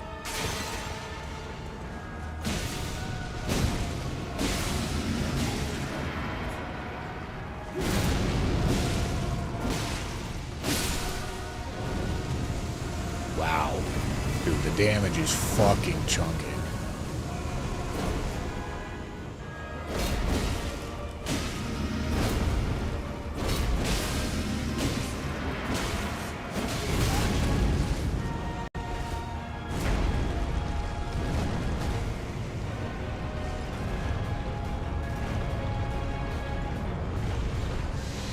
Get hit.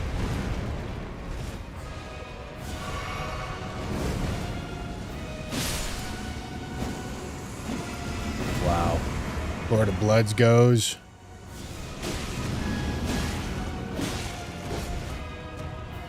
Come on, let's get the poison. Poison goes.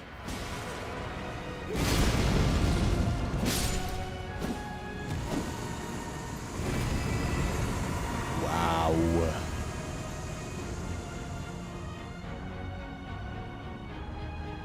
Yeah, listen, dude, seeing this compared to our last run. Whew.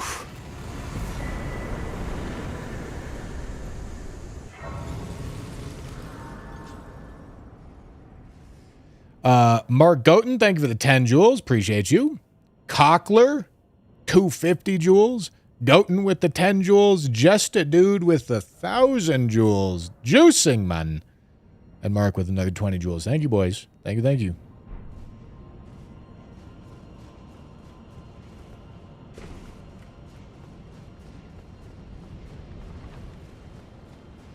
I will do more convergence, yeah. YouTube's taking their cut out of the 50 joules.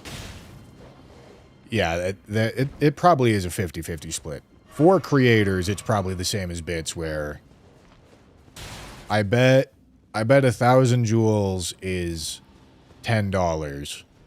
100 joules is $1 going to me. Probably.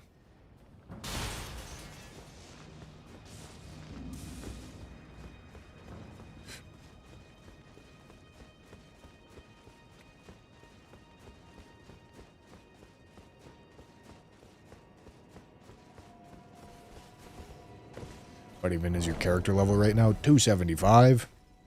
We're definitely not at triple max damage stat character level right now. And we won't be for many playthroughs to come. Unless I start doing I honestly might start doing all Membies. For real. If I queue in with graces intended to skip running sections,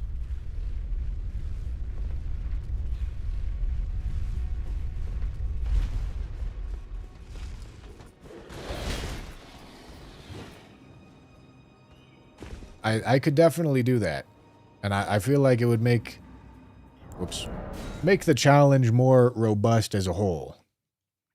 Hold on. Jamokimon. Thank you for the 10 jewels. All Membies is like the stretch goal, I think. Because doing 26 Membies would still take some time for sure. Whoopsie. How do you see how many jewels you have to give and how do you give them? Couldn't tell you. Honestly don't know. Did my brain just short circuit? Well, I didn't want to call the dude on YouTube Jam because then you would think I'm talking to you.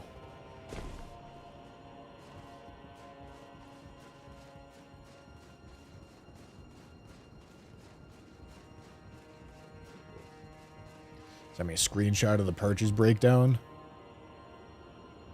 Jam can buy 50 jewels for 139 Canadian, 300 for 7 Canadian, 700 for 14 Canadian, and then top end 20,000 for 349 Canadian. So they range from 28 cents per jewel to 18 cents per jewel.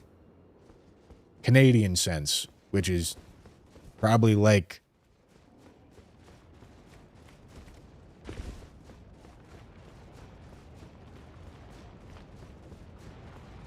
$0.12 to 18 cents, probably 12 cents to 20 cents US. Canadian is worth like 1.3 Canadian is $1 US, I think.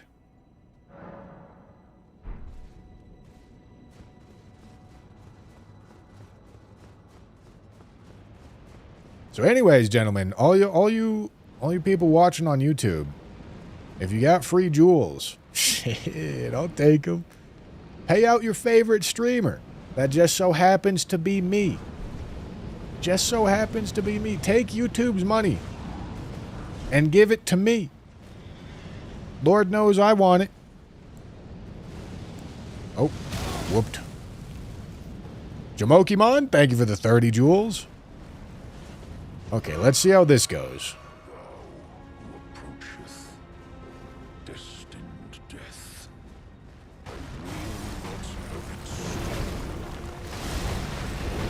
Deserved for begging.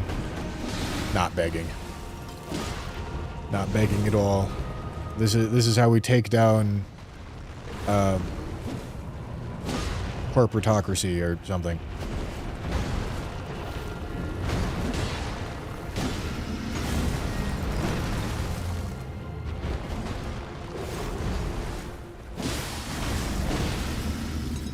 Wow. Fucking chunking, dude. Okay, let's reapply the poison. There goes the damage buff. Oh my goodness. Oh my goodness.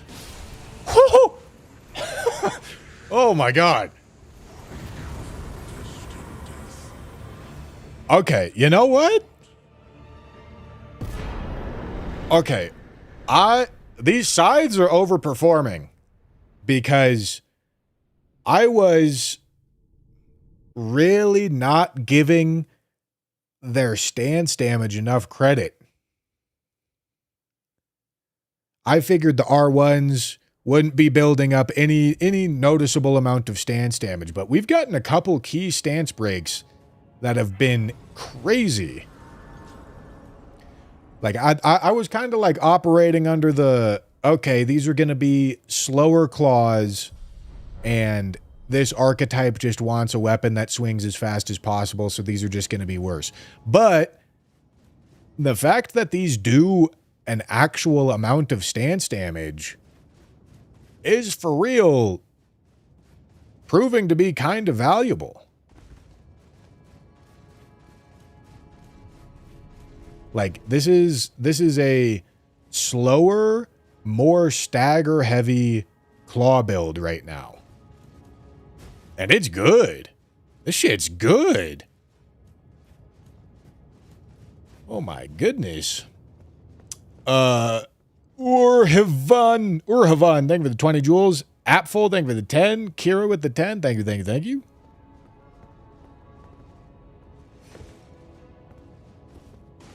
Oh, whoops.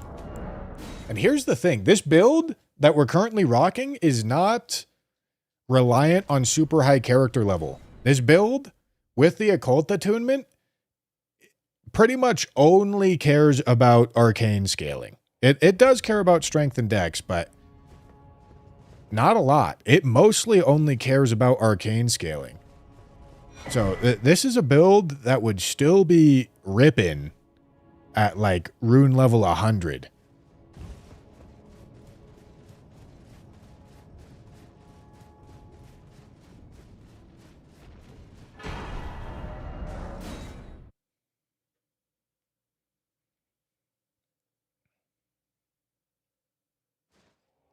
Gentlemen, holy shit, that's a lot of jewels. Clint, Franco, Apfel, Skazi, Apfel, Kira, thank you guys for the jewels. Clint again, thank you, thank you, thank you.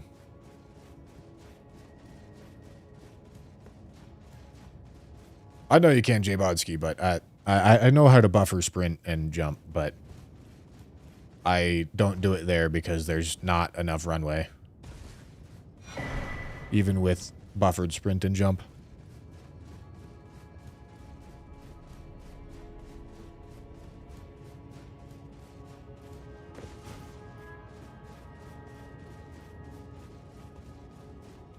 Day by day, thank you for the jewels. Clint again, thank you, thank you. Holy, is this TikTok? I'm sure that's what YouTube's trying to emulate. It's ripping through New Game Plus 7. Got to count for something. Yeah. I mean, shit, dude. Granted, here's the thing about New Game Plus 7 compared to New Game 0. Multi-hit and status are going to appear stronger because this scaling favors multi-hit and status more than it favors charge attack stuff. So the fact that this is a multi-hit status weapon, it's still very good. But the New Game Plus 7 is helping rather than... Well, maybe I shouldn't say helping it, because this would still be better on New Game 0, but it's going to make it compare more favorably to charge attack stuff.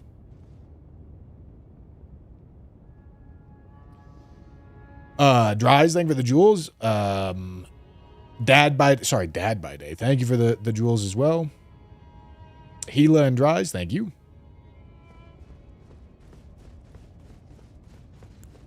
Thank you, thank you, thank you. All right. It seemed like crouch attacks worked pretty good on NPCs the last time, but let's see how this goes.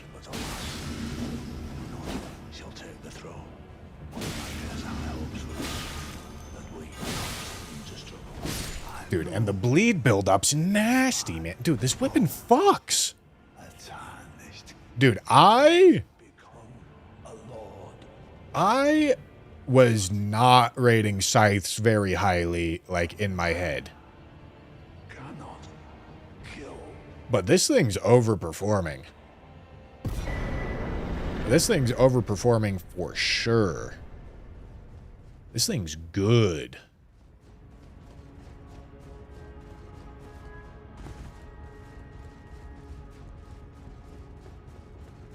Smiley with that 1,000 jewels. Thank you, thank you, thank you. Gila with the 20. Apfel with the 20. Thank you, thank you.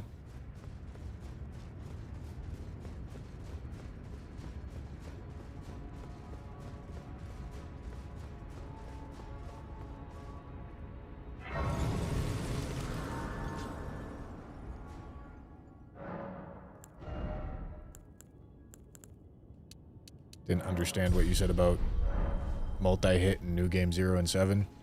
So multi-hit stays equally as effective through the New Game scaling. Multi-hit doesn't get worse as the New Game scaling goes up. Charged attacks do get worse as the New Game scaling go up because stance damage goes down and charged attacks rely heavily on stance damage. So, charge attack builds get worse as New Game scaling goes up. Multi-hit builds don't get worse as New Game scaling goes up. So it makes them compare more favorably at higher New Game cycles. That's what I was saying. Apple, thank you for the 2 and the 6. Thank you, thank you. Dude, it builds so fast.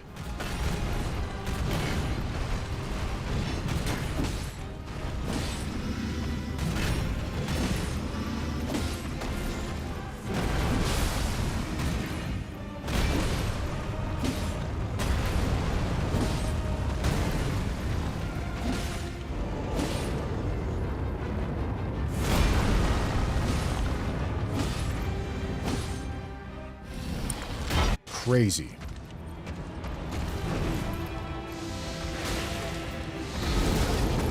There goes the fucking poison, man. Instantaneous.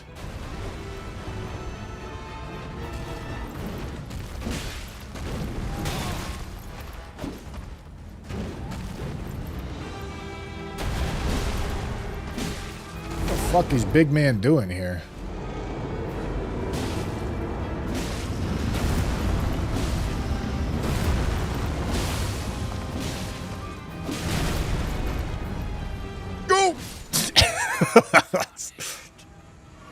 Thy strength befits a crown. Wow. Wow.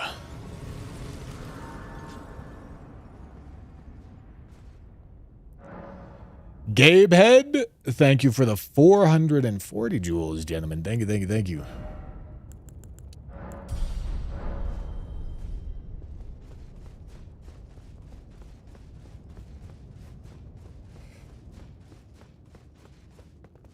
Do you think it would be worth trying Poison Attunement on an inherent bleed weapon with Poison Moth Flight to get faster chunk damage from the poison?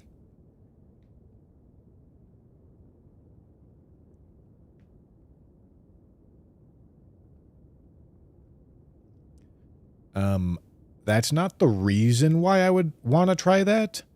I think short answer to the question is no. But I think the reason why you may want to try that is because you see how fast poison builds. It's pretty much instantaneous on a lot of these enemies, which means if you burst it and get rid of the poison with Poison Moth Flight, or Poison Flower Blooms twice probably is better. But if you do that, you do sack Poisonous Mist, which means your buildup is a lot slower in favor of Poison Moth Flight or Poison Flower Blooms twice. But the idea would be to more frequently have more uptime on Poison Hand, Mushroom Crown, and Kindreds, which I could see a rationale for that for sure.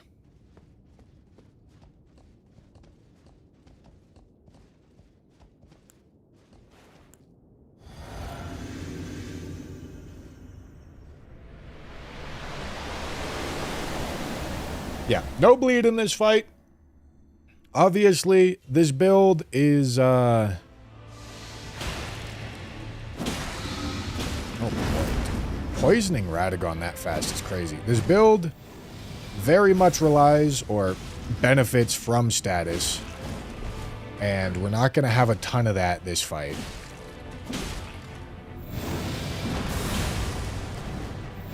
So we'll have to see how it does when you queue up against an unfavorable matchup.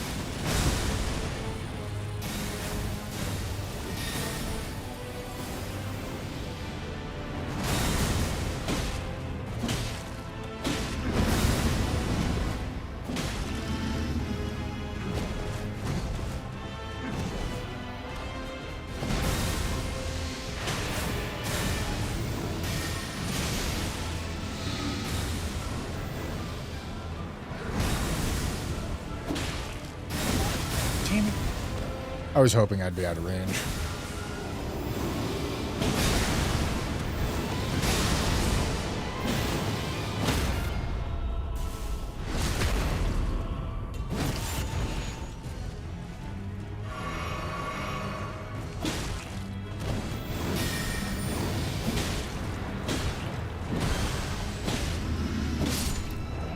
Okay. Ritual Sword's obviously going to do a little bit of something for me here. This can also go here for the benefit of multi-hit. Just so that we have more of an idea of how this looks when we build it for things that are immune to status.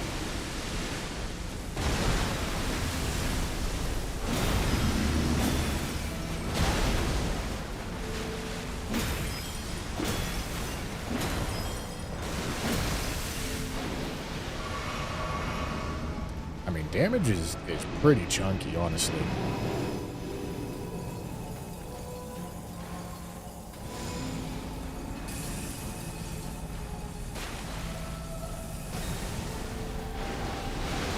Too far.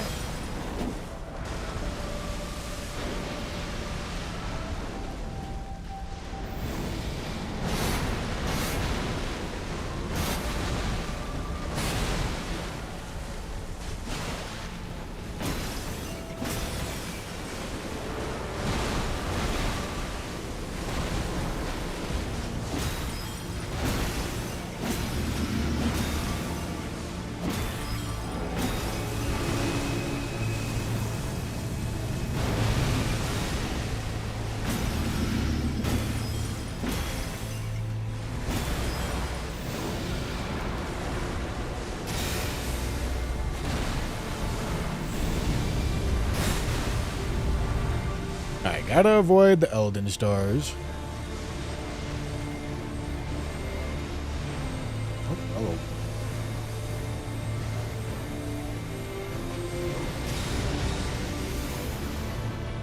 Bro's just walking towards me menacingly.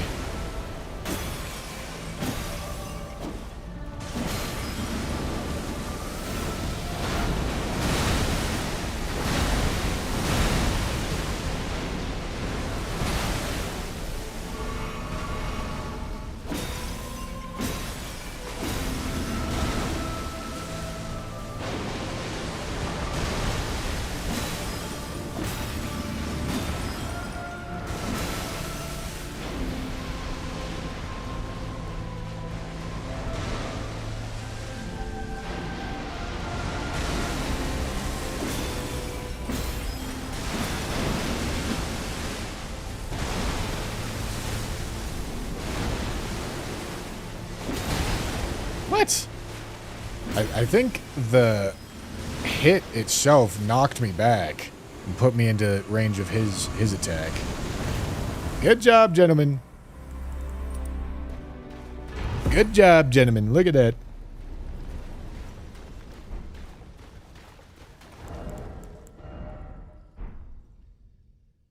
Tasty, tasty. Tasty, tasty.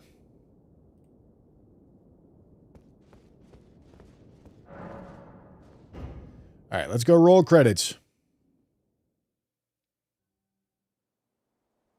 The fallen leave.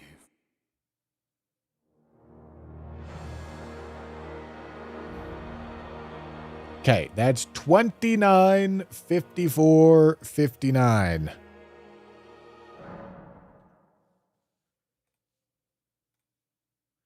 Let's see. 29, 54, 59.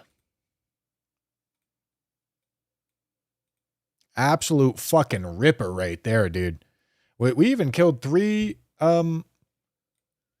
deaths, dude. Oh my goodness. We even killed 3 shard bearers. Like, it's not like I was trying to fucking speed run this one. That one's just an absolute fucking ripper.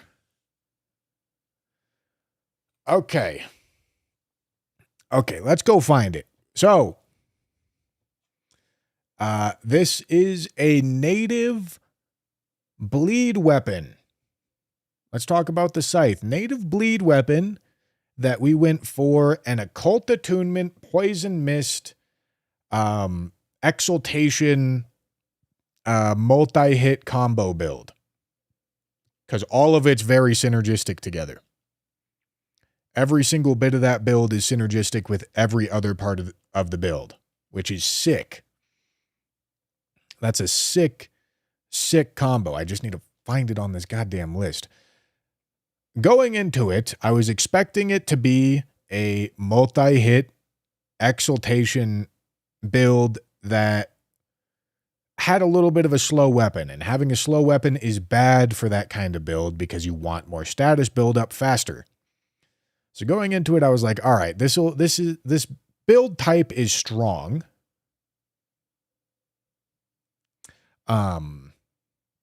However, this won't be the optimal weapon for it. But as we saw on the run, it started doing pretty well.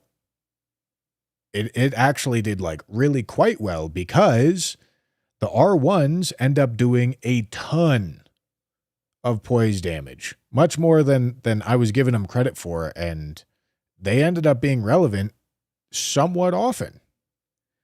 All right, gentlemen, I need help. I need help finding it. Can you help me find it? Is this it? Is this it right there? Thank you. I think that's it. All right. So, with all that said, it overperformed my expectations. It overperformed my expectations. So, originally, like my thoughts were originally like probably B tier. Let's see how it goes. So would I want to use this over Visage Shield? Oh yeah, for sure. Would I want to use this over a Great Hammer, over Great Mace? I think probably. Man. I mean, this thing fucking ripped. Do I want to place it as the best weapon we've done so far above Rotten Great Axe? Let me think about that one.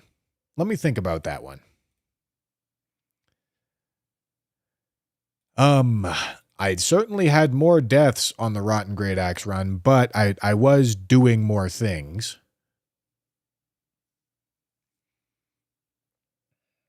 The crouch attack spam is quite good on Rotten Great Axe.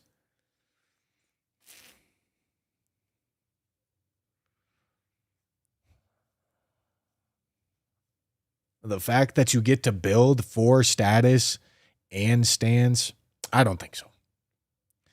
I think Scythe goes in between these two. That's what I think. Because this bullies tiny things. It has stronger matchups against bosses that are immune to status. I'd much rather be running this on Elden Beast than Scythe on Elden Beast, but it still has the upside of being able to build into the exaltation because of the inbuilt rot buildup. It does it slower, of course, but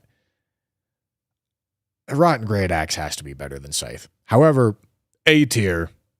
This thing's really fucking good. This thing impressed the hell out of me.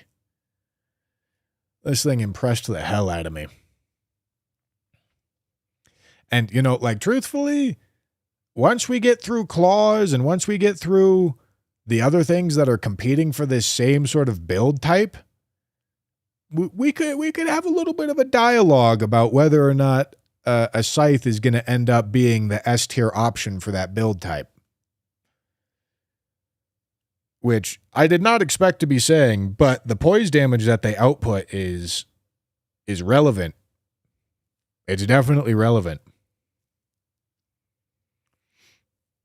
But that's my opinion. That's my opinion on it. A tier. Scythe goes A tier. It was fucking banging, dude. Absolutely fucking banging. Okay, let me go check rune level. Right quick.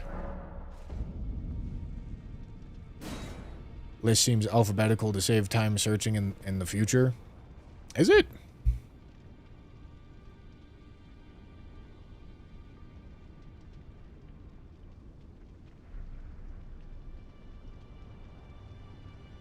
Oh, this is Axe of Godfrey.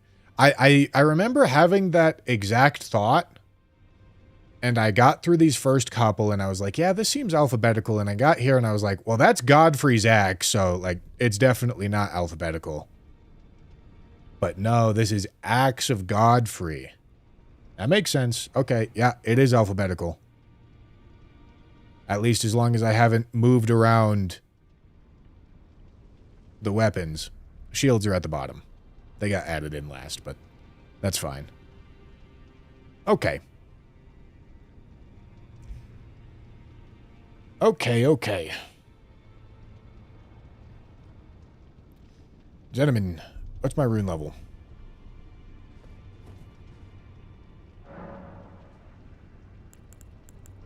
What's my rune level?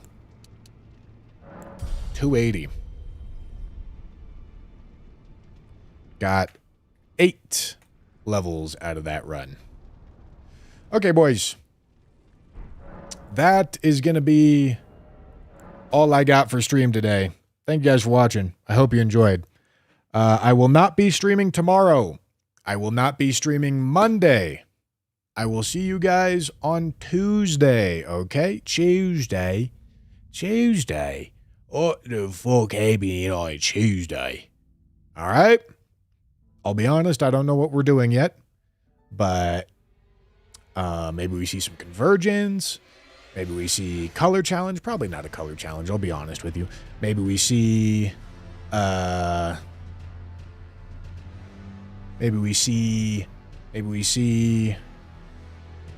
on, Wrath, you just asked if I want to go disc golfing. Fuck yeah, I do. Convergence, Frenchie, all weapons, gotta do some Major League Balatro practice at some point. I tell you what. When's my first match? Hold on. I do have a match scheduled. Let me go find my my match. So I can tell you. I forget when it is.